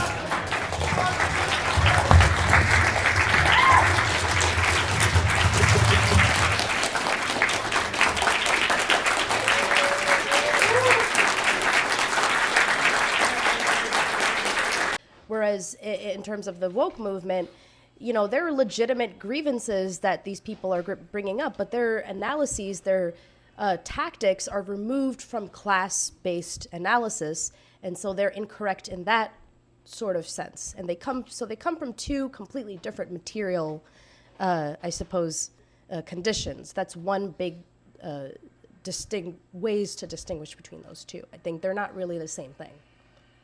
Okay. Anybody else? I was thinking when you were saying about how the white working class isn't able to be won over, didn't Bernie win like every single county in West Virginia? Yes, and that's the thing. This notion that the bulk of the white working class are our enemies, like that's just not true. It might have been true in 1970, but it's not true now. And that's how the majority of the so-called left thinks, and it's a mistaken strategy. And I mean, think about if you were in any other country and there was a group of people who were so there was a candidate who had run for office who said he was going to end the wars and said he was going to fight the elite, and people were so sympathetic to him that when he lost the election and they believed it was fraudulent, they stormed into the Capitol because they were so angry about it. Even if you thought that movement was completely wrong, wouldn't you want to at least talk to those people? Mm-hmm. Wouldn't you want to at least engage with them? If you're a serious communist in any other country, you would do that. You at least care. Yeah. So yeah, the idea that the lessons that have been learned from this period have to be repudiated in a lot of ways. We're in different circumstances completely. The only question that I don't know exactly how to form it, but I'm just interested in your opinion. Like as someone who was super disappointed, gave all my energy to the Bernie movement, saw things like West Virginia, and then they just crushed it. Obama makes a few phone calls. I think a lot of people felt that disillusionment, but we're such a society where if you're into politics, you're raised to be into electoralism. Mm-hmm. And so how do you think these two parties will go? Will they just collapse on their own accord, or is there any benefit to a third party, or what do you think about that? During the late Cold War years, after the Cultural Revolution in the 1960s, the political setup in the United States was the Republicans were the main party, and the Democrats were kind of the loyal opposition, right? People who really believed in the American system, really believed in American wars were Republicans, and those who were slightly critical were Democrats. That is flipping. Mm-hmm. And now it is the Democrats that are becoming the main party, and people that are slightly critical or in opposition are becoming Republicans. And I think what's going to happen, and that's why I think Alexander Dugin and Russian thinkers are so important, is that we're starting to see that the Democrats are turning into just the party of the establishment. Mm-hmm. Whereas the Republicans are becoming the party of opponents of the establishment. And I think there's increasingly going to be an element of left and right and populist ideas in the Republican Party. And I think the Republican Party is going to start becoming a catch-all of people that are opposed to the establishment. People that oppose what the FBI is doing, people oppose the wars, and maybe they do it in a socialist way or a libertarian way or a racist way or whatever, right? It's going to become what the Democrats were during the late Cold War is becoming what the Republicans are becoming now. And I think it's going to be a very strange process, and I think a lot of it is generational, right? And I think also the Republican Party is going to become less and less capitalist. And I hate to say that, and that doesn't make any sense. But if you look at it now, even with Trump supporters, you can start to hear, and you watch Tucker Carlson, they're starting to say things that don't match the free market ideology. If you describe what we believe but just don't say the trigger word, they agree with you almost the entire way. Yeah, so there you go. Call it whatever you want. Yeah. I have a question to that, and that is, yeah, it's certainly not in the Democrat Party. They've just totally abandoned the people. But I don't know if I have the same faith in the Republican Party as you do, given that they're just saturated with rhinos. How can it possibly happen? From Trump on way to every single one of them, the leadership is not really there for the actual vast body of people. Well, the Democrats were never really an opposition party either. True. They were phony, and the Republicans are becoming the new phony opposition party. But that's so basically what my I'm saying. question then is, to what extent do you think there is the possibility of a true third party? Or multiple parties beyond the uniparty of the duopoly? I think if it happens, it has to happen for real. It can't happen because we think of it and go out and do it. It has to be a breakdown within one of the major parties. There would have to be one, the Republican Party was a third party when it started. And it was because the Whig Party that existed before, there were people in it that were really, really opposed to slavery and thought slavery was the issue. And there were other people in the Whig Party that didn't want to fight over slavery. So it became to the point the Whig Party couldn't stay together because there were people like Abraham Lincoln and others who were just they wanted slavery to be the issue. And the Whig Party split, and the majority of the Whig Party became the Republican Party. And if there's going to be a third party in America, it'll be one of the major parties splitting. Yeah. That's what it would really come down to. I'm really excited with the thing you sent me about Colonel McGregor. I think it would be somebody like that because I could see him peeling off tons of Republicans, the majority of the military. That's exciting. I mean, if they're willing to work with us, that would be... So this is William Hinton, an American journalist who was living in China. At the height of the Cultural Revolution at the Gang of Four, he gave an interview to the Guardian newspaper explaining the views of what China believed at the time. So, US Guardian, not the the U.S. Guardian. He gave an interview explaining their views at the time. So. It was U.S. Guardian? Yeah, it was a communist daily newspaper called the National Guardian. Yeah, No longer functioning. Yeah. It ended in 1990. The anarchists took it over from a Maoist group and destroyed it. Yep. Oh, fuck the anarchists. Wait, did I? Okay, yeah. Go ahead. Wait, Tyler, blue's good, right? Blue? That's good? Yeah. Okay, got green for a second. Yeah, anyway, let me repeat that. Fuck the anarchists. Anyway. So, William Hinton, The Guardian, 1976. We asked about war. Can a third world war be prevented? The thinking in China is that short of revolution in the US and the USSR, a third world war was inevitable. The people of the world can take measures that may delay war, but as long as these two great powers, the American and the Russian, exist in their present form and content for dominance, war is bound to come. Détente is an illusion, a smokescreen that covers up underlying stark reality, and arms buildup leading to war. The thinking in Peking seems to be, in 3 to 5 years, war is unlikely. In 10 years, it is a possibility. If one thinks in terms of a 30-year period, the time that has elapsed since World War II, it is likely to be sooner rather than later. Another 30 years without a world war? Impossible. Does world war mean nuclear war? Not necessarily. The feeling is that a major world war might well be fought with conventional arms. Even nuclear war will not destroy mankind.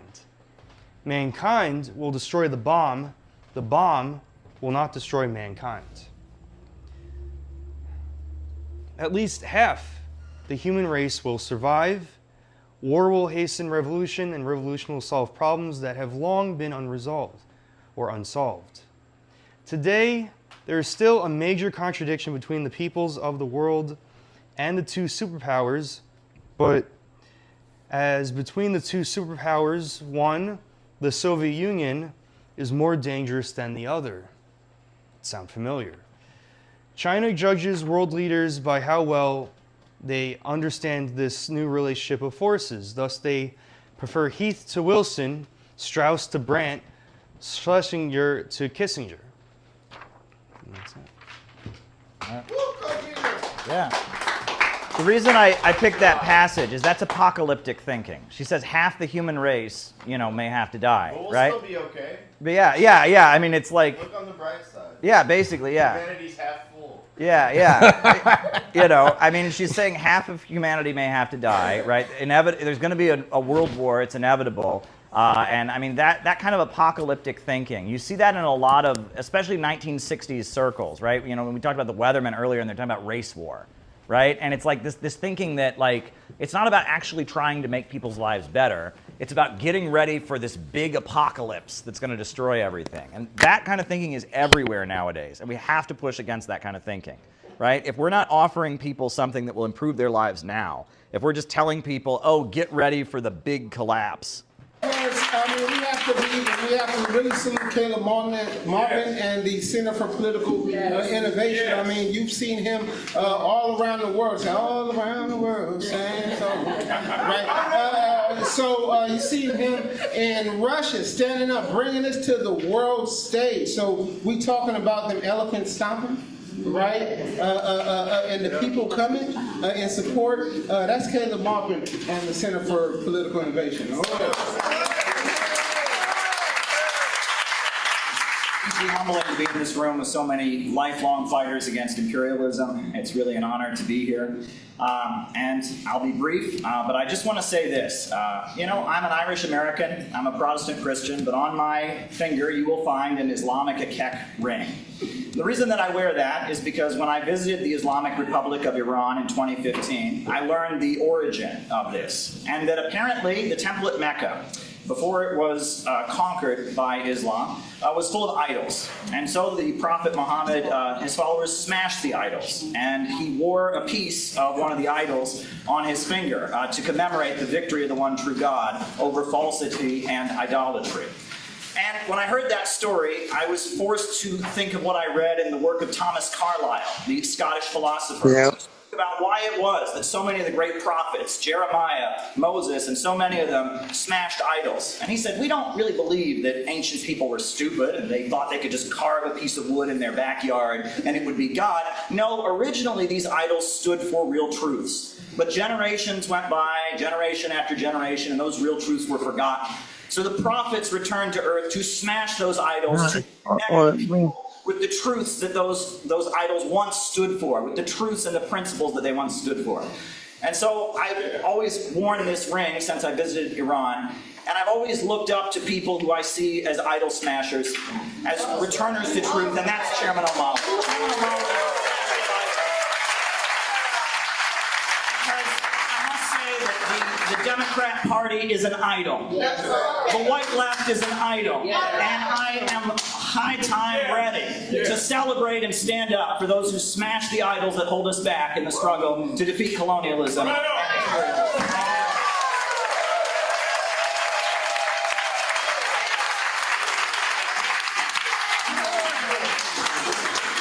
is an honor now to be joined by our comrade Belinda Parker Brown.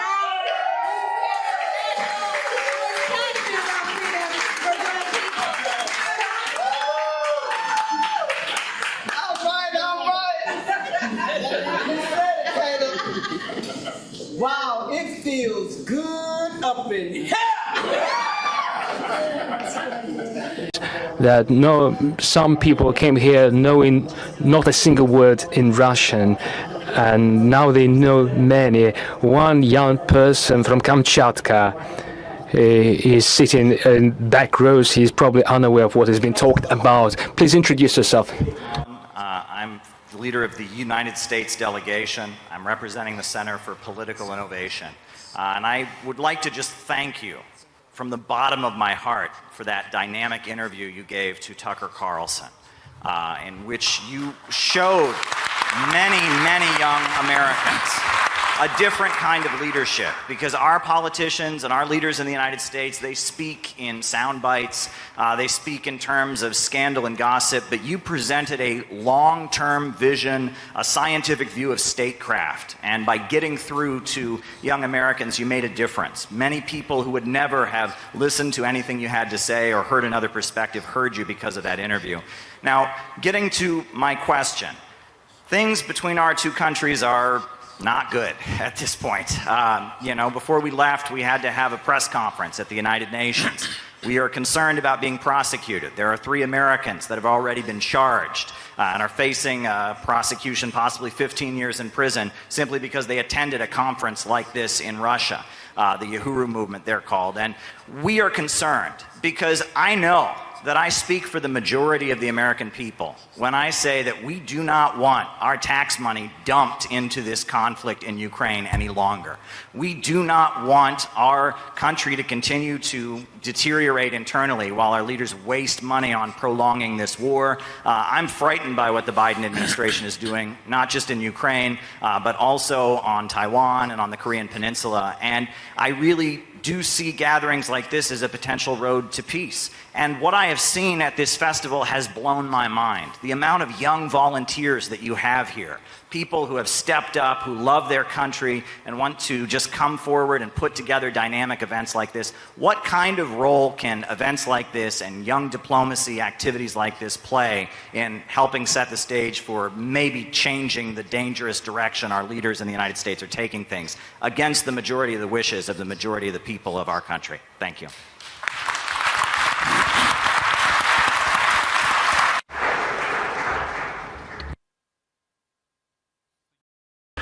The United States of America is a huge and unique country in its own way.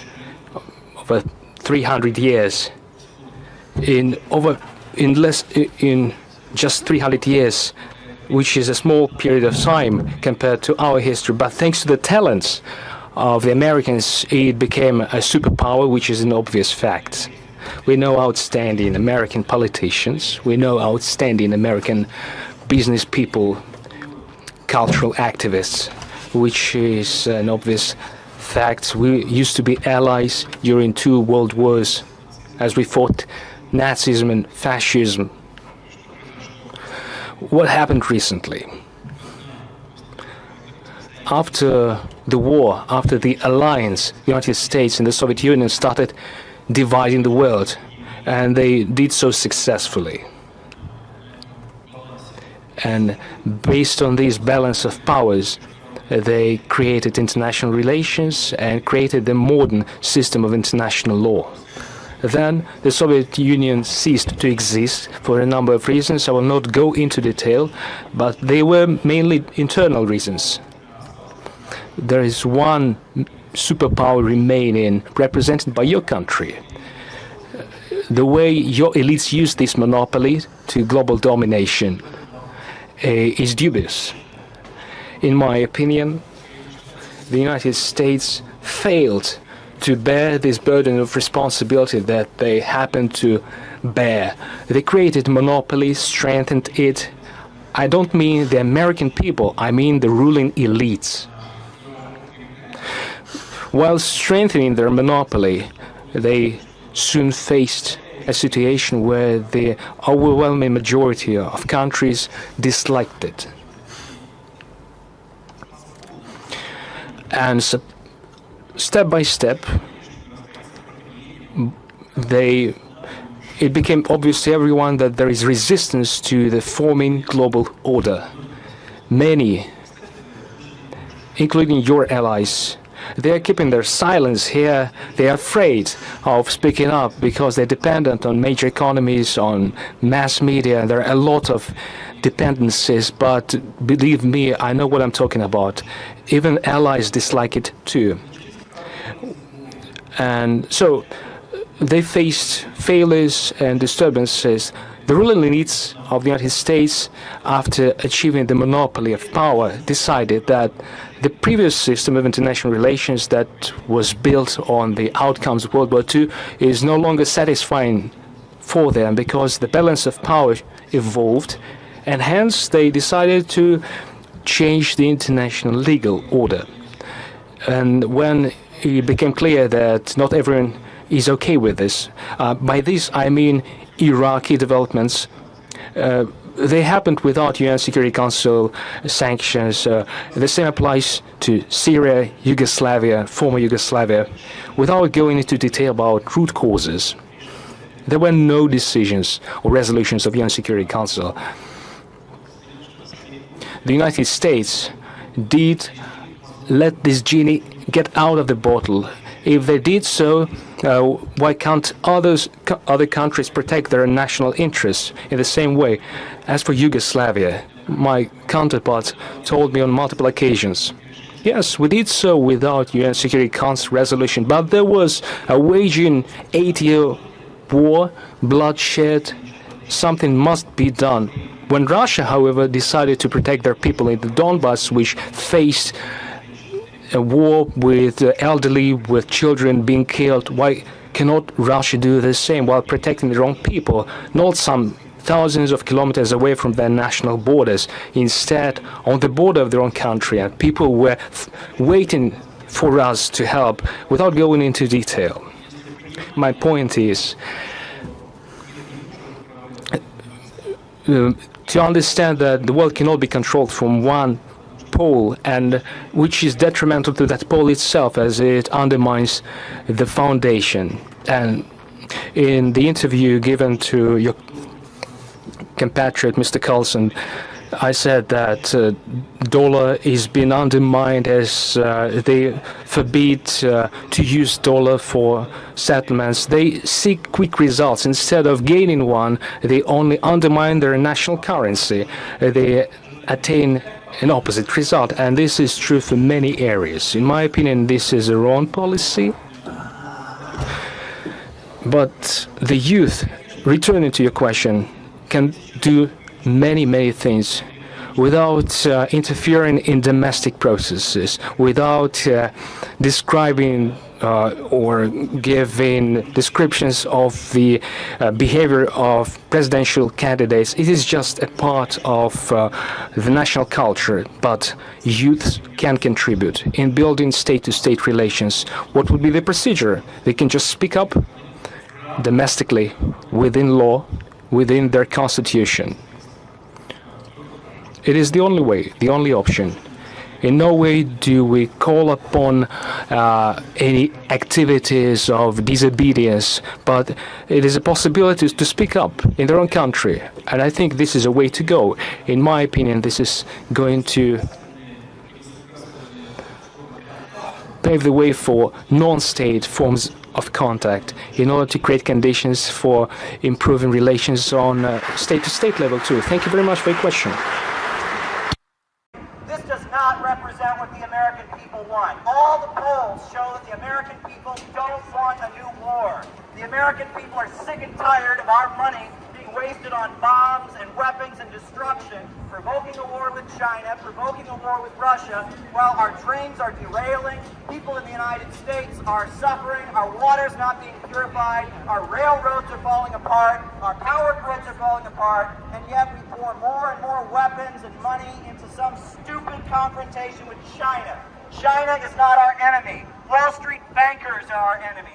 No more provocations against China. China is not our enemy. China is not our enemy. China is not our enemy. China is not our enemy. Get out of our country. Stop trying to sell war in our country.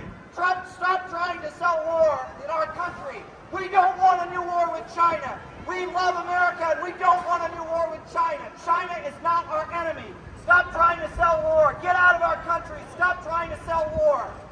China is not our enemy. I'm a patriotic American. I love my country and I don't want World War III. What do you do in 15 minutes? And like that's considered a break. And I'm like, what the heck? I don't know. I thought it was, I don't know. I guess it's like they say 15 minutes and we go over, they get all mad and like, oh, like you went 3 minutes over, and I'm like, oh my god, yeah, it's really bad conditions that workers have today too. So no, when I worked at the insurance firm, I worked at the insurance firm, and I remember that I worked a week where I did overtime. Yeah. Right. I actually did overtime. I ended up working like an extra day or whatever. And then they didn't give me my pay for my overtime because they were like, oh, well, you take a lunch break. So we just took the lunch break. Yeah. I'm just like, are you kidding me? You know. And it's like a lot of those jobs, like I understand why a lot of workers are unhappy and they don't work obviously because they don't get what they're getting paid for, and it's like, I guess it's a way of the worker saying F you, you know. But like, and it's sad because unfortunately it's like a lot of things have been suckier now, like customer service is not good, like the healthcare system is not good because there's been nurses that quit because of let's just put it like that thing that happened in 2020. That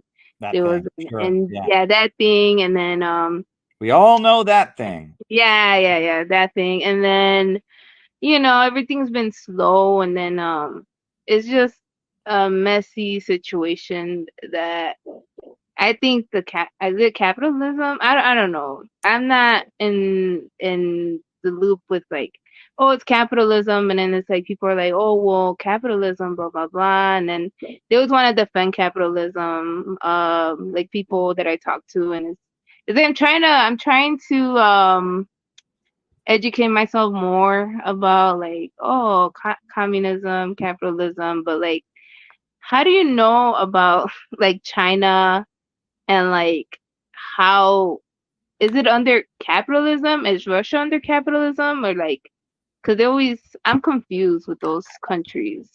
Yeah. Well, socialism is a centrally planned I don't economy. understand. Yeah, Oh, it's when the banks, factories, and industries are rationally organized, and that socialism is against imperialism. So I always tell people that within the anti-imperialist world, you got China, that's it's a communist party, it's a full-on socialist economy. But there's a lot of private corporations and stuff, but it's ultimately a planned economy, right? You got countries like Vietnam and North Korea and Cuba, but then you get countries like Iran or countries like Russia where there's a lot of state control, but communists are not like in power. But it gets really weird because their economy is so tied in with the socialist and communist, countries. It's like it's like it gets hard to say. Ultimately, I just tell people we're anti-imperialists. You know what I mean? We just need to focus on opposing imperialism because anyone who's anti-imperialist is going to be more and more socialistic. And if we live in an imperialist society where, our economy is still run for profit and they're attacking countries and all that, but they just give everyone health care, that's still imperialism. It's not socialism. So the question Right. is imperialism, right? And I just, Right. and all the countries that oppose imperialism are supposed to move more and more towards socialism. And that's kind of the way to, I define it, right? Because it gets very confusing nowadays. It used to be that it was very clear that the communist and socialism, that was the main ideology and the main opposition to Western imperialism. But now it's a little more confusing. But all the countries that are anti-imperialist have more or less socialistic economy. But what else is on your mind tonight? I was gonna, dang it, I forgot. It was about like imperialism and all that. Wait, so I was explaining to like my mom, she's more open to about BRICS. I was telling her about BRICS and she's like, oh really? I'm like, yeah. So it's like kind of like it's like a new economy or something and stuff like that. And I was just talking to her in Spanish, like what this country does to us and like it's kind of like I try to practice my Spanish a lot, but like that's why I think my main goal for CPI is to get a lot of Latinos to do stuff here and to navigate what Latinos do to bring down imperialism, like Cuba, Venezuela. Like a lot of the leaders from those countries inspire me so much because it's like we're so powerful, and if we only knew the power that we have within our Latinos, like we are so strong, and that's why I like to read about them. I like to listen to the speeches, like the Che Guevara, Fidel Castro, like in the morning or whenever, I like to listen to their speeches because it brings me like a lot of hope and optimism and like, I kind of want to upgrade my Spanish because they use different Spanish. Like Cuban Spanish is different than ours, but it's still understandable. But it's like I'm very and then what's his name? The leader from Venezuela. I always forget. Maduro? The one that passed away. Hugo Chavez. Hugo, yeah, him. I've been into him because he was a real like he loved Jesus, he loved God, and everything he did was with God, and like kind of like I'm so proud to be, Catholic and studying socialism and learning about it because it's like they go hand in hand so well, but Well, let me tell you, I remember years ago when I was living in Cleveland, they sent me to your city, Chicago, for a week to build a conference. And I lived in like a youth hostel, and I just went around the streets of Chicago selling newspapers all day and putting up posters for our conference. And it was like by myself. I was just doing outreach by myself. And finally, towards the end of the 2 weeks that I was there in Chicago, as the conference came, the comrades from the party that came from New York City, and they said, okay, before we go to the conference, we're going to go to the Venezuelan consulate in Chicago. And at that time, there was a Venezuelan consulate. Things between America and Venezuela hadn't gotten so bad. Hugo Chavez was still alive at that point. So it was just like this small little office, right? And I went into the office, but they had a TV. Like when you walked in, it was like a waiting room. And they had a TV, this big screen TV with Hugo Chavez speaking 24, like all day long on loop, right? Ooh, yeah. And then they had all the like communist newspapers like on the table in the waiting room.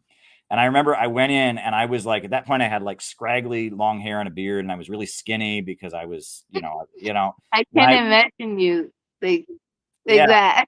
and I'm sitting in the waiting room, and Chavez is like on the screen, and they've got subtitles. I don't speak Spanish very well, and he's on there, and he's like, capitalism caused World War I, capitalism caused World War II. We must destroy capitalism. And I'm watching this, and it was like, I just remember I just started crying there in the lobby, because I'm just like, this is so amazing. Like this is what I'm fighting for. This is this is like I'm in liberated territory. You know what I'm saying? It's like I had been basically spent the whole 2 weeks going into buildings and getting kicked out by security guards. As I putting up communist posters, and then I go into this building, and then there's this big screen TV with Hugo Chavez on there, and he's holding up like Mao, and and I was just like, it was just so awesome, right? And then I didn't actually visit Venezuela until 2015, but that was before the food crisis, before all the problems that they had, when they were still like kind of at the height of Hugo Chavez's strength. And it was pretty wild. This comes to mind because I'm thinking of your city. Speeches, Chavez, and all of that. Because there's this one speech of, I would say, Hugo Chavez that stick to my brain, and it's like, there's this one where I think he was finishing, he spoke in the U.S., or he said, he was talking about Bush. He's like, the devil was here.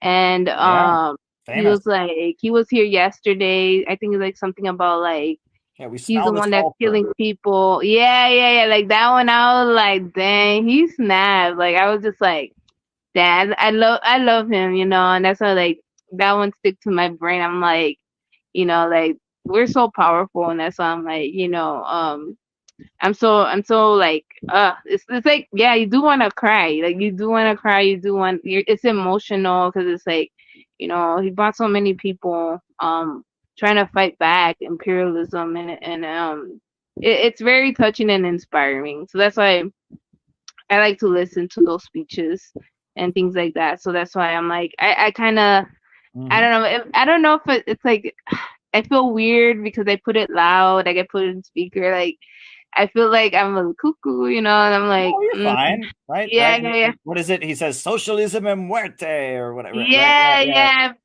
So that's why I'm like, it's inspirational to keep on going. And then, of course, I like to do a little Christian music and blah, blah, blah. And it's like, kind of keeps my day going. Like, okay, we could do this. We got this, So like, even though I don't have like, money, but money can buy happiness. Money can buy, things.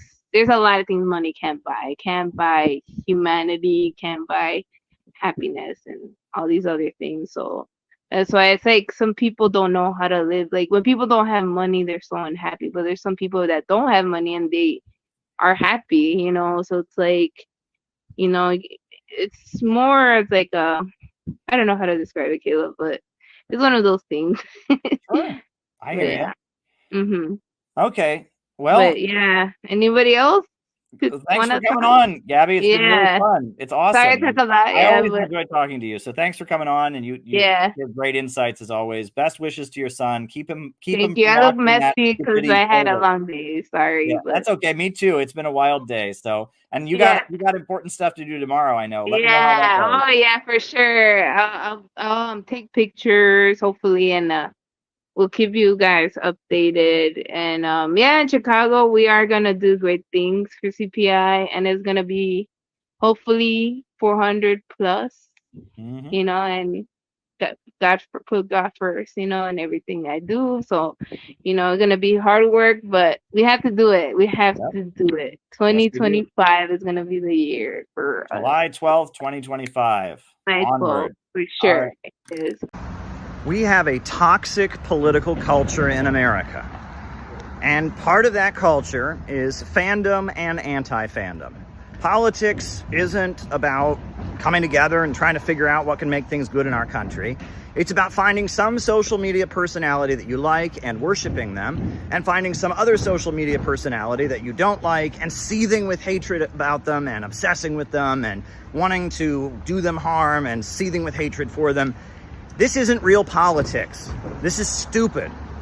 And I must say that the political killing that just happened at Utah Valley University is very linked up with America's toxic political culture, fandom and anti-fandom, and the glorification of political violence. When Luigi Mangione was accused of killing CEO Brian Thompson, I said, look, Brian Thompson, he runs an awful industry where people don't get the health care they need, but lawless, senseless violence is not going to get us health care reform. It's going to lead to a situation where people get shot, people get killed, people get demoralized, and the status quo stays intact, just like it did in Italy. I've warned about the years of lead and how the Italian years of lead, when all kinds of communists and fascists were shooting at each other and the CIA was manipulating them and all of that, it didn't lead to Italy having a revolution. It led to the Italian public fleeing the country. It led to Italy staying in NATO and the status quo winning. Glorifying and celebrating political violence is not good. And it's not getting us closer to some kind of revolution. This isn't revolution. This is our country coming apart and demolishing. And we can't build a real movement on college campuses or anywhere else if people are afraid of getting shot, if people are not going to go to rallies because they're afraid of getting shot. We need to not have a culture of political violence, and celebrating it because it makes you feel so masculine or it makes you feel like you're cool and edgy on the internet is extremely irresponsible. It's extremely irresponsible. And I will call out certain fandom communities that, basically, they celebrated the murder of Brian Thompson, celebrated Luigi Mangione, glorified the suicide of Aaron Bushnell, all because it would get them clicks and shares, and all they care about is being worshipped on social media. And that's the problem. We need a real serious political movement, not fandom and anti-fandom, and not terrorism and political violence. Celebrating acts of random assassination as if that's going to help our country in any way is so mistaken. It doesn't matter what you think of Charlie Kirk. It doesn't matter what you think of Brian Thompson. It doesn't matter that violence, terrorism is going to lead to our population being demoralized, and it's ultimately going to serve the very same people that have shipped our jobs overseas, the very same people that are letting our roads and water systems crumble, the very same people. At the end, I did start to get passionate. I told some stories from my own past and how I got involved in it and what this movement and socialism has really meant in my life, how grateful I am for the older communists who mentored me. I've made a lot of sacrifices to be where I am, but I've also gotten a lot of help and mentorship over the years, and I want to acknowledge that. Really one of the most interesting nights of my life, which is when I was invited to speak at the hall where Malcolm X was assassinated in Harlem. There was a political prisoner's benefit. And it was a political prisoner's benefit. There were supporters of people from the Move 9 who were still locked up at that point. There were supporters of Mumia Abu-Jamal and Jamil Al-Amin. And I walked into this auditorium and they had like a light where at the spot where Malcolm X had died, and I was on a panel and I was like the one white guy there. People were joking about the flyer and they're like, one of these speakers is a little bit different than all the other ones. But, I was the only white guy there, and I looked out on that audience. I spoke for like 3 minutes. It was a very short presentation. But when I looked out on that crowd of several hundred people in there, I thought, I am speaking to a group of veterans. I looked out on that crowd because these were black liberation fighters. These were Black Panthers. These were, Black Liberation Army former members. These were black nationalists and others, and in walkers. And when people were speaking, they were shaking and having flashbacks, and there were a lot of tears in their eyes. And I thought, this is like a veterans gathering. This is like speaking at the VFW, right? And I mean, there's rooms like this in Ireland, in Northern Ireland. There's rooms like this in South Africa. There's rooms like this in People's Korea, and this is a group of people who have made great sacrifices, and they're there to support their comrades who are still locked up, and they're in this for real, and they've seen it. And I looked out on that crowd and I thought, again, these are people who understand how serious it is, and this is how important all of this can be. Communism will save America. China has created a system that's raising up its poorest people, its peasants, raised out of poverty. They're creating a system that gets to the base of the economy and recreates it so that the working class can rise. Unlike in this country, where homeless people sleep a block from the White House. At the summit, we protested against the Museum of the Victims of Communism, which is nothing but spreading pro-imperialist lies, demonizing the history of the Soviet Union. Union and China. So trying to fight something that literally causes circumstantial change. Well, instead of fighting against people around the world, we should be fighting against those bankers who set up that situation. We should be building a coalition of people with different perspectives. We're going to stand up against big banks and corporations. That's what I think. You're looking at Country Joe and the Fish. Little known fact, there was a band that played at Woodstock called Country Joe and the Fish Band. And the reason they have that name, according to every source that I can check, is because their parents were members of the Communist Party USA, and they picked the name for some pretty interesting reasons. Now, this guy was Country Joe because he was from Georgia, from the countryside. He grew up in a small village. He was the son of a bootmaker.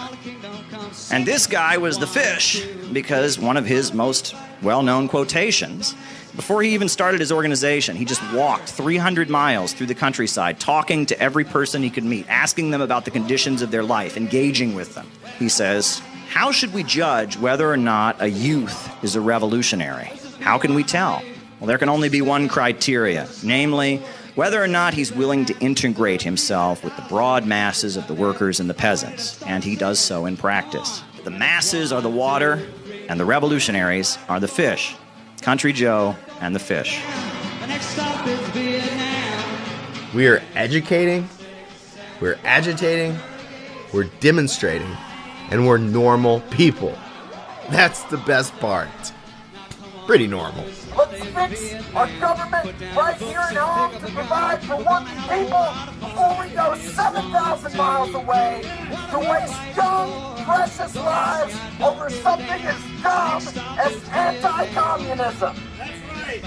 Afterwards, a few of us went to New York City to protest against Tsai Ing-wen, the Taiwan president. All the polls show the American people don't want a new war. The American people are sick and tired of our money being wasted on bombs and weapons and destruction, provoking a war with China, provoking a war with Russia, while our dreams are derailing, people in the United States are suffering. Tsai Ing-wen came to the United States to beg for more weapons and to demonize China.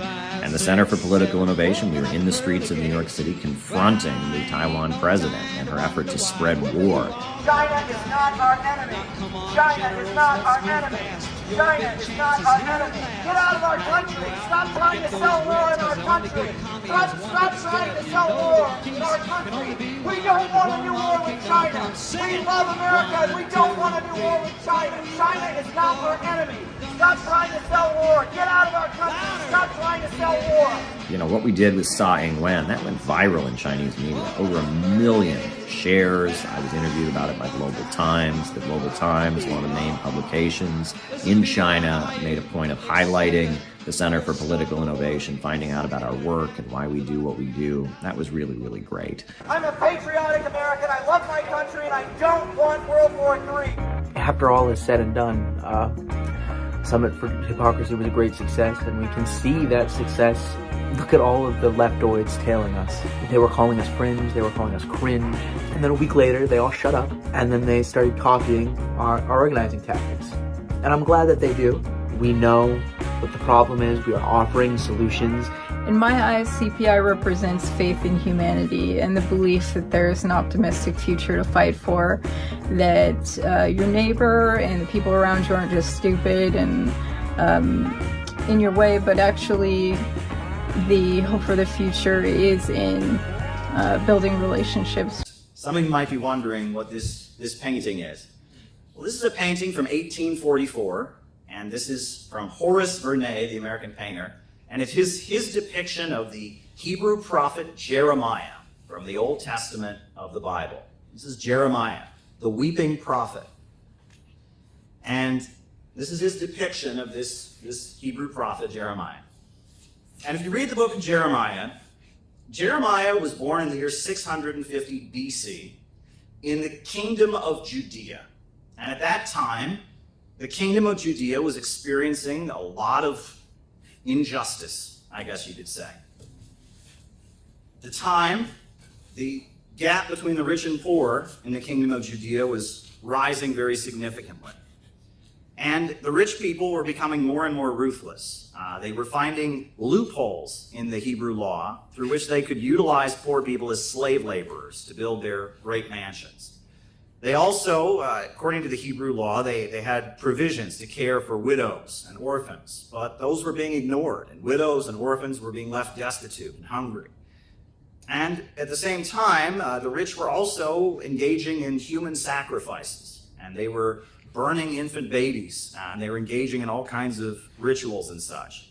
And Jeremiah was not from the priesthood. He was just an ordinary person. And he spoke up against the rich and powerful in the kingdom of Judea. And I want to point out something about that, because it's very, very easy to speak up against people who have no power. It's very, very easy to condemn people who have no power. And I hear that when you turn on CNN. You know, they'll sit there, some Hollywood celebrity. I'm so morally opposed to these people who vote for Donald Trump. These people in Texas and Alabama, they're bad people. I condemn them. I morally oppose them. It's just so wrong. And they sit there, and then the cameras go down, and they're like, all right, time to go party with P. Diddy. Time to get on Jeffrey Epstein's airplane. It's ridiculous. It's so easy to grandstand against people who have no power. But if you start calling out the rich, and you start calling out the powerful, that's when the consequences begin. And Jeremiah did that. And in fact, one of the people who was the most opposed to Jeremiah was the priesthood. Why? Because he was calling out the priesthood. He was saying that the priesthood, they were complicit in the crimes of the rich. They were complicit. They were enabling the rich to get away with what they were doing. And so he called out the priesthood, and he built a movement. And all kinds of people in the kingdom of Judea started gathering outside the temples to listen to Jeremiah's preaching, to put on sackcloth. And the message was, we've got to change our ways. We've got to repent. If not, we're going to lose our country. And he said that if they could change, and if they could start caring for the widows and orphans, and if they could start having a society that was not tricking people into cheap labor, and if they could actually go back to their principles, they could save their country. He said, for if you thoroughly amend your ways and your doings, if you thoroughly execute judgment between a man and his neighbor, if you oppress not the stranger, the fatherless, the widow, and you shed not innocent blood in this place, and neither walk after other gods to your hurt, then I will cause you to dwell in this place, in this land that I gave your fathers forever and ever. That if you can turn things around, we can stay here. But if not, we're going to lose our country. And Jeremiah was building this movement of people in the kingdom of Judea, calling out the rich and powerful, and he got a great boost in social media terms. There was somebody who really liked what Jeremiah had to say, and that was the king, Josiah. The king Josiah was seeing that they had enemies, and that there were other countries that could attack them, and that the way the rich were behaving and conducting themselves was tearing apart the social fabric they would need to resist a foreign invader. So King Josiah, who was himself from the rich and powerful class, decided he was going to boost Jeremiah. So he began promoting Jeremiah and encouraging people to listen to Jeremiah's speeches and promoting him. And Jeremiah was able to thrive and build this mass movement because he was trying to hold the country together. But then the king died. And after the king died, the new king who came in was somebody who was in with the rich and their human sacrifices and their parties and didn't want to hear what Jeremiah had to say. And so this new king did not protect Jeremiah from the priesthood. And the priesthood moved in to very ruthlessly begin to persecute Jeremiah. Jeremiah was publicly flogged, and he was placed into a pillory in front of the temple. And his family abandoned him and denounced him. And the priests even forbid him from ever getting married because they wanted to just stick it to him, right? Imagine such an awful thing to do to somebody, to deny them the right to get married. And if you read the book of Jeremiah, chapter 20, he's crying out to God as he's in the pillory, as he's being humiliated, as he's being persecuted. He's crying out to God and saying, I wish I didn't have to say this. I wish I didn't have to speak the truth. And he says, I wish that I could just have held it in and not said these things that would get me in so much trouble. He says, then I said, I will not mention him nor speak any more his name. But his word was in mine heart as a burning fire shut up within my bones. And I was wearying of forbearing, and I could not stay. He couldn't hold in the truth. He knew what was going on. He knew how unjust it was, and he just couldn't hold back. He had to keep speaking despite all the persecution he was facing, despite losing his family, despite being put in a pillory, despite not being allowed to marry. He had to keep speaking up. And he's saying to God, why can't you just let me not say it? Why are you not letting me just hold back? That's Jeremiah. And what happened? Well, after Jeremiah was subjected to all this persecution and was isolated, was made into a social pariah, what happened? Well, Babylon invaded the kingdom of Judea, and the Israelites were subjected to 70 years of enslavement. And everybody knew that Jeremiah was right. And the whole reason we have the book of Jeremiah is because somebody, it's funny, this painting is inaccurate. Jeremiah was illiterate, so there's no way he could have been writing. This is an inaccurate painting. Back then, most people couldn't read or write. But Jeremiah, at that point, everyone realized he was right, and he fled to Egypt, and a scribe named Baruch transcribed his very poetic sermons so they can be preserved. And for the 70 years that the Israelites were held in captivity, they were all saying, Jeremiah was right. If only we had listened to Jeremiah. He was right. He was warning us that if we didn't turn around, we were going to be destroyed. We were going to lose our country. But we didn't listen. And look what happened. Now, it's kind of a sad story. But the reason it's important is because Jeremiah became kind of the archetype, right? Fast forward 600 years to when John the Baptist was going around, the voice crying out in the wilderness, wearing camel skin and eating locusts. Well, everybody knew he was modeling himself on Jeremiah. Jeremiah was the archetype that all the Hebrew scholars studied. And later, we've all heard that one of the famous deeds of Jesus Christ is driving the money changers out of the temple. Well, what did Jesus Christ say as he was driving the money changers out of the temple? He says, "You have converted my Father's house into a den of thieves." Well, he was quoting Jeremiah. And to the people that were listening to him in the temple, the scribes, the Pharisees, that word ringed well because Jeremiah had said those very same words in that very same place. So Jesus was quoting Jeremiah. But what does this all have to do with America, right? We're thousands of years in the future. Well, I think that has quite a lot to say about our time. But why do we have the Second Amendment in the United States? Why do we have the right to bear arms? We have the right to bear arms because our country was started by English religious dissenters. In England in 1649, there was a war between the Parliament and the King. And the King aligned himself with the Church of England. And so the Parliament, which represented the emerging capitalist system overthrowing feudalism, aligned itself with the Puritans and the Roundheads and the Muggletonians and the Ranters and the Quakers and all kinds of radical street preachers who didn't go along with the Church of England. And they rallied and they protested and they built an army and they defeated the King of England and they cut his head off in 1649. They cut the head of the King of England off. Oliver Cromwell led the English Civil War in which the King of England was beheaded. The English Civil War was quite wild. There was one of these religious dissenters was the Diggers, and they seized control of St. George's Hill, and they created an agricultural socialist commune in England.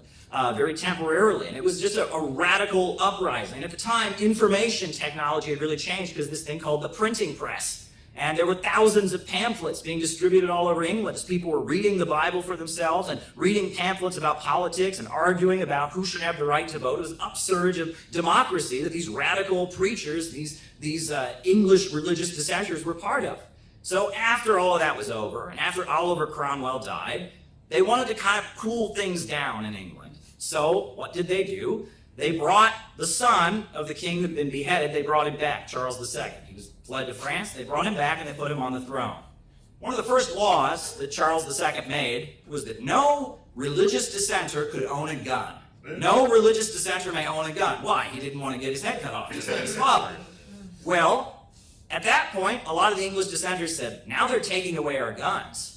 And that's because they don't want us to be able to defend ourselves when what comes next. And they started packing up and fleeing to the New World, to the United States. And when the American Revolution happened, we had the Constitution. But you'll notice that the first time the Constitution was proposed, the 13 colonies didn't accept it. They wouldn't ratify the Constitution unless it had 10 amendments to it, changes. And the First Amendment was, Congress shall make no law respecting an establishment of religion, meaning there will not be a church imposed on you, no Church of England imposed on you. You have the right to be religious in your own way, and you will never have a state religion imposed on you.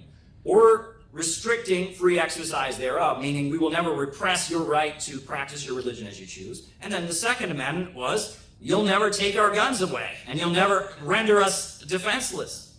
And we fast forward to the time we're living in now, and we think about the moment that we're in now, where it seems like the question of the American Revolution, and a question that has hung over U.S. society, is once again back. Are we going to be an imperialist country, or are we going to be a country where working families come first? Are we going to embrace the English system, or are we going to embrace the American system? Or are we going to be a civilization of the sea, or a civilization of the land? Anti-communism hurts all of us. It's not just about being wrong about communism. It is a poison pill that has destroyed so many lives and has made so many people right here in this country miserable. All kinds of awful things in your life are justified with anti-communism.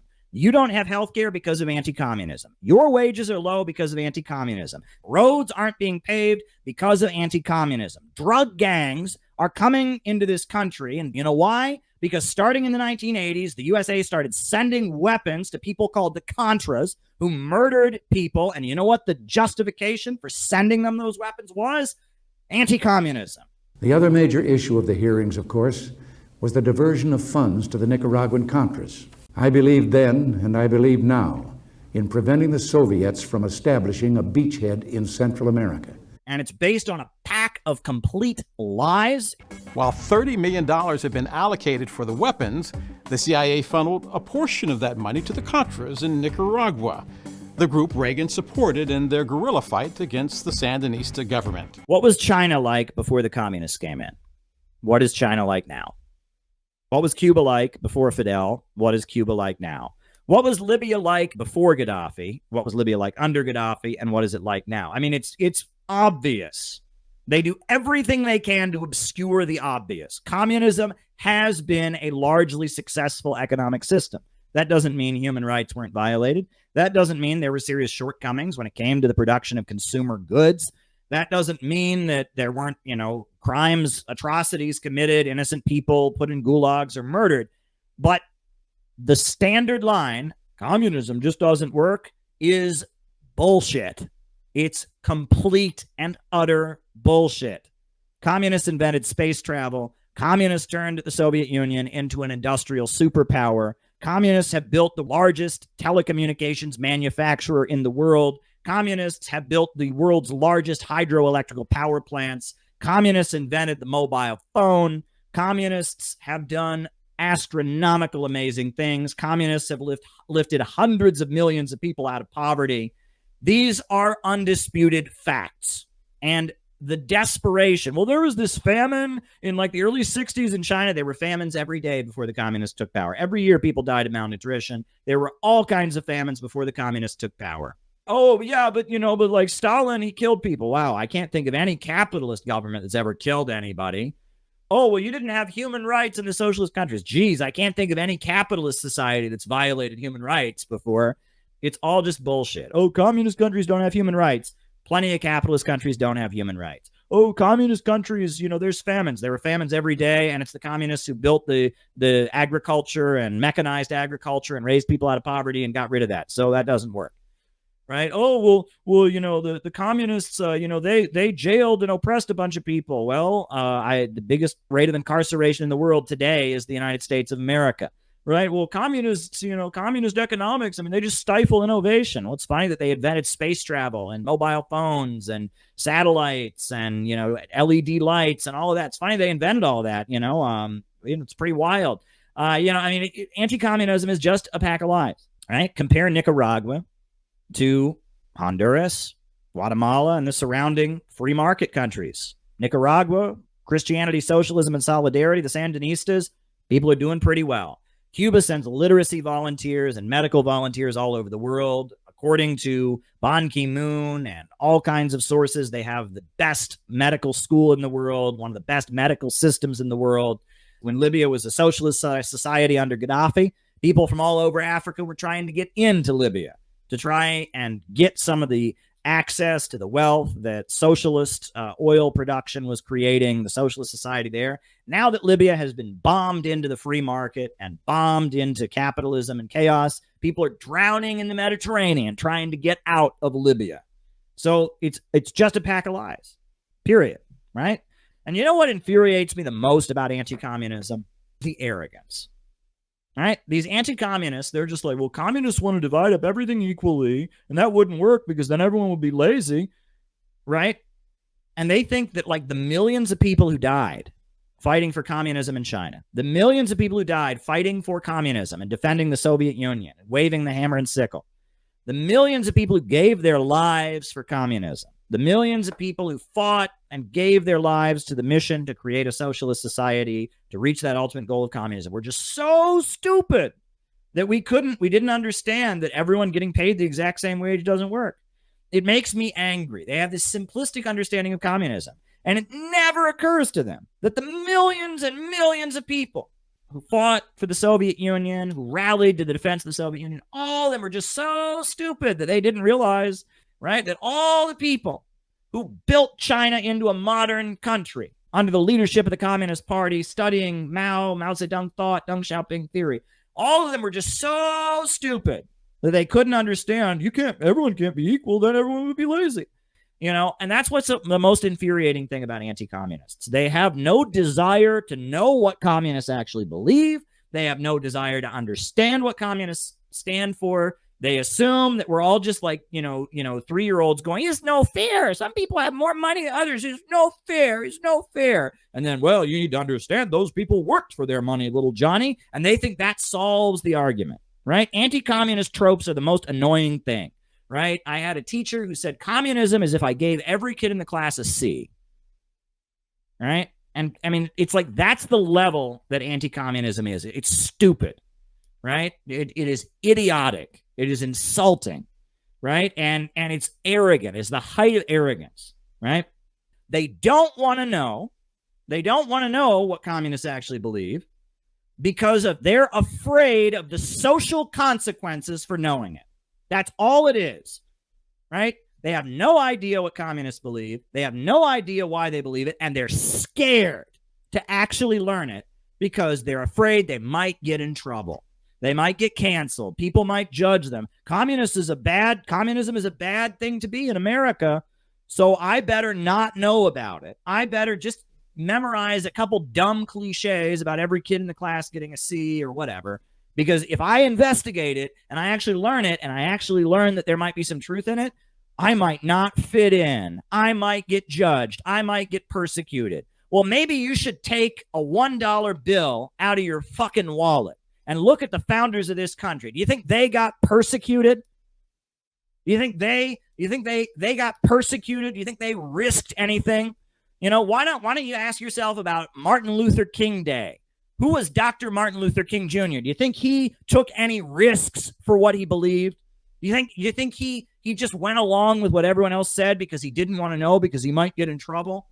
History is not made by cowards. And intellectual cowardice infuriates me. And most anti-communism is nothing but intellectual cowardice. I mean, I'm not a fascist, but I have read fascist literature. I know why fascists believe what they believe. I am not a libertarian, but I have read libertarian literature. I know what libertarians believe. I am not a liberal, but I know what liberals believe. When I was a small, young teenager, I discovered that the Soviet Union had astronomical economic successes. And when I saw that, I got angry because I had been lied to. Because everything I'd been told about communism, well, it just doesn't work. It was a pack of lies. And those utter lies, they don't just cause people to not believe in communism. I was here in New York City in 2011, and there was a bill that was proposed. I wrote an article about it at the time. It's in my compilation of articles, Capitalism Must Be Destroyed. Mayor Bloomberg overturned, there was a bill requiring all cities, all firms that do contracts with the cities to pay their employees $10 an hour. Pretty basic, right? That if you do business with the city, you got to pay a living wage. Mayor Bloomberg vetoed it. And you know why he vetoed it? well, the Soviet Union, they tried to, give everyone a living wage, and communism failed. So we can't do that. Yeah, we can't do that. I'm the mayor of New York City, Mayor Bloomberg. We can't pay people a decent wage. Communism, right? Bernie Sanders, every debate Bernie Sanders did, every single one.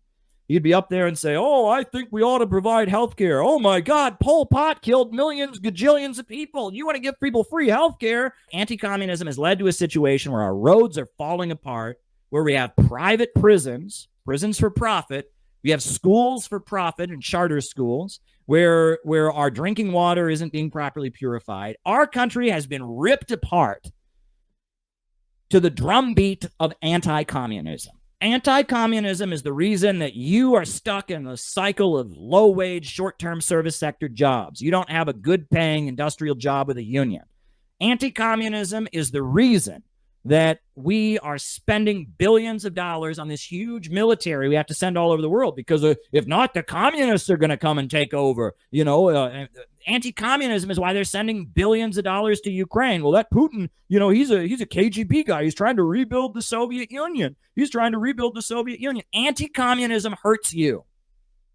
And it's bullshit. The strength of socialism wasn't the guillotines. It wasn't the firing squads. It wasn't the persecution. That's not what people remember the strength of socialism being. They just did a poll. 75% of Russians say that the Soviet Union was the best time in their history, but they're not thinking that because of executions.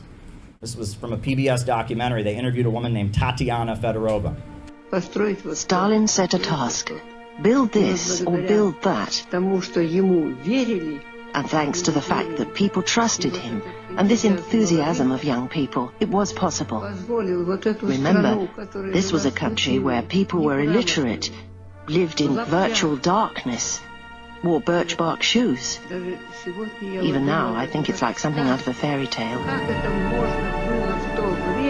How was it possible at one of the most difficult times to raise these great construction sites? It was only possible through the unity of the people and the love of the people for their idol. And the reason Stalin remains wildly popular in Russia, it's not because he executed people, it's because he mobilized them to build that country up from nothing.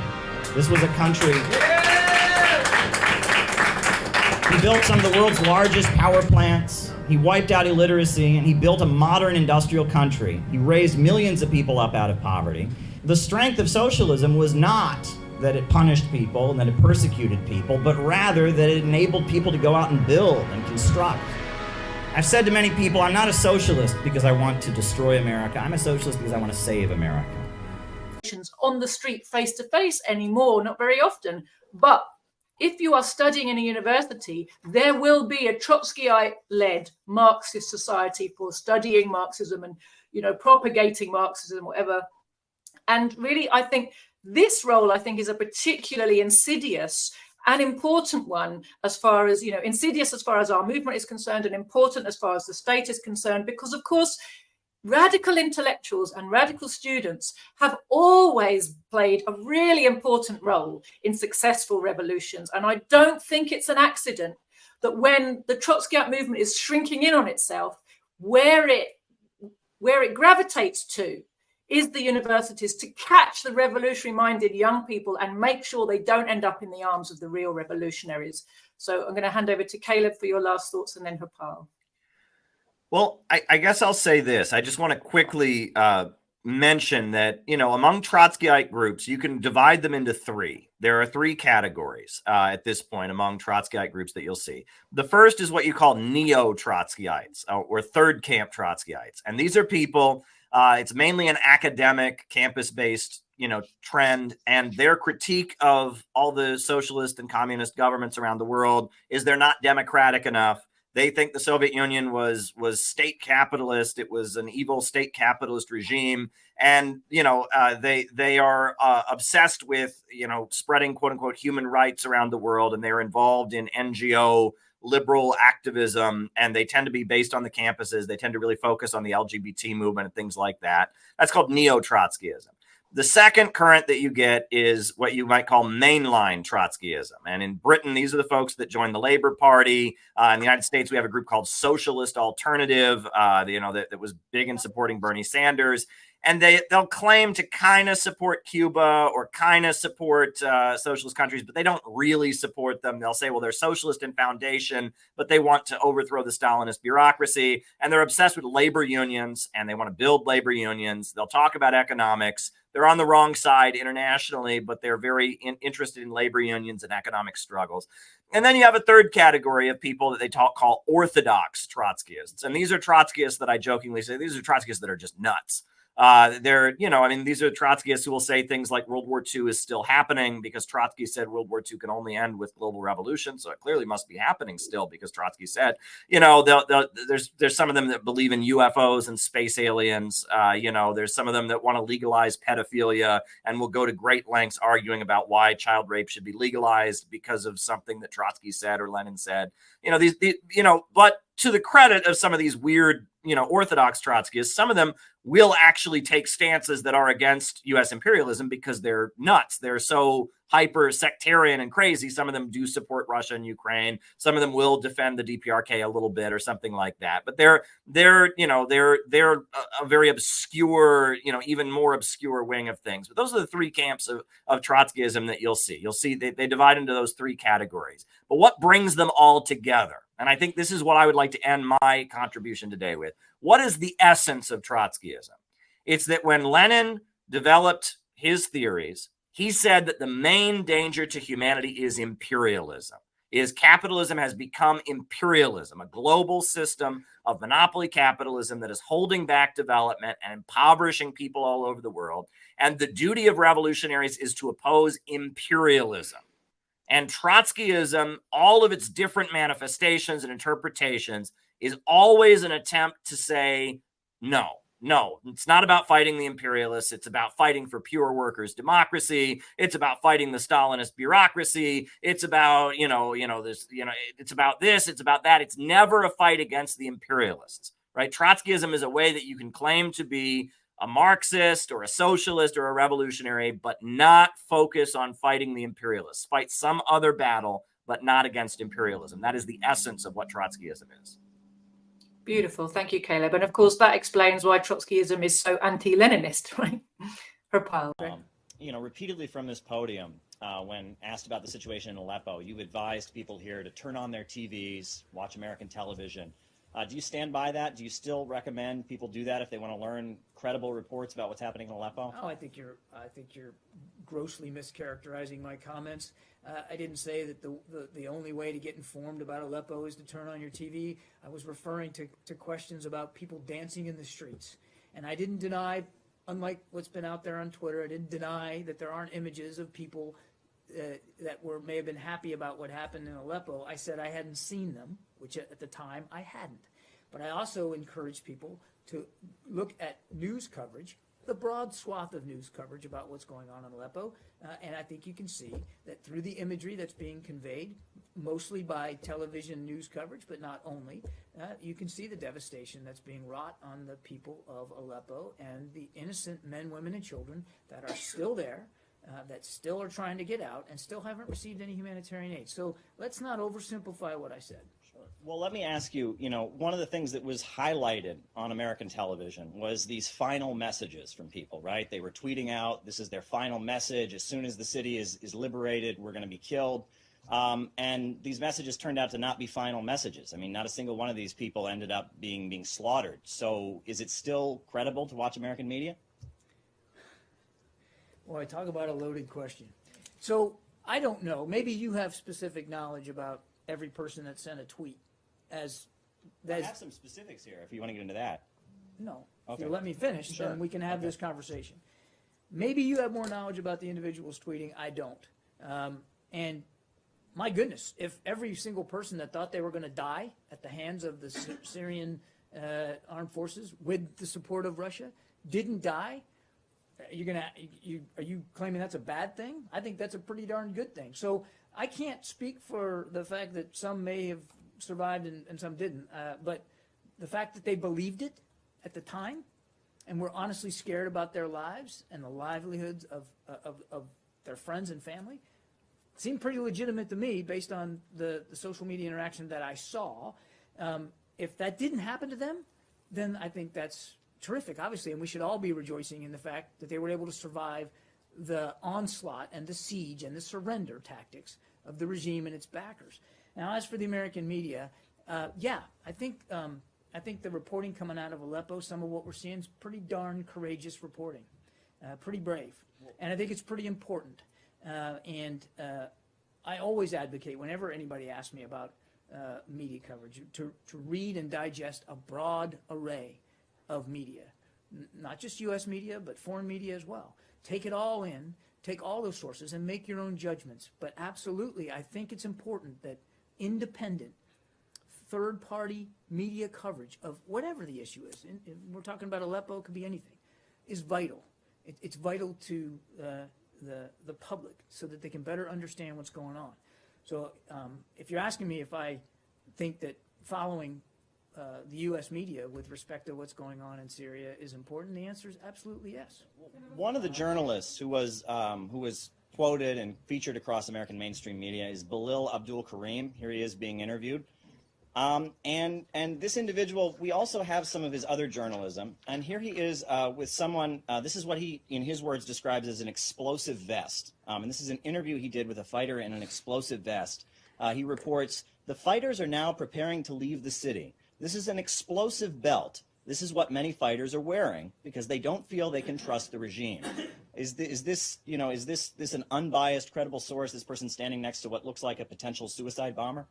Look, I'm not going to speak to every single news account that you can sit there and cite, sir. What I can tell you is, as I said, I think the broad swath of coverage about what's going on in Syria is worth people paying attention to. And people have to decide for themselves what they're going to find credible and what they're not going to find credible. But if by the tone of your questioning or by the questions themselves, you're trying to imply that what's going on in Aleppo is nothing more than a liberation festival or a parade of proud, happy people that they're being liberated, I think that is ludicrous. And I think it is not backed up by any stretch of normal independent reporting that we've seen coming out of there. Now, I'm not going to debate each and every account with you. I'm not going to get into an argument over each and every story that's been filed. But I think the travesty that has become Aleppo is clearly and should be squarely put on the regime's doorstep, as well as their backers in Russia and Iran. No one denies that carnage. We're not doing anything good, and the media pushes this, movies push this, everywhere people have this apocalyptic view, and the orientation that a lot of political forces have is let's wait for this giant apocalypse that's coming because it's inevitable. I don't think it's inevitable. I don't think it's inevitable. I think there's a very possibility that we could organize something good and do something good. And I see a big section of the planet where people are growing and building and constructing. And that apocalyptic approach that China had embraced during the Cultural Revolution, that half of humanity is going to die and we just have to pick up the pieces afterwards, that approach needs to be pushed back against. So. Well, that's the whole promise of the multipolar world, or the global majority, as they're being called, versus the unipolar world that thinks in those terms, that scarcity. But I'm wondering where you think then the eschatology that we're being confronted with as well, does that dovetail with this, the economies are all going to fall apart, that apocalyptic thing? What is eschatology? End times, spiritual end times, the Messiah comes. Well, there's a lot of that going on.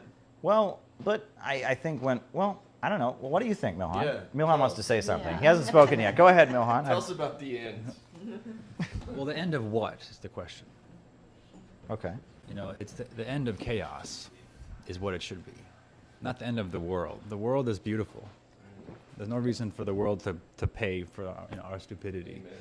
No, it's the end of the things that some things need to decay. And then certain things need to rise up. And so I love this pro-humanity, pro-growth. I mean, and that's at the bottom of communism. That's really what it's about. It's how do we advocate for every single person? Don't leave a single person behind. So there's a cry for that perfect society, but there are certain things that have to happen, like Caleb mentioned, communism is an answer to the greed, to the overproduction, to the corporatism, And so America's kind of at this point where we have to adapt, we have to change, and we have to innovate politically. You know, we have to revisit, do this post-mortem analysis of, you know, while something's not working, and there's too many people who won't humble themselves and say, okay, well, maybe this 400-year experiment in America maybe needs to be examined. And this man is the only one doing it. That's right. And he is the professor of our time.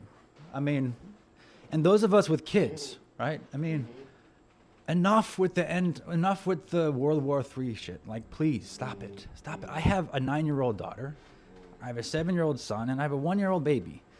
And I don't want to hear that nonsense.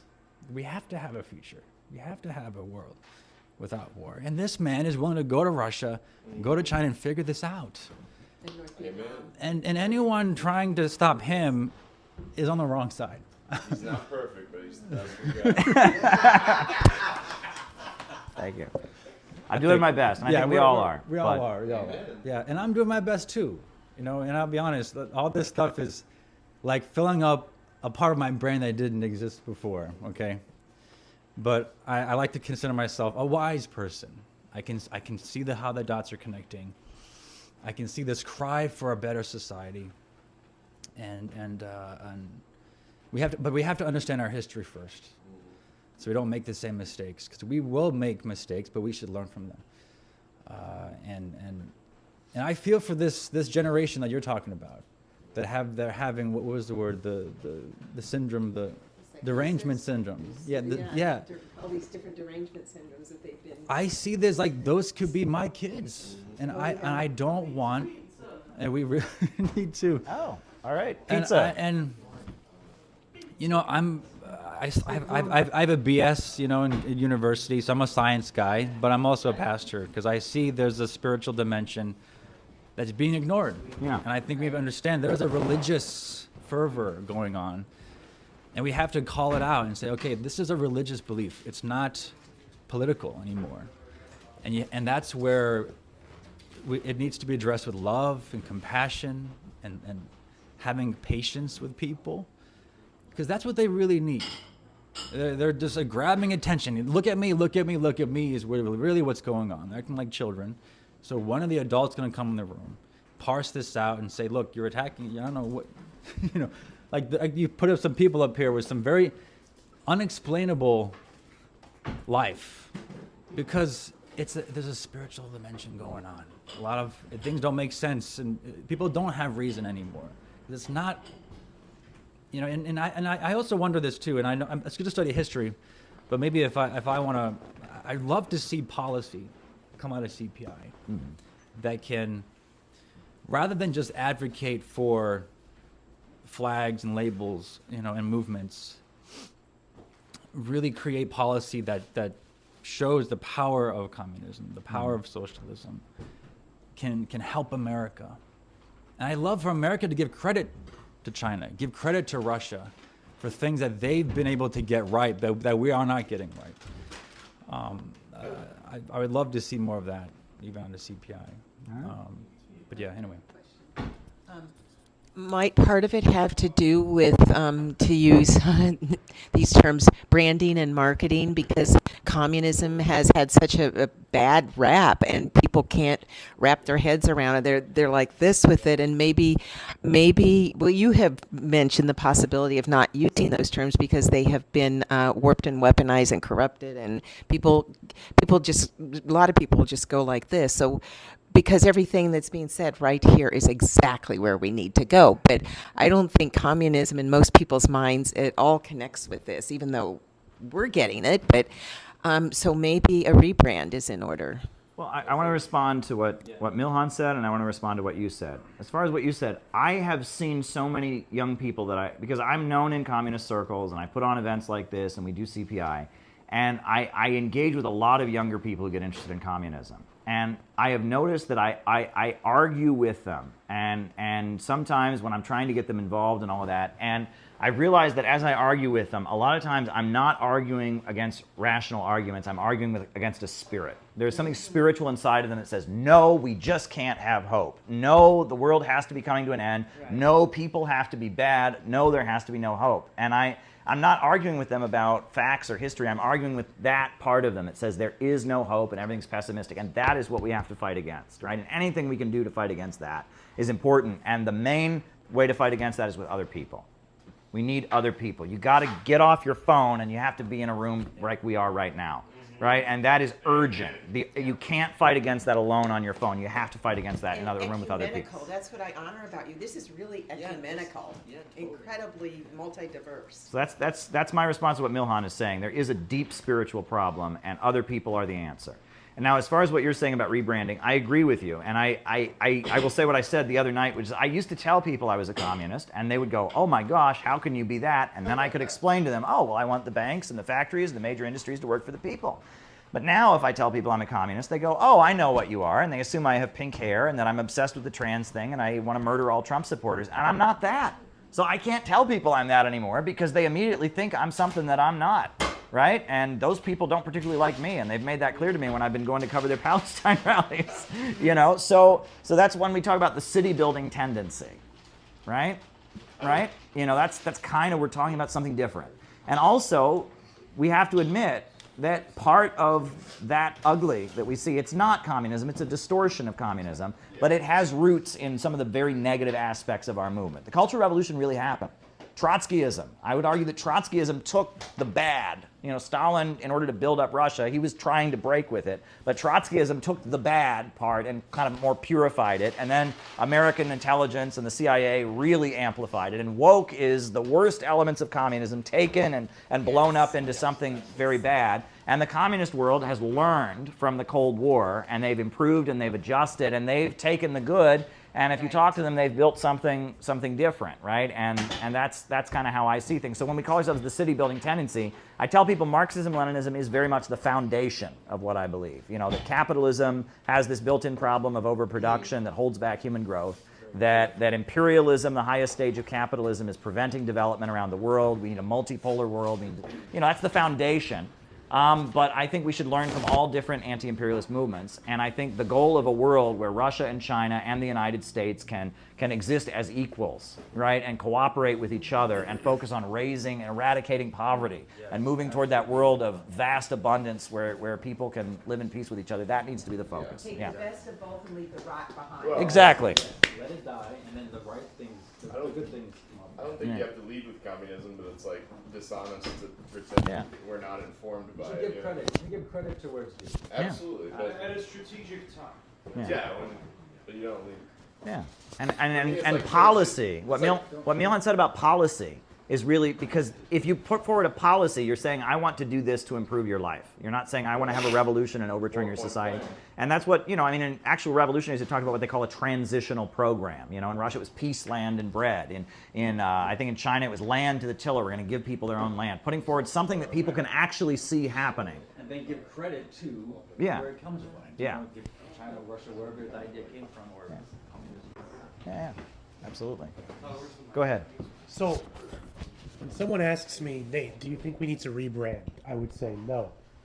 We need to take the word back. We need to recruit people and build a movement so where people can see that we are the real communists and the fake, phony left, they're not the real communists. That's what I think we need to. We need to not the solution is to not rebrand. We need to say, we are communists, but we are the real communists. Do we have the strength to do that, though? We can't. Use your advertising budget. Can we Can we pick up on that after we? Yes, let's eat. Yeah. We're 10 minutes into the pizza eating. All right, let's do it. All right. Every single day, $18 million of our tax money goes to fund the criminals in that building over there and in occupied Palestine, the Israeli regime. Every single day, $18 million. And I have a copy of today's issue of the Wall Street Journal, and it says here that 1 in 4 bridges in the United States are not secure. It says here that urban highway congestion costs over $100 billion annually. The United States is crumbling. People are unemployed. They are closing hospitals and they are closing schools, but yet they have more and more money for the murderers in Tel Aviv. That's unacceptable.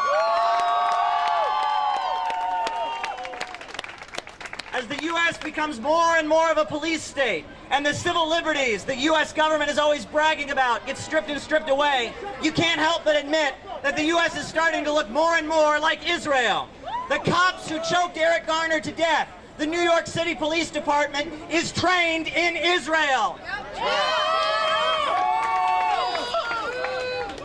The same corporation that manufactured the rubber bullets that were fired against protesters in Ferguson, Missouri, manufactures the bullets that were fired on protesters in Palestine. The struggle against Zionism, the struggle against the Israeli criminals is not just a struggle in one part of the world, it's a global struggle. It's a struggle against the bankers in London and the bankers on Wall Street who are destroying the world, and it's a struggle against global capitalism. Thank you very much. From the river to the sea, Palestine will be free. From the river to the sea, Palestine will be free. I'm going to explain what needs to be explained, what used to be considered Marxism 101, about why it is that our Western capitalist economy is crashing and burning. And in order to do that, I'm going to have to do some math. And I hate math. Do you know why I hate math? Because I grew up in America. I went to public school in the United States of America, so I am going to, at risk of embarrassing myself, because math was never my best subject, I am going to do some mathematics here on the board for you to explain the problem. We very much enjoyed Caleb's speech. So if you are creating a product, right, if you're a factory owner, you're making a product, you are going to need the material through which that product is made, the manufacturing materials. So that'll be A. The simple equation you put forward to explain the crisis of overproduction and the falling rate of profit. And you're probably going to need to transport the product to where it's sold. That's B. It broke down where your money goes. You're also going to have to pay your labor costs. Labor costs are represented by C. Explanations of those concepts that people are able to understand. Then when consumers purchase the product, they're going to pay a final price. And that final price is D. However, there's a problem with that. I like the fact that he framed it that way to make it very clear. Which is that the capitalist can't change how much A costs. He can't change how much B costs. So the profit of the capitalist can only be extracted from the value put into it by the worker. And this is the basis of Marxism, the understanding of surplus value. I've never seen it explained so simply anywhere. I've never been able to explain it that simply. So C, the labor value, is divided. You have C1, which is what the worker actually gets paid, and then you have C2, which is the profit that the capitalist makes. And it all adds up to D, which is the final cost of the product. Now, the way people in the United States who talk about Marxism generally talk about this is they say, well, this is unfair. They say the worker is not getting paid the full value of his labor. But they're missing one of the most important points, which is not just that it's unfair and then people argue, well, what about the employer? He put up the money, doesn't he deserve to be? That's all a distraction. Because the important thing to understand is this. C1 is always going to be less than D. The wages paid out to the worker are never enough to buy back the product that he produces. There is always more products created than there are wages paid out to the worker. And this is the built-in problem of capitalism, the problem of overproduction. And it is always there in the capitalist economy. It never goes away. And they have invented all kinds of crazy mechanisms to try and deal with the problem of overproduction. Part of the reason that the US government has purchased billions and billions of dollars worth of cheese only to bury it in a cave in Springfield, Missouri, is to deal with this problem. It is an ongoing present problem, and it's a problem acknowledged by most capitalist economists. John Maynard Keynes said the problem was underconsumption rather than overproduction, but he was pointing to the same problem. The military-industrial complex in the United States is an effort to deal with this problem, to keep spending going. There's all kinds of mechanisms that they've invented to try and resolve this problem, But it gets worse. What is the capitalist always trying to do? He wants to maximize the amount of profit he makes. And one of the main ways they do that is with what's called labor-saving technology. Get rid of workers and replace workers with machines. As they eliminate workers from the process of production, as there's fewer and fewer workers involved, as machines take the place of workers, the role of C in production decreases. There's a little bit of a problem with that. As C goes down, C2 also goes down, right? As C decreases, C2 also decreases. And as the role of the worker in production is reduced, the rate of profit that the capitalist makes goes down. And this is called the tendency of the falling rate of profit. Only human labor creates value. And this is something that Adam Smith acknowledged. This is something some of the popes even acknowledge. Human labor creates all value. And so when you reduce the role of human labor in production, the amount of value created decreases, and the ability of the capitalist to extract surplus value also decreases. So this causes the capitalist to have to churn out even more products because he's making less and less of a profit on the overall product. He's making less and less of a percentage, so he has to churn them out. So this problem of the worker never being able to buy back what he produces and more products being created than are necessary, this problem becomes exacerbated. And this points to what is understood to be the deeply irrational nature of the capitalist system. Communism will save America. Now, finally, and you may say it's hardly worth talking about, but I have an interest in it. The Democrats they went for bust. They pushed old Joe off the cliff. They put the most doltish alternative they could find, the subject of your masterful biography of Kamala Harris, which everyone should still read. They put her in. It was a big gamble. They spent, I think, $1.3 billion, even though they're a few $100 million short, I understand, in debt. Are they finished now? Might they split now? After all, this is a party without any trace of what it was supposed to be. It was, if you like, its DNA was supposed to be the blue-collar party, the working-class party, the party that wanted peace, the party that wanted American jobs, and so on. It is so far from that now, rather like the British so-called Labour Party. Is it time to call it a day for the American masses with the Democratic Party? Well, it's interesting because we're hearing some Democratic Party voices saying it's time to change their strategy, that they need to stop telling American workers that they're voting against their own interest in a condescending way. They need to look into what working class values in America really are. But that said, my concern is about Inauguration Day, because we saw what happened the last time Donald Trump was inaugurated. There was a huge amount of violence in the streets of Washington, D.C. There are sections of the American intelligence apparatus that are hoping to weaken the Trump presidency with violent provocations. I am concerned about security in Washington, D.C. on Inauguration Day. I'm going to be in D.C., my organization, the Center for Political Innovation. We will be there engaging with Trump supporters. We have a banner of Trump and Kim Jong-un shaking hands that says only peace can make America great again. We're going to engage with Trump supporters about opposing imperialism and building peace around the world. And we're having an event, a reception that evening in Washington, D.C. But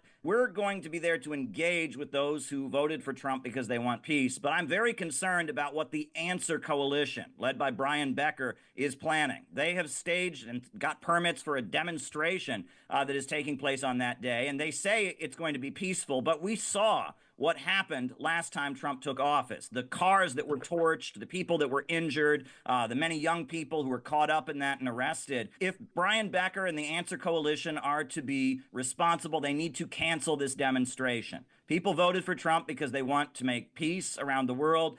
Donald Trump was elected on a platform of getting the USA out of the Ukraine conflict, and he's opposed by the foreign policy establishment. And we know that this demonstration they are planning is going to be utilized by provocateurs, by Antifa elements to try and taint the Trump presidency with violence. The Answer Coalition needs to cancel their demonstration that is taking place on Trump's inauguration. They need to call it off so that they cannot facilitate the provocative actions being planned by the pro-NATO faction of the deep state. Let's recall that John Bolton, who served in Trump's administration, said that if Donald Trump was ever elected and ever took office again, the USA would leave the NATO alliance. I hope John Bolton is right. We need to leave the NATO alliance. And the opposition to Trump is coming from the foreign policy establishment. This isn't a guarantee that Trump is going to do good things, but if there's any possibility of things improving, it means that those of us who want U.S. relations around the world and the U.S. wars all across the planet to de-escalate, we need to loudly support any positive action that Donald Trump might take. So my hope is that the Answer Coalition, which claims to be an anti-war organization, will cancel their demonstration, their rally that is basically going to become a space for provocateurs working on behalf of NATO to destabilize Washington, D.C. If they are truly anti-war, they need to cancel their demonstration. That is my call for the Answer Coalition, for the Palestine activists. They need to call off the provocative demonstration planned for Trump's inauguration day. I think it was Xi Jinping, the president of China, or maybe it was a different Chinese diplomat, said that the world is big enough for everyone to do well. Said something like that. I'm paraphrasing it. Listening to a song the other day, and by a guy called K. Reno, and one of the lines he said, Lord, save us from excuse-making and false blaming, and restrain the anger-filled thoughts that we're entertaining. Block all the dangerous engagements that render us brainless. Refrain us from selling our souls just to be famous. And I think that we have to cultivate the positivity because, you know, as the cliche goes, another world is possible, and that's pretty much all I wanted to say on that. Yeah.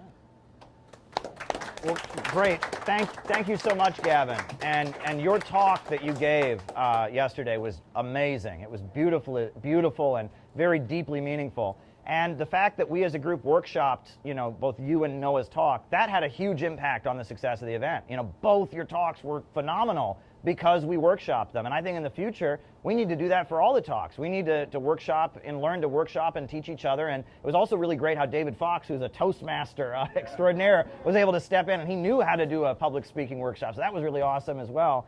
And as far as what you said about positivity, look, there is no limit to growth. There is no limit to human creativity and growth. You know, there's a limit to how many trees there are, that's true. And if we were all still heating our homes with firewood, we would have deforested the planet many times over. But we reinvented our relationship with nature. We started burning coal and fossil fuels and having electrical heat. And because of that, we have grown and we've continued to grow. There is no limit to growth. And the scarcity mindset, this idea that there's only so much, and so if somebody else has, I better take, it's what I could have. We should have the attitude that there's an unlimited supply in the universe. If we can be creative, if we can reinvent, if we can innovate, there's an unlimited supply, there's enough for everybody.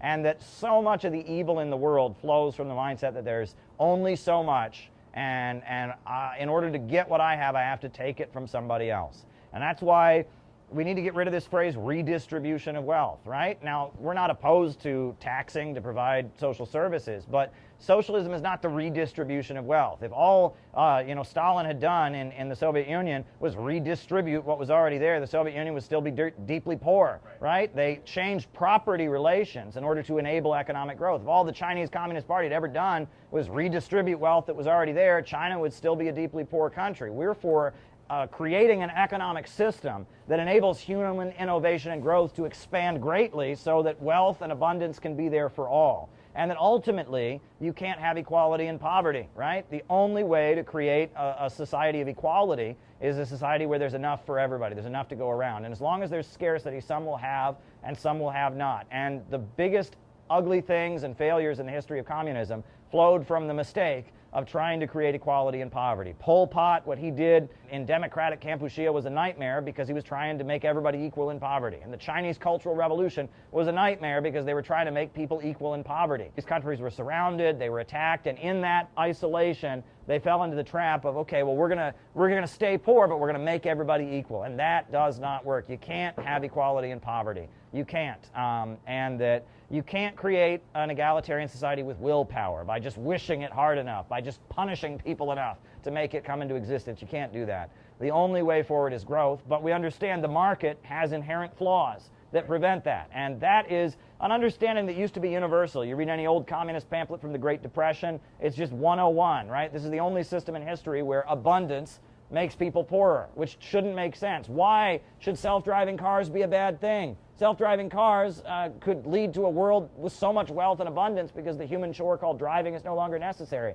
But on our deeply irrational system, it would lead to riots in the streets and etc. So that's our message. Wallace D. Wattles. We are probably going to republish some of Wallace D. Wattles, the great Christian socialist who was a friend of Eugene Debs. He mastered this concept, and he was a good friend of Eugene Debs. And his books, The Science of Being Great, The Science of Getting Rich, Jesus, the Man and His Works, they were socialist books, but they have kind of a self-help spiritual message that's all about growth and abundance. So, and that's what makes CPI unique, and that's what makes innovationism unique.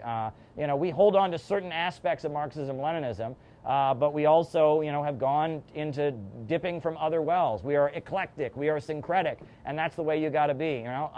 Anything that works, we'll use. Deng Xiaoping said that if a cat is black or white, it doesn't matter as long as it catches mice, and that's our attitude. If we can create the more peaceful world we need, if we can create more abundance, if we can lead to a society that's not marching toward World War III and a low-wage police state, we'll do it, and we don't care what ideas it is. It's not a matter of being right and not changing the world. It's about being right so we can change the world. That's my attitude. Yeah. After the rioting was done, U.S. media kind of forgot about those communities. Well, Uhuru, they went out there because they saw black and brown people like themselves that were out there protesting and rioting, and they stayed there. And they've been there since 2014, providing services in the community, giving these young people in the community something constructive to do, not just go out and break shit to raise awareness about the conditions they're in, but ways to actually feed people and serve the community. And they've been there in St. Louis since 2014 doing constructive work. They have really escalated these programs. They have a farmer's market. They provide classes and services to pregnant mothers, and in particular in St. Louis, Missouri, and in St. Petersburg, Florida. They're trying to undo the damage that the U.S. Department of Justice and the state police and the local police and all the forces have been doing in communities like Ferguson, Missouri. And at the same time that they've done this community work, the African People's Socialist Party has also taken a firm anti-imperialist stance. They support China. They support Russia. They support Cuba. They support Iran. And when the United States started piling weapons into Kiev, they defended Russia's right to intervene. This defensive war in Ukraine that Russia is actually waging against world colonial powers, not Ukraine as a single entity, but the U.S. and all colonial powers who have an interest in colonially dominating African people right here in this country and around the world and extracting resources from the majority of peoples on the planet. That system, this current system, is in severe crisis, and they cannot rule in the same old way. Because of that, their homes were raided. Then months later, the federal government came out with an indictment, and it's charging them with being Russian agents. And it's trying to allege that the election campaign that they ran in St. Petersburg, Florida, was somehow interference in the U.S. electoral process. 4 activists associated with the People's Democratic Uhuru Movement and the African People's Socialist Party have been indicted by the U.S. Department of Justice. The indictment from the U.S. Department of Justice accuses them of spreading Russian propaganda and cites simply some web conferences that they had, some Zoom meetings, some emails they sent out, as well as the fact that they have run routine election campaigns. Is this of concern to the Secretary General as an attack on human rights, freedom of assembly, etc.? I frankly was not aware of the case before you mentioned it. Let me look into it and I will get back to you. What's going on in Africa is directly connected to what's going on here. What's going on in Ukraine is connected to what's going on in Harlem. You know what I'm saying? It's an international global economy that's all connected. Because they go to conferences in Russia, this constitutes Russian meddling in the elections. The whole thing is ridiculous. It's completely, utterly ridiculous. They've been running these campaigns for years, since before I was born. Back in the 1970s, they were running people for office. Their platform of reparations, I mean, Marianne Williamson, she's a major Democrat candidate. She also says she believes in reparations. I mean, it's not a unique message that they have in that sense, but they have been targeted because they're doing what you're supposed to do. I mean, you know, at all of our meetings, we have a picture of Fred Hampton up on the stage because Fred Hampton, he built a free breakfast program. He organized what he called a rainbow coalition, uniting low-income people, white, black, brown, Arab, Latino, into one organization, you know, trying to build up community empowerment, trying to do community service projects while teaching Marxism and socialism.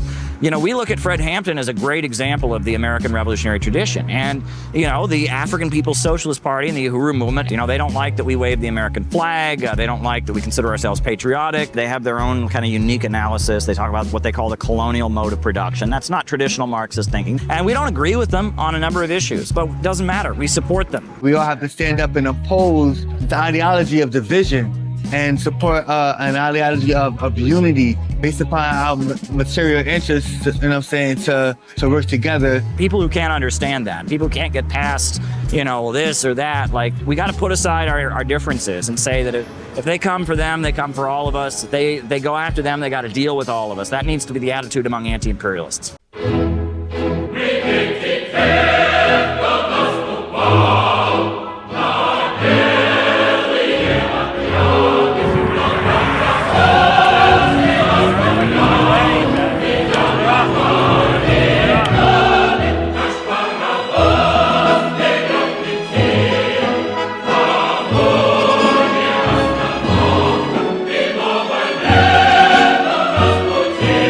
Here in Rockford, Illinois, and we're here to say that Ibrahim Traore is right and AFRICOM is wrong. Hands off Traore!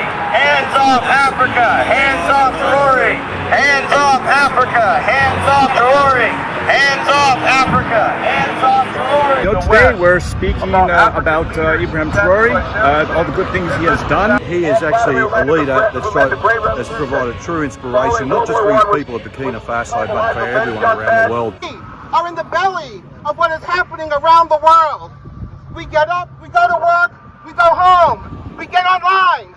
We pretend like we don't know, but we do know. We feel the crushing imperialist boot on our necks, and can we get it off? Yes, we can! Yes, we can! Fuck yeah! Fuck yeah! We can! Yes, we can! Don't let them stop you. Ibrahim Traore is the captain, president, Ibrahim Traore, the traditional president of Burkina Faso. I think he's a remarkable leader for the whole world. Whenever I see him, I'm really compelled by him. Taking hands off of Ibrahim Traore, and we're representing the Center for Political Innovation because we want economic development, and we don't want degrowth. People are liking it, huh? Yeah, a lot of people are receptive or at least curious. And I think if we take an example like this, and stand up for countries like this and learn from it, we too have a better prosperity, not just for ourselves now, but for generations to come. So unique and so different from, you know, the various other leaders of the world. He's amazing to me. Down with NATO! Down with NATO! Hands off Africa! Hands off Africa! Down with NATO! Down with NATO! Hands off Africa! Hands off Africa! We are an energized group fighting for working families. We are an energized group fighting for the world. We want this message to get out to everyone, far and wide, to get off your butts, to make it happen. We are one because we are in this fight together. We've got Africa's Flame, the Ibrahim Traore, the current president of Burkina Faso, who's doing beautiful, amazing things, building up the country for his people. They kicked out the French. They formed an alliance with Mali and Niger. Security defense, economic defense. Traore is leading an agricultural revolution. They are training soldiers to be farmers. They're training farmers to be soldiers. And he's a Muslim. And it is now a crime in Burkina Faso to stir up religious division that undermines the unity of the country. So we're supporting a real role model here. Let me tell you a little bit about this man, Ibrahim Traore. This man is not only a leader for Burkina Faso who cares about the people people of Africa and the people of the world who's standing with Russia, who's standing with the people of the world against U.S. imperialism.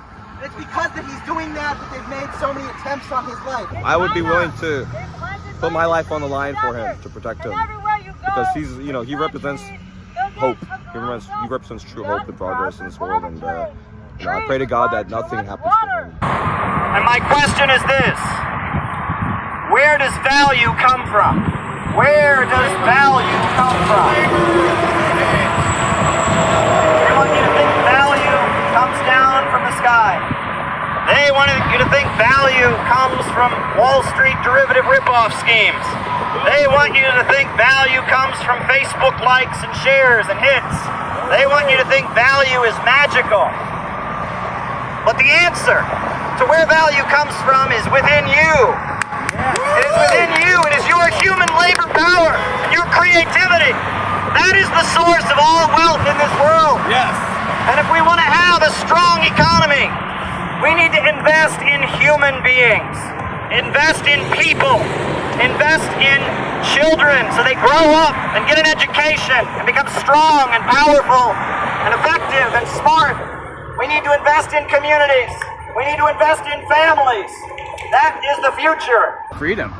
I think of economic growth. I think of someone who truly cares about the needs of the people and not the top 1% or the top 0.01% or whatever it is, you know, which is the rest of the world seems to be focused on in the West anyway. We need economic development for everyone, not just for the people at the top. And that's the kind of system we're living under, why people are struggling so much. We are here to proclaim that we will not be stopped. We will not let the imperialists threaten us. We will not let them intimidate us. We are CPI and we are here to fight for Africa. Yeah. Like you guys in the US, ourselves in Australia, we're being held back by big finance, and we need to have a government of action that fights for working families and ordinary working people. Investing millions and millions of francs to revamp stadiums and hold games for youth sports, so they can be healthy and strong, and they can build an identity of their own in working together. Abraham Traore was a soccer player himself, and he just held a very friendly game with other professional soccer players, and he won 3 matches. How about that? Go Traore! Go Traore! Let all nations have self-determination and develop peaceful relationships, peaceful trade with each other, and innovate and share that innovation with each other so that we can live in peace, prosperity, and harmony, because there is plenty to go around. This is the model of what can be here. You must fight. You must get up. You must be brave. Don't let them tell you that your words have no meaning, that they'll throw you in jail if you speak up. The more of us that speak up, what happens? Then more speak up, and more speak up. Don't let that frighten you. Get off your butts, do something about it. Fight for a future that you want. We need a world where people refuse to take advantage of the downtrodden. We need to take an alternative road, because the road we're going is leading us to nowhere but to oblivion. And this leader in Africa is a leader who understands that. And that is why he is investing in his people. He is providing free health care to mothers in the hospital. He is providing university education to his people. Not only is college free, but while you're there, you get a stipend, a paycheck, so you can focus on your studies. You don't have to work. Imagine that. The young people of Burkina Faso, in a way, are richer than all the young people in America. You go to college in America, you're going to be in student debt for a year, 2 years, 3 years, 10 years, 20 years. In Burkina Faso, not only do you not go into student debt, but on top of that, you get a paycheck while you're there so you can pay your bills and focus on your studies. He is enabling millions and millions of people to rise up from poverty, to launch their own farms, to pave their roads. Fisheries are opening up. Pineapple orchards are opening up. This is a pro-growth president who invests in human beings and invests in his people. There's nothing more important right now happening in the world than what's happening right here in the belly of the beast, in the belly of imperialism. Can we make this happen? Yes. Yes, it can happen. What we need is a win-win situation where we can find an economic system where deals or contracts whereby what makes America prosper also makes our trading prosper. Better world is possible, but understand, if we don't believe that, if we listen to those who tell us that nothing is possible, then that's what we will get. We will get nothing. Hands off Africa! Hands off Africa! Hands off Africa! What can I say about imperialism other than the fact that it is a crushing force that is now taking its way from the tentacles of the United States and around the world, sucking the resources from other countries, impoverishing them, degrowing them, crushing them, making sure that they can't become everything that they have dreamt of being. Organizations such as the Center for Political Innovation is critical to spreading the awareness, the knowledge of leaders such as Ibrahim Traore. And right now we don't have a government that invests in people. We have a government that invests in destroying people. A government that invests in bombs and tanks and weapons and prisons for profit. A government that defends drug cartels. A government that arms terrorist groups. And that is not the way forward. There's a small group of very, very rich people who sit at the top of the world. And they've decided that the only way they can keep their throne and keep themselves at the top is to stop human progress. And they're wrong, because there is no limit to growth. There is no limit to growth. Human creativity and brilliance is unlimited. And we can build and we can construct. We got books! We got books! I saw two cars pull up at the stop sign, and then they had their lights, they were flashing to get our attention. And then I saw a fist come out, and then I was like, oh yes, there's somebody who absolutely understands what we're doing.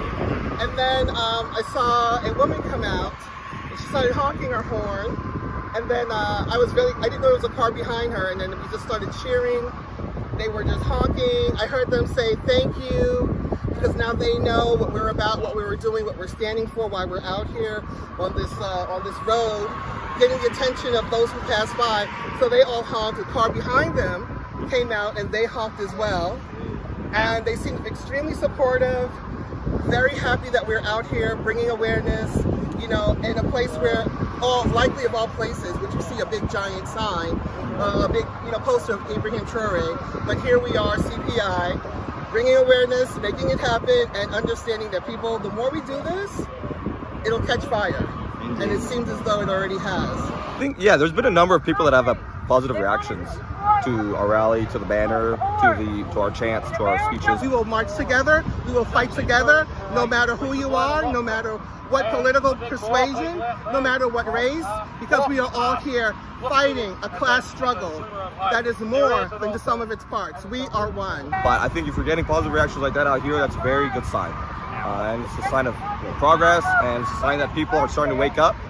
Ibrahim Traore is working with Russia Bad! Russia Bad! Oh my God, Russia Bad! No, Ibrahim Traore went to the 80th anniversary of the end of World War II in Russia, and he got to see their equipment, and he got to see their spirit of unity and their spirit of cooperation, and how they were able to defeat fascism, which we've never forgiven them for. So, also Ibrahim Traore is investing in education for his students to go to Russia. And Russia has students coming to Burkina Faso so they can learn each other's culture and they can build peaceful nuclear energy. Yay! Peaceful nuclear energy. Just Peaceful like nuclear ours. energy.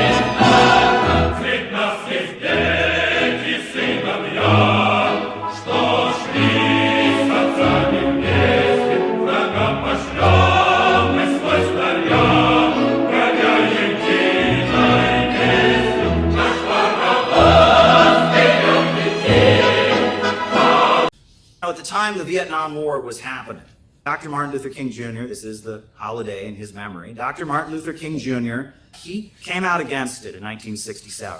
And he was condemned by the NAACP for coming out against it. They told him not to come out against it. It was hurting the civil rights movement. He should just focus on civil rights. Estimated that we spend $322,000 for each enemy we kill in Vietnam, while we spend in the so-called war on poverty in America only about $53 for each person classified as poor. The promises of the Great Society have been shot down on the battlefield of Vietnam, making the poor, white and Negro, bear the heaviest burdens both at the front and at home.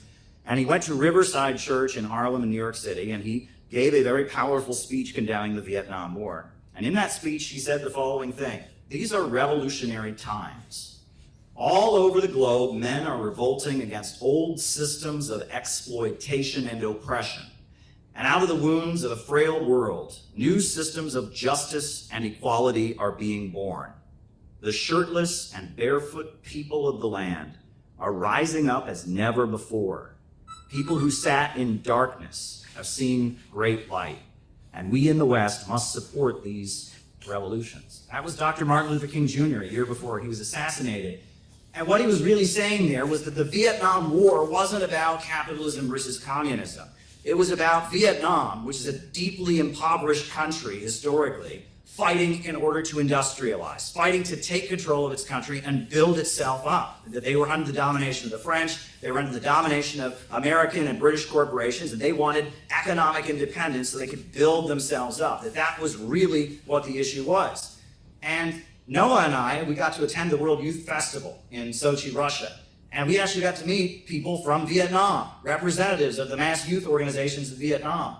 And right now, Vietnam is experiencing what the World Business Forum has called an economic miracle.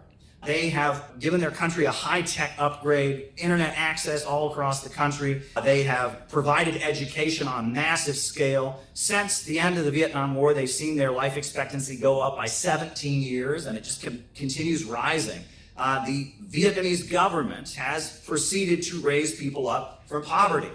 And it's not just Vietnam. I mean, you go to another part of the world, part of the reason we're pushing this bridge is because there is an economic expansion happening very, very rapidly. The rise of the BRICS countries. There's whole sections of the globe that we were taught about in school that they just kind of glossed over. It was like they weren't even important. Big sections, big land masses in Russian Far East, Mongolia, Central Asia, all these places that they just didn't used to matter. They're becoming electrified. And there's railway going through them. And there's people rising up from poverty and getting running water and electricity and modern technology. And what is happening in the Far East is very, very exciting. Meanwhile, here in the West, our economy is getting worse and worse and worse. I tell people that they're unpaving roads in the United States while they're paving roads in the most rural, isolated parts of China. They're literally unpaving the roads here in the United States. 27 different states have situations where local municipalities can't afford to maintain paved roads. They pull up the asphalt. We saw the Francis Scott Key Bridge that collapsed. Remember that? That was in this part of the country. More recently, we saw the wildfires raging in Los Angeles. And then we found out part of the reason that the wildfires got so bad is because the local Democratic Party, Samantha Power and Joe Biden and Kamala Harris sent a bunch of the fire protection equipment to Ukraine. And so rather than having it there to provide and protect people, the fires were raging because they didn't have the proper equipment. Absolutely outrageous. And it seems that our leaders in the United States are not loyal to the United States. They're loyal to an international financial system. They're loyal to defending this British Empire, globalist, imperialist way of doing things. They're loyal to Atlanticism and the international financial system that concentrates wealth in great cities like Wall Street, New York, like the London Stock Exchange. And not only does it suck the life out of the countries under its domination, but it's sucking the life out of the heartland of America.